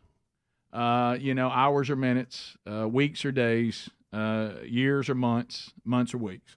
I mean, that's the way it feels when you get older. The length of them just seems to shrink. It really does. For you guys, are you chiming in on that? How old are you? 30-something? I'm 38. Yeah, but did you just chime in with the old people? You can't do that. Yeah, I know, guys. I'm an old soul. Anthony Fauci actually sent you guys a Valentine's card. Here it is. You make my heart stop. That's terrible. That's terrible. I like for Valentine's for That's you guys. Terrible. Yeah. Okay, all right. That right there is terrible. Sorry. I pulled a veteran move this morning. What have you done? Terry woke up, had a card waiting on her. Did you? Oh, wow. Yep. Yeah. Sometimes I do it early. Sometimes I do it later in the day. Just I to feel keep, like if I do Betty it, guessing. if I do it later in the day, I feel like she thinks, hey, you forgot, and you just bring in one home from work. That's true. That's true. Which happens. Right. Yeah. Well, because that's usually correct. Right. Yep. Got a text that I love you, honey. That was so sweet. That's good. That's precious. I'm headed to the grocery store right after the show. Right. Yeah. You'll be with the rest of the losers with that one rose. Because you are one special lady. That's it. It is funny though. You'll have a discussion about we need to lose weight. We all need to cut back a little bit. We got to do a little bit better. And then you wake up the next morning, there's a pile of Reese cups. That's what I mean? Yeah, sure. Yeah. Well, to me, that's a pass. How did you feel? Speaking of that, the one Super Bowl commercial about the Reese cup. That was pretty. About fun. the adding of caramel. How are you on that? Well, I don't know. I haven't tested it, so Right. I really can't say anything. But I don't, I'm kind of why tamper with perfection. I mean, I know they need to go to the board meeting and go, we got to come up with something new, Right. same old. But as a consumer, I like same old. Right. I mean, you got a good thing, and those will still be available, right? They're not changing all just a Reese little cups extra. to this, The, right? the commercial they had Funny. when we were growing up of somebody with peanut butter and somebody with chocolate running into each other and deciding they had a hit on their hand. Yeah. Now, I don't know, are they going to do that with the caramel too?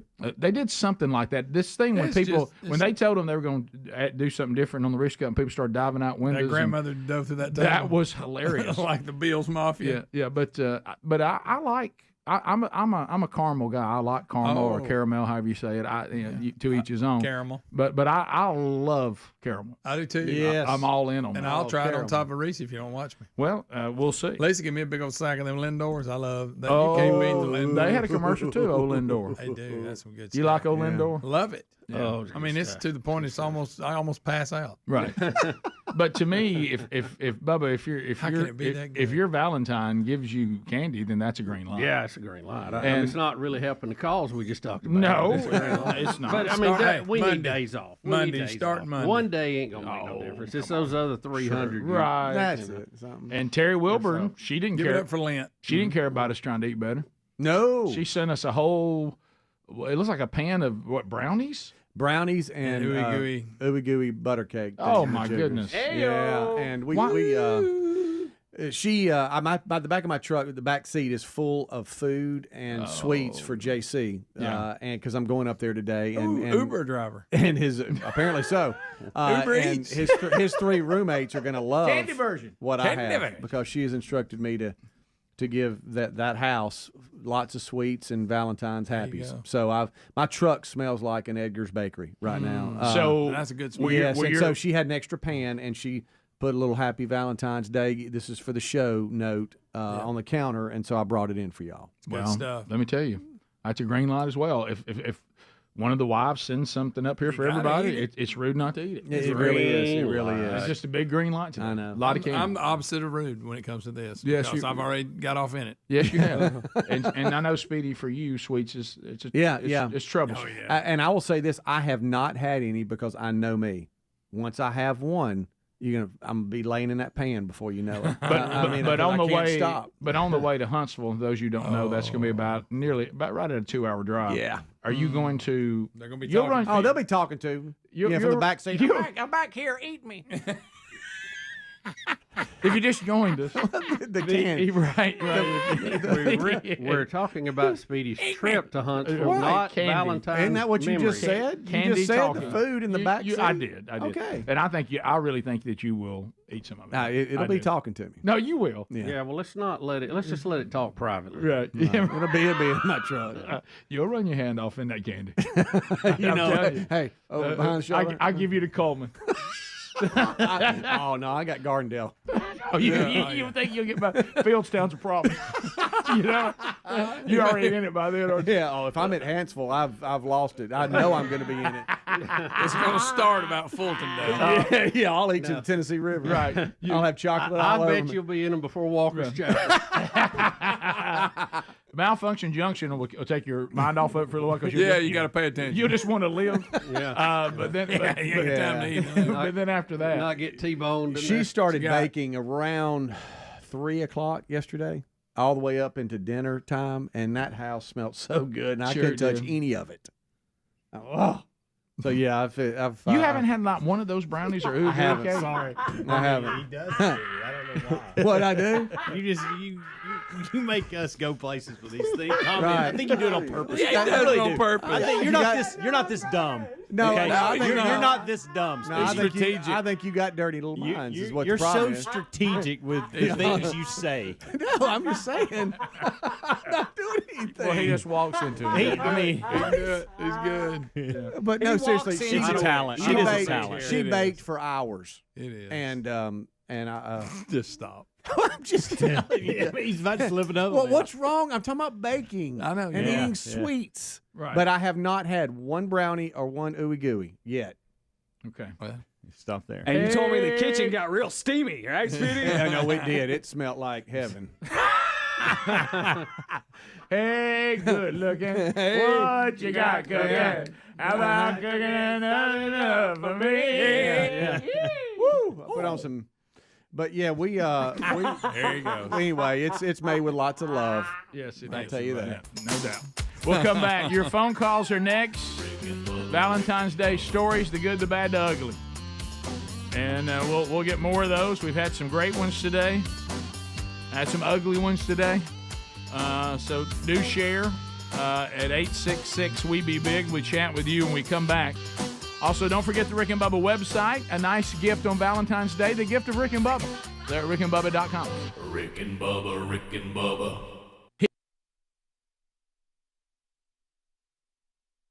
When you see that smoke rising up, you think to yourself, it don't matter who it is, whether it's Kobe Bryant or, nameless. Yeah. That happens every day. Right. Yep. Did that person know Jesus? If you drive by a wreck and you see that covered up body, you go, did that person know Jesus?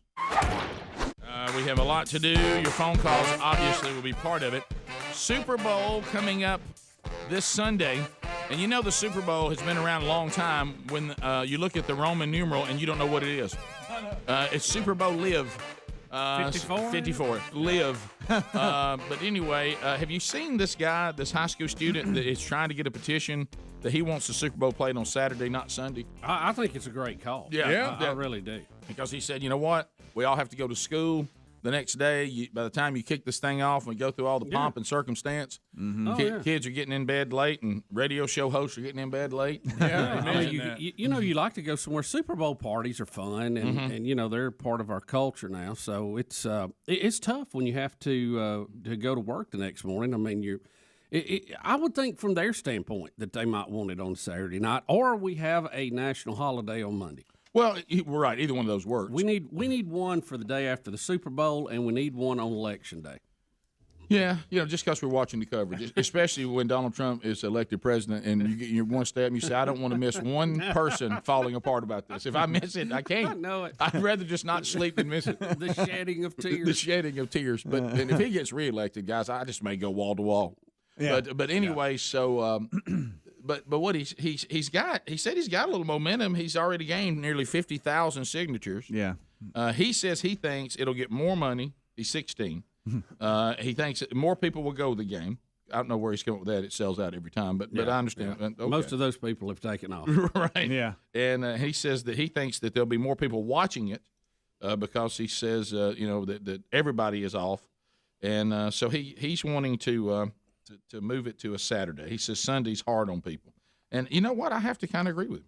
He makes some good points. Now, it's never going to happen, but he I will makes say some good this. points. I wish, because it starts at 5:30, so that's a good thing for us. Now, that is better. And so I'm okay with that. I'm okay with the Sunday start. I wish he would take this energy and go towards the NCAA with this Monday night ridiculous thing we do in college football.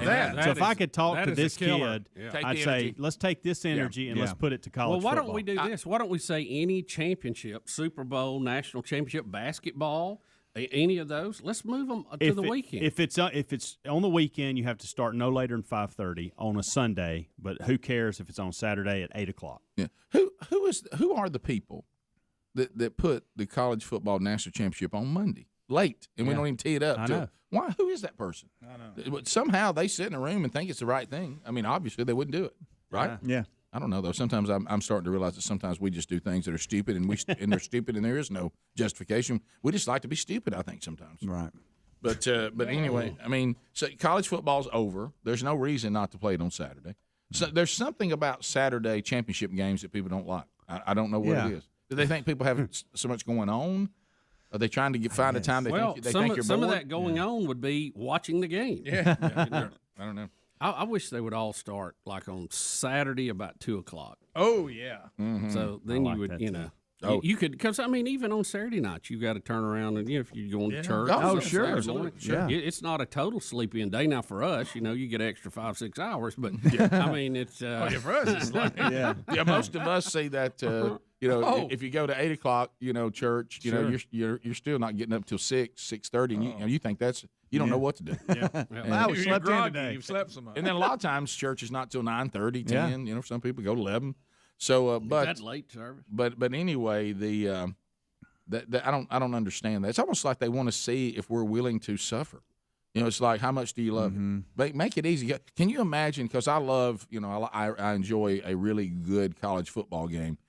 And I like that feeling when the cobalt blue sky's out there and it's a crisp fall day. And the minute you wake up on your sleep late day, you realize, hey, it won't be long till that game's on. Yeah. And you can go on and throw on your pregame. Start watching all the coverage of it. You start getting all your little snacks together and all that. Oh, yeah. And then it's over, and you look around and you've still got time, to be ready for what the next day holds. Yeah. We've talked about the Eastern time It's zone just a and how pleasant bad feeling. they've got it. Are you feeling pleasant when I talk about it? Yes, Yeah, very but pleasant. really, I love the idea. The West Coast is really the one. They're the ones that's They got must- it going on. that- I yeah, mean, because a 5:30 start to them is 3:30, and then the 7 or 8 o'clock starts more at dinner time. So that's who we're catering to. I know. Pass the gravy, please. Ooh, it brings me to my knees. I can't start another. All right, let's go. 20 minutes past 866 We Be Big is our number. You can reach us now. Lines are available. Helmsy's got the calls. Valentine's stories or anything you want to talk about. You know, you don't have to be limited to that. This is just a phone segment. The good, the bad, the ugly from Valentine's past. Maybe you got some advice on today, or maybe just like to bring up any topic. You can at 866-WE-BE-BIG. Let's begin with T in Sweet Home, Alabama. T, welcome to the Rick and Bubba Show. How are you? Good morning, guys. Doing great. First of all, I'd like to congratulate you on 30 years of excellent radio. Thank you very much, sir. You're very kind. And I've got a little story. My wife and I first dated through a setup of a friend of mine. He set me up with her to go out with her. Okay. And after about the second date, I jokingly told her, I said, I think I'll just keep you around and marry you someday. And the 17th day of this month, we will celebrate our 51st wedding anniversary. You kept her around. 51st. Decided to keep her. 51. Wow. 51. You romantic Proud girl. of it. Yeah. And yeah. It just comes natural sometimes when you got good material to work with. Congratulations. Let's go. You know, I told Betty the same thing on our first date, second time around. I said, I'm just going to marry you. Amen. When you know, you know. To her, yep. When you know, you know. State claim. Doug in Seattle. Doug, welcome to Rick and Bubba. Hey guys, I'm still in the witness protection program, but anyways, when I was in the Navy, there was this guy who was really, really pompous. So what I did was I had a girl in the barracks write a card to him saying, I've been admiring you for some time, and you have a hot body. And his body looked a lot like Bubba. Mm-hmm. So it was hot, basically. Dead on. Oh yeah, it was like a furnace. But anyways, this is on Valentine's week and whatever. So I bought a box of chocolates, dumped them out in milk-bone dog biscuits, and mailed them to him at work. And it was the men's code of silence. Everybody knew it. Nobody said a word, especially to the secretary who was rumor control. And the box arrived on Valentine's and said, hey, Ken, you got a package. Oh, Ken, you got a package. So he gets it, goes to his little office, comes out 30 seconds later, and he's bald. He's purple from the neck up. He's furious. And he goes right up to the office, directly to the secretary, Miss Rumor Control, and says, do you know who sent this? Do you know what this is about? Do you know whose handwriting this is? Oh, she was flipping out. He was furious, and we were all just laughing. It was the best setup. So nobody ever sold you out? He never knew? Until now. Until now? Well, what happened was we were stupid, and we left the milk-bone dog biscuits in our office, and he opened up a closet or a storage locker and found it. And he goes, "You!" Yeah, and we scampered out of there like rats. But it was a good setup though. Yeah, well, so they did get busted. You got to get rid of the milk bones. Nothing like a good story with role playing in it. When you take on the characters that you're portraying. What is that? Mark in Oklahoma. Mark, go ahead. All right, I want to read you this text message from my wife. Okay. And but before I do, I got a question for you. Okay. Is this A, a test? Is this B, informing me that Biden is still president? Or C, all of the above? Okay. All right. Listen, I love you, and I know you love me. So if you want to get me flowers, that's fine. But literally just spending time with you is all I want. Plus, the cost of living is so expensive. Save the money. Get the flowers. At 100% get the flowers. Do not fall for that one. Nope. Do not fall for that one. She's giving you an out. I think in her mind, she doesn't even realize it. She's saying she wants flowers. That is correct. That is 100% correct. Because now she's even let you know that to buy it would be sacrificial thanks to Biden. Mm-hmm. Yeah. Oh yeah. I bought the flowers. I went on ahead and did that. I'm Okay. But have you guys bought flowers lately? My goodness, so expensive. Oh, everything What? is. Hey, what ain't? Everything is. Yes, we have, and yes, they are. Has anybody ever told you lately, hey, this is a good deal? on No. something? Yeah, You just I don't tried hear it. something a little different this year. I've never done, and y'all don't laugh at me. Ah, but easy now. Instead of flowers, I bought her a little plant. Oh my goodness! I know. She's got to water it from now on. But she got to water What, it the from gift now of a on. hassle? No, she. Then it gets too big for the pot. No, it's in. she is into this indoor plant thing. My goodness, they're at every turn. What kind of plant? I'd like is to it? see the plant African he picked violet. Just some green one. Some green one, a cactus. You used to have a lot of African violets. They were pretty. Did you even ask what kind of plant it was? No, I saw I I saw a theme going, and I kind of branched off a little bit. Okay. It's a tiny one, so she can help let it grow. What color is it? Do you know? Just green? Just a There's green no leaf. color. Oh, cannabis. Yeah. No. What if you had pot in a pot? Lisa and Aniana. Lisa, go ahead. Hi, guys. So this didn't happen to me. This happened to a friend of mine. This was back in the 80s. Got it. A friend. Got it. Friend So of good. mine. Yeah. No, really, it was. Oh, whatever. And I Okay. Sure, Lisa. Sure. Anyway, so this guy that she was liking, he was going to come over. It was their first date for Valentine's. Too much pressure. He pulls up in his Camaro, mullet, all the good stuff back from the 80s. Nice. Problem is, he pulls up and he runs over the family pet, the family dog. Good night. He's Greg. Kills the dog. Family's so upset. She couldn't, of course, go on the date.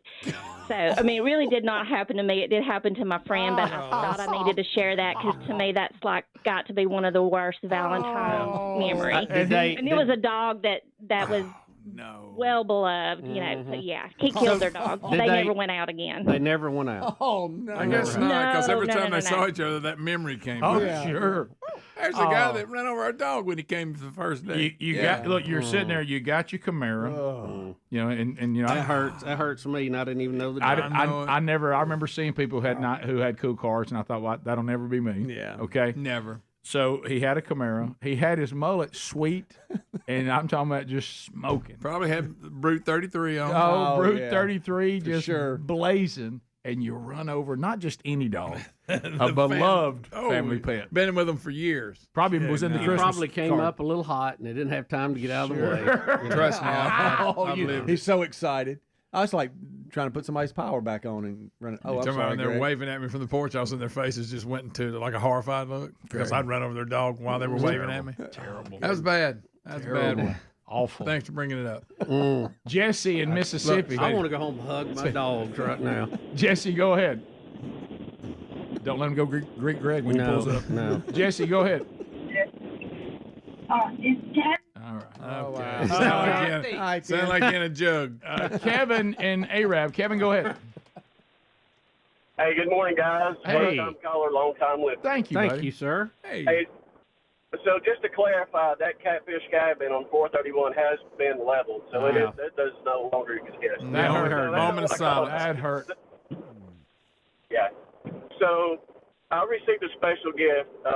4 years ago today, I received a double lung transplant. So today is also National Organ Donor Day on top of being Valentine's Day. Oh, so wow. I just want to call in and encourage people that, you know, if you're not an organ donor, I greatly appreciate signing up. So my life depended on it, and God brought me through and let me live to see the other side. Well, we're that glad is you're awesome. still here. Awesome. Does There you Donor go. Day always fall on Valentine, or is it Good question. Just happened to be.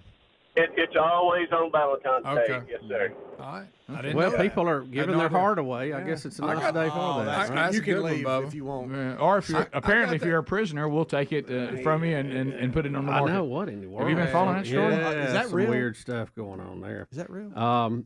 Rick, you know, speaking of good. heart, I'd heard, you know, the symbol we see for the heart. Correct.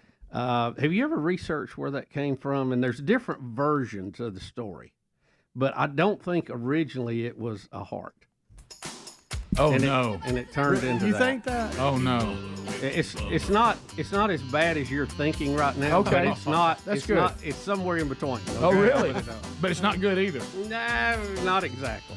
But there's different versions of it. But I didn't know if y'all ever heard No, that. no. Because you got to admit, the drawing of a heart does not look like a heart. It ain't even close. It really doesn't. Think about and it. if we put the way the heart really looked, it wouldn't be all that romantic. No, nobody'd want it. Nobody want Rick it. and Bubba, Rick and Bubba.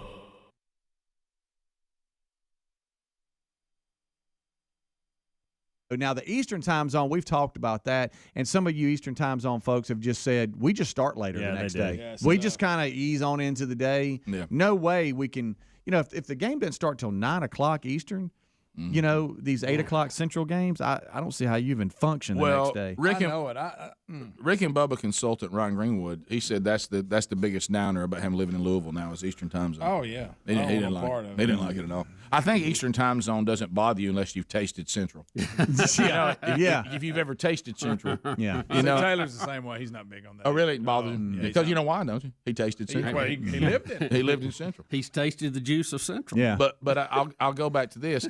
Even our West Coast people under my 2:30 kickoff plan, you're kicking off at noon 30. Still, yeah. I mean that ain't bad. No. I mean you ought to be fired up. Now, late breakfast watching highlights. Yeah. Now, when the college football championship is going on, I can't remember, just a couple weeks back, isn't the NFL playoffs going on at the same time? So they don't want to collide with the NFL. Is that why it's on a Monday? No, because by the time it gets there, I think the champion. Now, I think that the championship game. I know. Yeah, you're doing, right. By the way, championship game is during the playoffs. But so what? I know we were. But I doing, agree with that. I mean, I don't know. Yeah. I don't know. I don't know the answer to put it. both of them on. Put it on a Friday night then. Or sleep in and Saturday, get up and watch NFL games. Or guys, what we said, let's stack them. Let's get that championship game on early for college, and then we roll through the playoff NFL games later starts. Yeah, we'll kick one. We can make this work. We can make it work if we'd all just work together. I love this. Well, there are games on the Saturday games, playoff games are like some of them start at 12:31 NFL, and then the other ones like at 6 or 7. You could back it up, play it at 12 and 3:30, and have the championship game be at night. Yeah, and that'd be perfect. You could. So I just think we can make it happen. That's it. We need to schedule it. Yeah, that's right. I wish I was in charge. I wouldn't believe schedule. I do, sports fans. Hey, sports fans, y'all would love my schedule. Oh, I know. Be a senior citizen schedule, first of all, so we know it's early. Well, there's always the one that is kind of, running the show and everybody else has to fill in behind it. And but for us, the fans, we could do better. That's the thing. We could do better. What if I became like the king of broadcast times, and people say, "Well, anybody got the RBS on that? What the Rick broadcast start?" And so they go, "Yeah, oh, you want to see what he's put out for college this year? It's awesome." So you're saying we should have a broadcast start time czar? That's right. Yeah. And I would like to be. That would stack You'd like to be. in. I would humbly like to be. And do it for the fans, not for any of the groups doing it. Guys, advertisers and audience is going to go where it is, and they might more go if it wasn't such a hassle.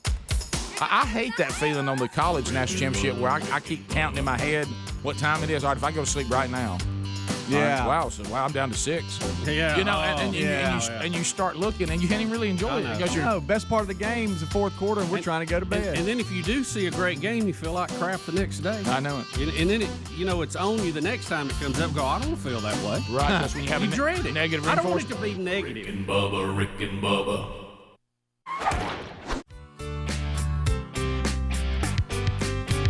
It was 1994.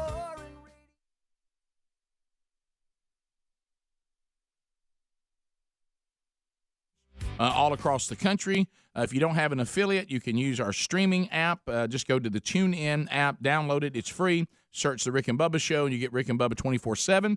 Daily archives on the podcast channel are available to you. And, of course, I told you there's the YouTube option. And, of course, you get that live or archived as well. And also don't forget, if wherever you get podcasts, our original podcast every week called Rick and Bubba University, the latest episode 16, was released this past weekend as Bubba and I had the honor of having a very fun and in-depth conversation with Josh McDowell on the state of the American church. So if you haven't listened to that or watched it, it is available now. And speaking of Bubba, there he is. Hey, Bubba. Hey, glad to be here, Rick. Thank all of you for joining us. We love our affiliates, and it was funny. You know how there's always just a comedy of errors, and I know that it means about excitement and all that. But I found it kind of funny that last night I had the honor of speaking to the Mississippi Baptist State Evangelism Conference. And the fact that, I'm Baptist, I'm speaking to a bunch of Baptists, and our affiliate in Meridian is called The Buzz. Is that a little funny to y'all? A little bit. I mean, there's some comedy. Look, there. Jesus has got a sense of humor. But anyway, thanks to The Buzz and all those there are affiliates because man, they had a huge, packed out crowd last night. And just thanks to everybody who came out to North Crest Baptist. They're hosting the conference. It continues today. And, man, there's a great lineup.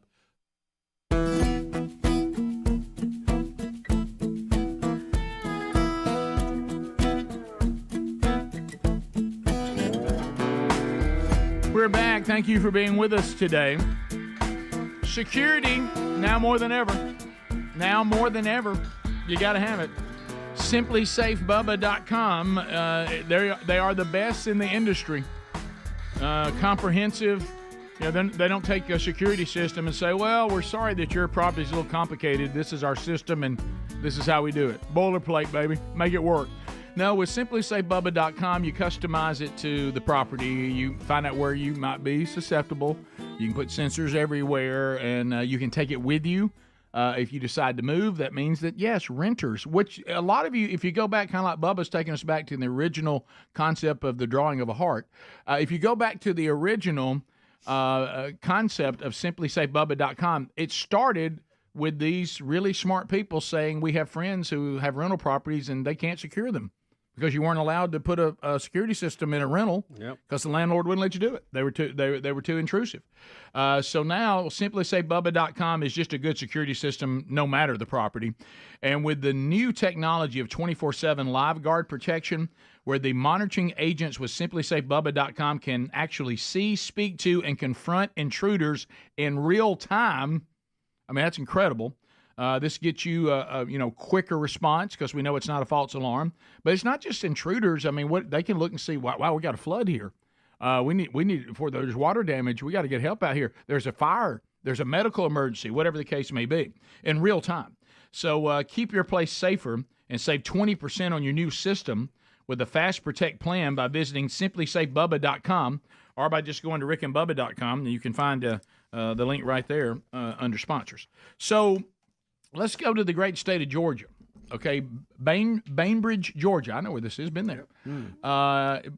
There's a controversy going on, Bubba, because in this area, it's 20 miles north of the Florida Panhandle.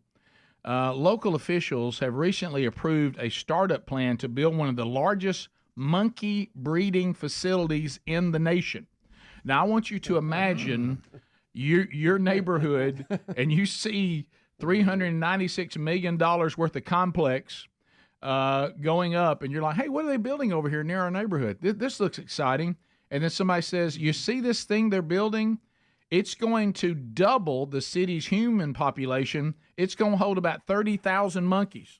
Wow. 30,000 monkeys. 30,000. 77-year-old person who lives there, his property line borders the site, 200-acre facility. He says, this is turning our world upside down. This is unreal. The group is Safer Human Medicine. That's the company behind the project. So what they're going to do, they're going to have these long-tail macaws, as I say it, the monkeys, and they're going to be bred and sold to pharmaceutical companies, universities, laboratories for medical research. But if this is your neighborhood, in order for them to be ready to sell, this is where they're going to be living and bred and produced. Can you imagine some of the noise that's coming out of this place? Golly. There's going to be a lot of monkeys, y'all. Yeah. They hope to finish construction monkey dong. and welcome the first monkeys later this year. So and you know, at some point, some of them will get out. Of course they will. Nobody bats 1,000. It's one thing for a chicken plant to have a few chickens to get out. And they will. Yeah, you don't have monkeys riding dogs. Yeah, these guys are capable of a whole lot more. Hey, a fence ain't going to keep a monkey, and it'll climb the fence. Yeah, monkeys riding monkeys. You ain't going to keep up with producing more monkeys. How you get a head count on 30,000 monkeys? I don't know. Hey, we're missing about 10. All right, so let me ask you guys: does this don't carry them birthday cake? No, sir. And if you do, bring enough for everybody. Yeah. Right. But I go back to this: we need the research that these monkeys provide. Yeah. Somebody's got to live close to them, or should they just go somewhere where there's not people? What do you do? You know, Rick, it's a lot like prisons. Everybody wants more, but they don't want them just in their not neighborhood, right? So, do we need 30,000 monkeys? Apparently, a bunch of monkeys. Apparently, but you know what you say? But not here.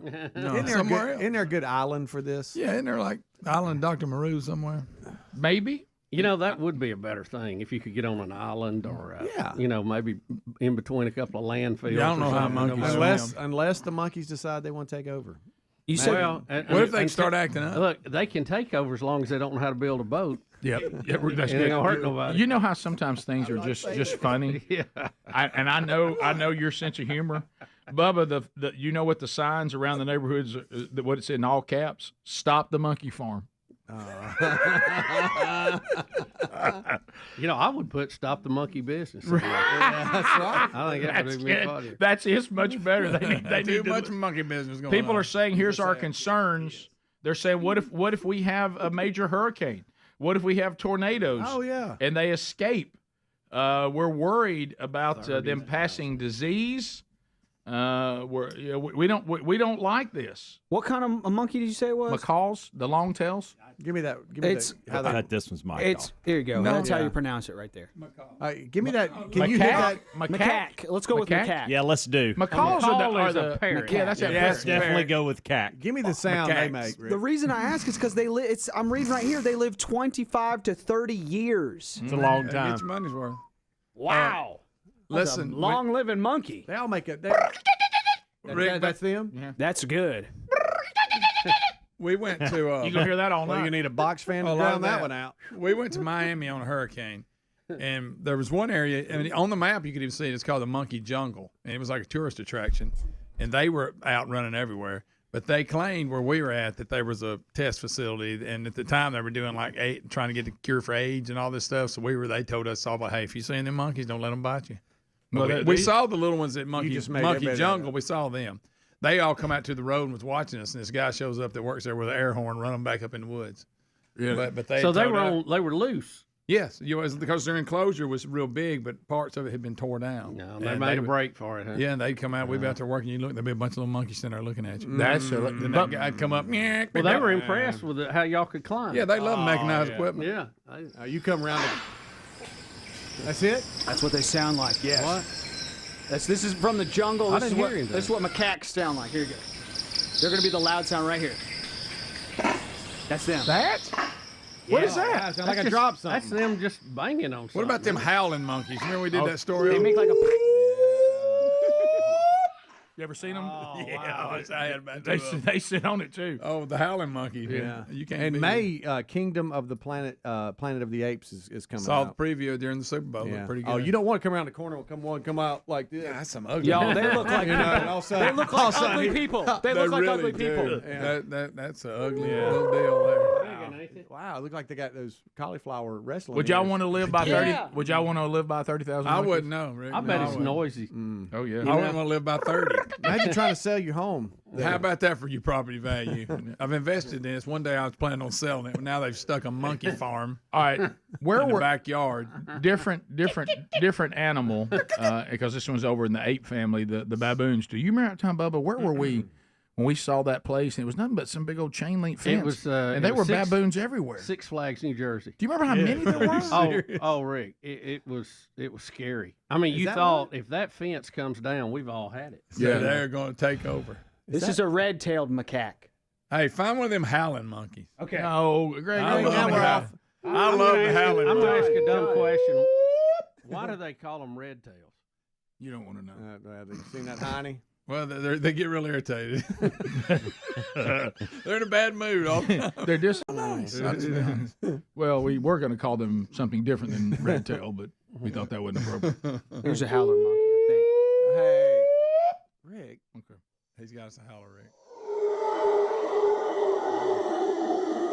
Oh, Sounds like, imagine that. sounds like the Dumble. Yeah, I don't It want did. that. I don't want It that does. in the middle of the night. You were That's wrong. how- that's what they do. Oh, no, Can you imagine sir. at night out in the yard that going on? Oh, yeah. I thought an owl The was you missed it because you were on hamcation. Did you know that Gary got me with that stupid dumbbell? Dumbbell. He Was it can't- Dumble. It ain't a Dumble. dumb ball, Rick. Well, It's a dumb ball. sorry. The guy, he Still brought back it on in the here, other, Bo. He still brought back it on in the here. other topic. And I Yeah. thought the heart was something When did different. you? He brought it in, Bubba. When did he get you with it? Oh, are you ready for this? Walking out of the woods hunting. Oh yeah, well, Dark.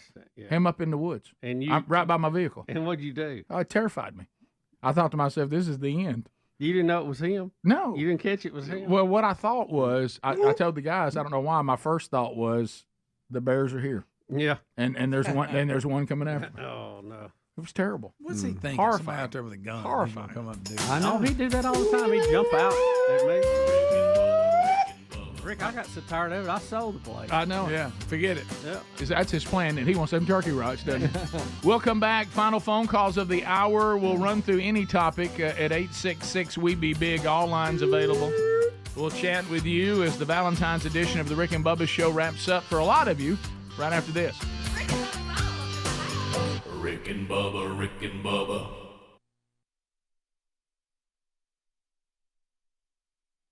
Kevin Ham's going to be there, who we love, and Johnny Hunt and Michael Catt. It was so funny because they started peppering me yesterday because they knew that I was going to get first shot, and so I told them, I said, "You realize this is an evangelism conference? I'm going to use every scripture there is about evangelism, and good luck to y'all on Monday."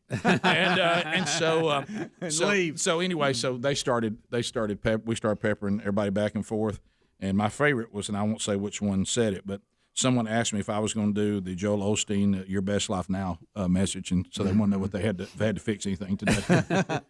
But anyway, this is the one that slayed me a little bit too. You know how funny Michael Catt can be, anyway. And so from Sherwood, they did all the movies and all this kind of stuff that have been so courageous and Facing the Giants and Fireproof and all that. But anyway, so he said I think tomorrow, he's talking about today, I think I'll remind them of what Vance Havner said when he was asked by someone to tell them something meek and lowly that Jesus said, and Havner responded, "I'll tell you, you are whitewashed tombs, and all of you belong to your father, the devil." He goes, "That's something nice and lowly and meek from Jesus." But anyway, so we're having fun with it. But it was a great night, man. I've never seen a church, never seen this before, and at first you're kind of like. But it was really quite moving. They created a gigantic choir. They took all their choirs, including the children's choir, the youth choir, the adult choir, and put them all together. So you literally would see, a grandfather up there singing his heart out and a little bitty boy next to him just singing as hard as he could. I've never seen them put them all together into one big choir. And they said they just wanted to represent every generation of the church. Awesome. And it was... Man, when you see a little boy, and there was one, he was singing as hard as he possibly could sing. Letting it rip. He was letting it rip, just so. But it was a great night, and thanks to all of you who came out, and thanks to Northcrest for being such a great host, and also thanks to the Mississippi Baptist Association for trusting this platform to be part of that, and for all of you that were there just encouraging and praying for this show and just all the kind, encouraging things last night. We had a great night of worship, so honored to be there. Move on to Baker, Florida this Saturday, the Bold Conference. This will be just a men's conference, and looking forward to being with all of you at Pilgrim Rest Baptist Church, and Fred Luter's coming in, and Ed Litton will be there, and others. So if you want to get information on that, it's in upcoming events, and I'll see all you guys coming up on Saturday. Excited about that. Bubba, I don't like looking at this headline. Arizona resident, 5th coronavirus case in the U.S. Here come. If every so often we have to be terrified of some kind of virus. Oh, I know. And it's been going on for years and years. So now coronavirus is the dread, and it is here. And as we reported last week, it appears that we are all in the line of fire for something that took place at some open food market. And of course, there's a little bit of. Was there something else? Yeah, I know. Yeah. Hey, Bubba, just think.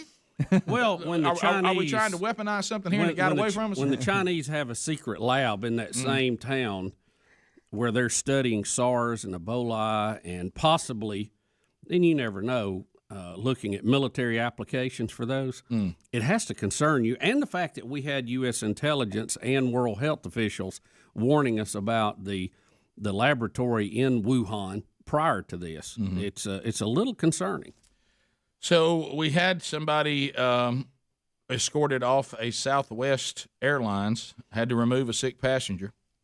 They confirmed to Fox News while the move was made out of an abundance of caution, it was also made in light of recent concerns of the coronavirus because the ill passenger had reportedly recently traveled to Beijing. And Rick, also, they're saying now, we're getting more reports out of China they're saying that you can be contagious even before you start showing symptoms or running a fever. So, they were screening people in this airport, in the airports coming in, looking for people who had a fever. Well, if you don't have a fever and you can still be a carrier, then we got a real problem. Also, I don't know if you saw the very scary social media post of the Chinese nurse who was in the full, protection garb, saying that it's much, much worse than what they're telling you. Did you see that? Bubba, see, that's those kind of things people do. I just saw that picture of her and it looked like a space helmet. Yeah, and she said it's much worse. You're talking about almost like it was weaponized? Well, it's out of control right now. So they're saying that its close cousin is the deadly SARS. Oh, yeah. And I'm not familiar with MERS. Do you remember that? And do you remember they scared us on that one? I don't remember being scared of MERS.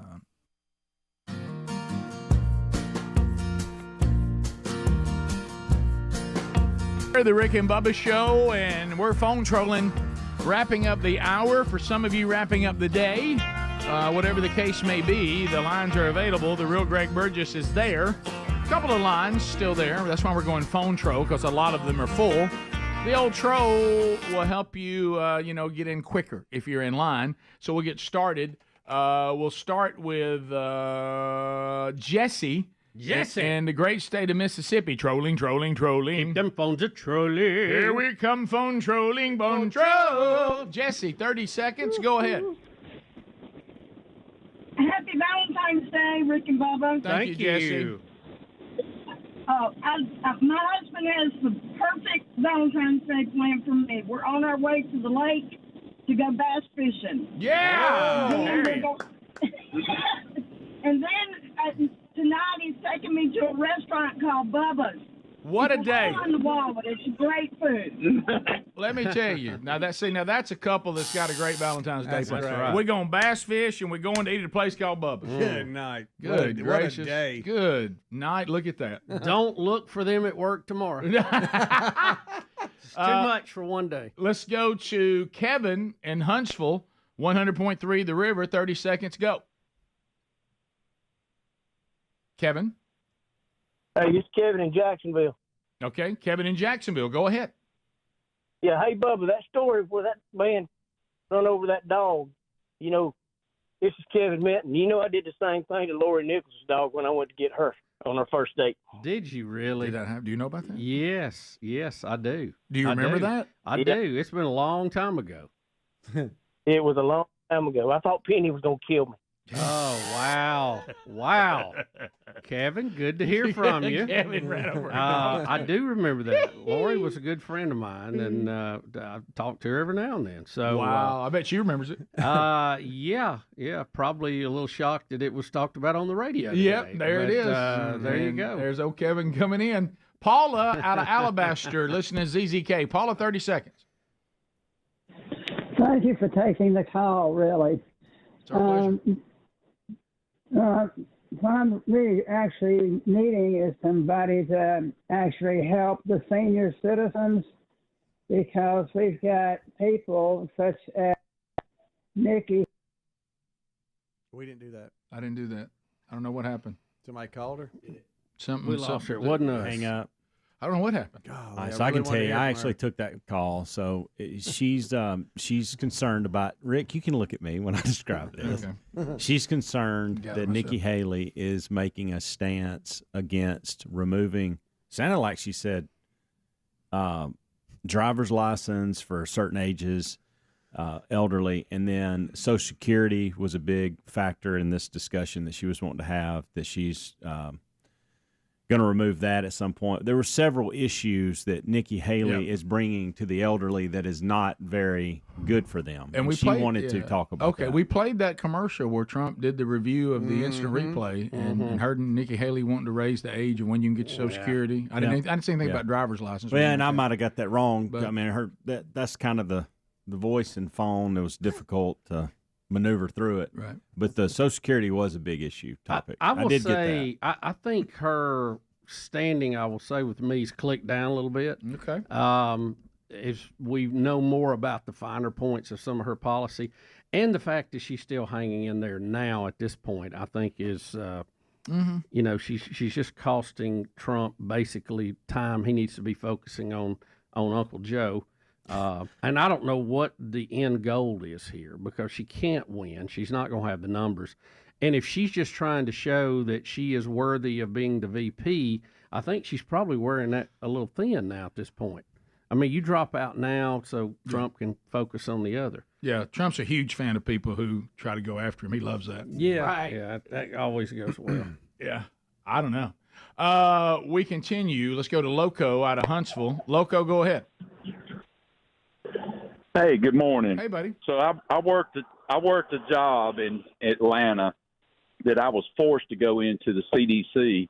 Y'all were talking about those monkeys. They had monkeys in the cages that, I mean, as soon as they seen you coming, they were hocking loogies, like, you know what I'm talking about. No. They were the meanest, and it would come so close, and then you looked on the cage, and it said AIDS research. Oh. Is that how we... I do remember when the CDC got involved with Cassio Kid and the monkey. Oh, yeah. I was there. That was bad. I was there when It's it a happened. destructive test, Rick. Very destructive. Man, that monkey. Worse than your date running over your dog. Yeah. Well, you just can't have a monkey, though, sitting on the house throwing rocks at people. You can't. In his No, diaper. or- That's- yeah, and going and grabbing golf balls. Yeah, also. yeah. Golfers don't appreciate Was there that. when it bit him. Let's go to.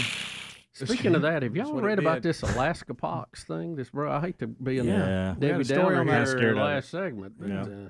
Had a story on that Monday. yeah, We never got it's to. a little scary. It is. Alaska what? Alaska And I just like pox. anybody that wants to make fun of that, I want to caution everybody we made fun of COVID when Yeah. it first came Yeah, out. sure. Mm-hmm. Okay? Speaking I'll of- never make fun of another thing like that again. Speaking of which, the COVID flashbacks have begun on YouTube. We have now worked our way. You guys just mentioned it.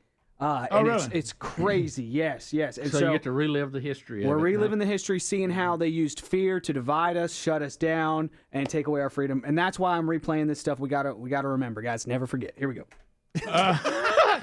Never. All right, forget. Jacob says. Don't let them do it again. Jacob, are you saying that story out of Georgia isn't true? Yes, sir. It's not true. It's a TikToker went down there doing he's been on a couple of podcasts. He went down there doing like a bid on it. He went around to businesses handing out flyers and stuff like that, saying that they were going to use $400 million worth of taxpayers' money. Well, it got made like national news, and everybody in Bainbridge, Georgia, is mad as I get out about it. So he went there just to mess with them, like he was gonna build a big monkey facility. Yeah, he just went there joking around, and going in. What? That's hilarious if he did. It fooled USA Today. didn't That's it? good. Yeah, If that's a good one. Oh, if it gets on USA Today, you've done. I mean, that, Yeah. you get the Gary Vines Award. That's you do. That's the coup de grace. That, no doubt. Jerry in Starkville, 96.1. Jerry, Not to go be ahead. gratuitous. Yes. Hey, I really thought I that just meant- heard that phone call about that monkey thing being fake. But, the reason the pythons and all are loose in the Everglades is because a hurricane came through there and wiped out that facility, and now they're just wreaking havoc in the Everglades. Bainbridge, Georgia could get hit by a class, Category 3 hurricane pretty quick. And, they'd be wild monkeys all over the place then. Well, that's what the people, if they have fallen for a prank, that was one of their concerns. But didn't the Everglades Well, also with people putting out Yeah, pets? the Everglades, part of that was people who got pets and then they got too big and they turned them out. Right. And Yep. they were not native to that, and they just overtook the place. Took over. Yep. They've wiped out basically the small mammal population there. Yeah, those of you out there that do things like you get little alligators and then they get too big and you just turn them loose, and you get snakes and they get too big and you turn them loose. Could y'all stop that? Yeah, Please. yeah. Please. We really wish y'all would stop that. If you need to get rid of it and it's too much, go ahead and take it out, have it put down, or give it to somebody else that can take care of it or something. But don't just let it out. Those of us would really appreciate if you'd stop doing Yeah, that. thank you. Yeah, if the exotic pet is more than you can handle, maybe you shouldn't have gotten it. I know it seems cool, but maybe you shouldn't have gotten it. I guess you're killing us, Waddy. All right, thanks for being with us. If you are wrapping up our time together, we hope you do have a great Valentine's Day. If you got more Rick and Bubba, be sure and catch that. Archives are available for any part of the show that you might have missed. Don't miss that. Wednesday Bible study back today, noon Central, 1 o'clock Eastern on the YouTube channel. Lord willing, we'll chat with you on another edition of the Rick and Bubba Show. If you got more Rick and Bubba content today, stick around and enjoy that. Rick and Bubba, Rick and Bubba.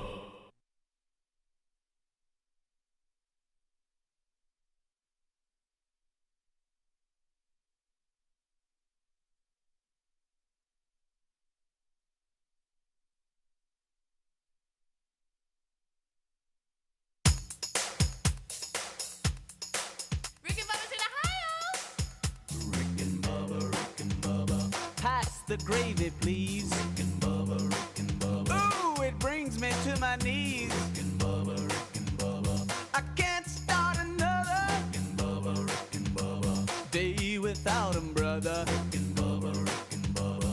Ooh, there is no other. Rick and Bubba, Rick and Bubba. Waking on their blubber. Rick and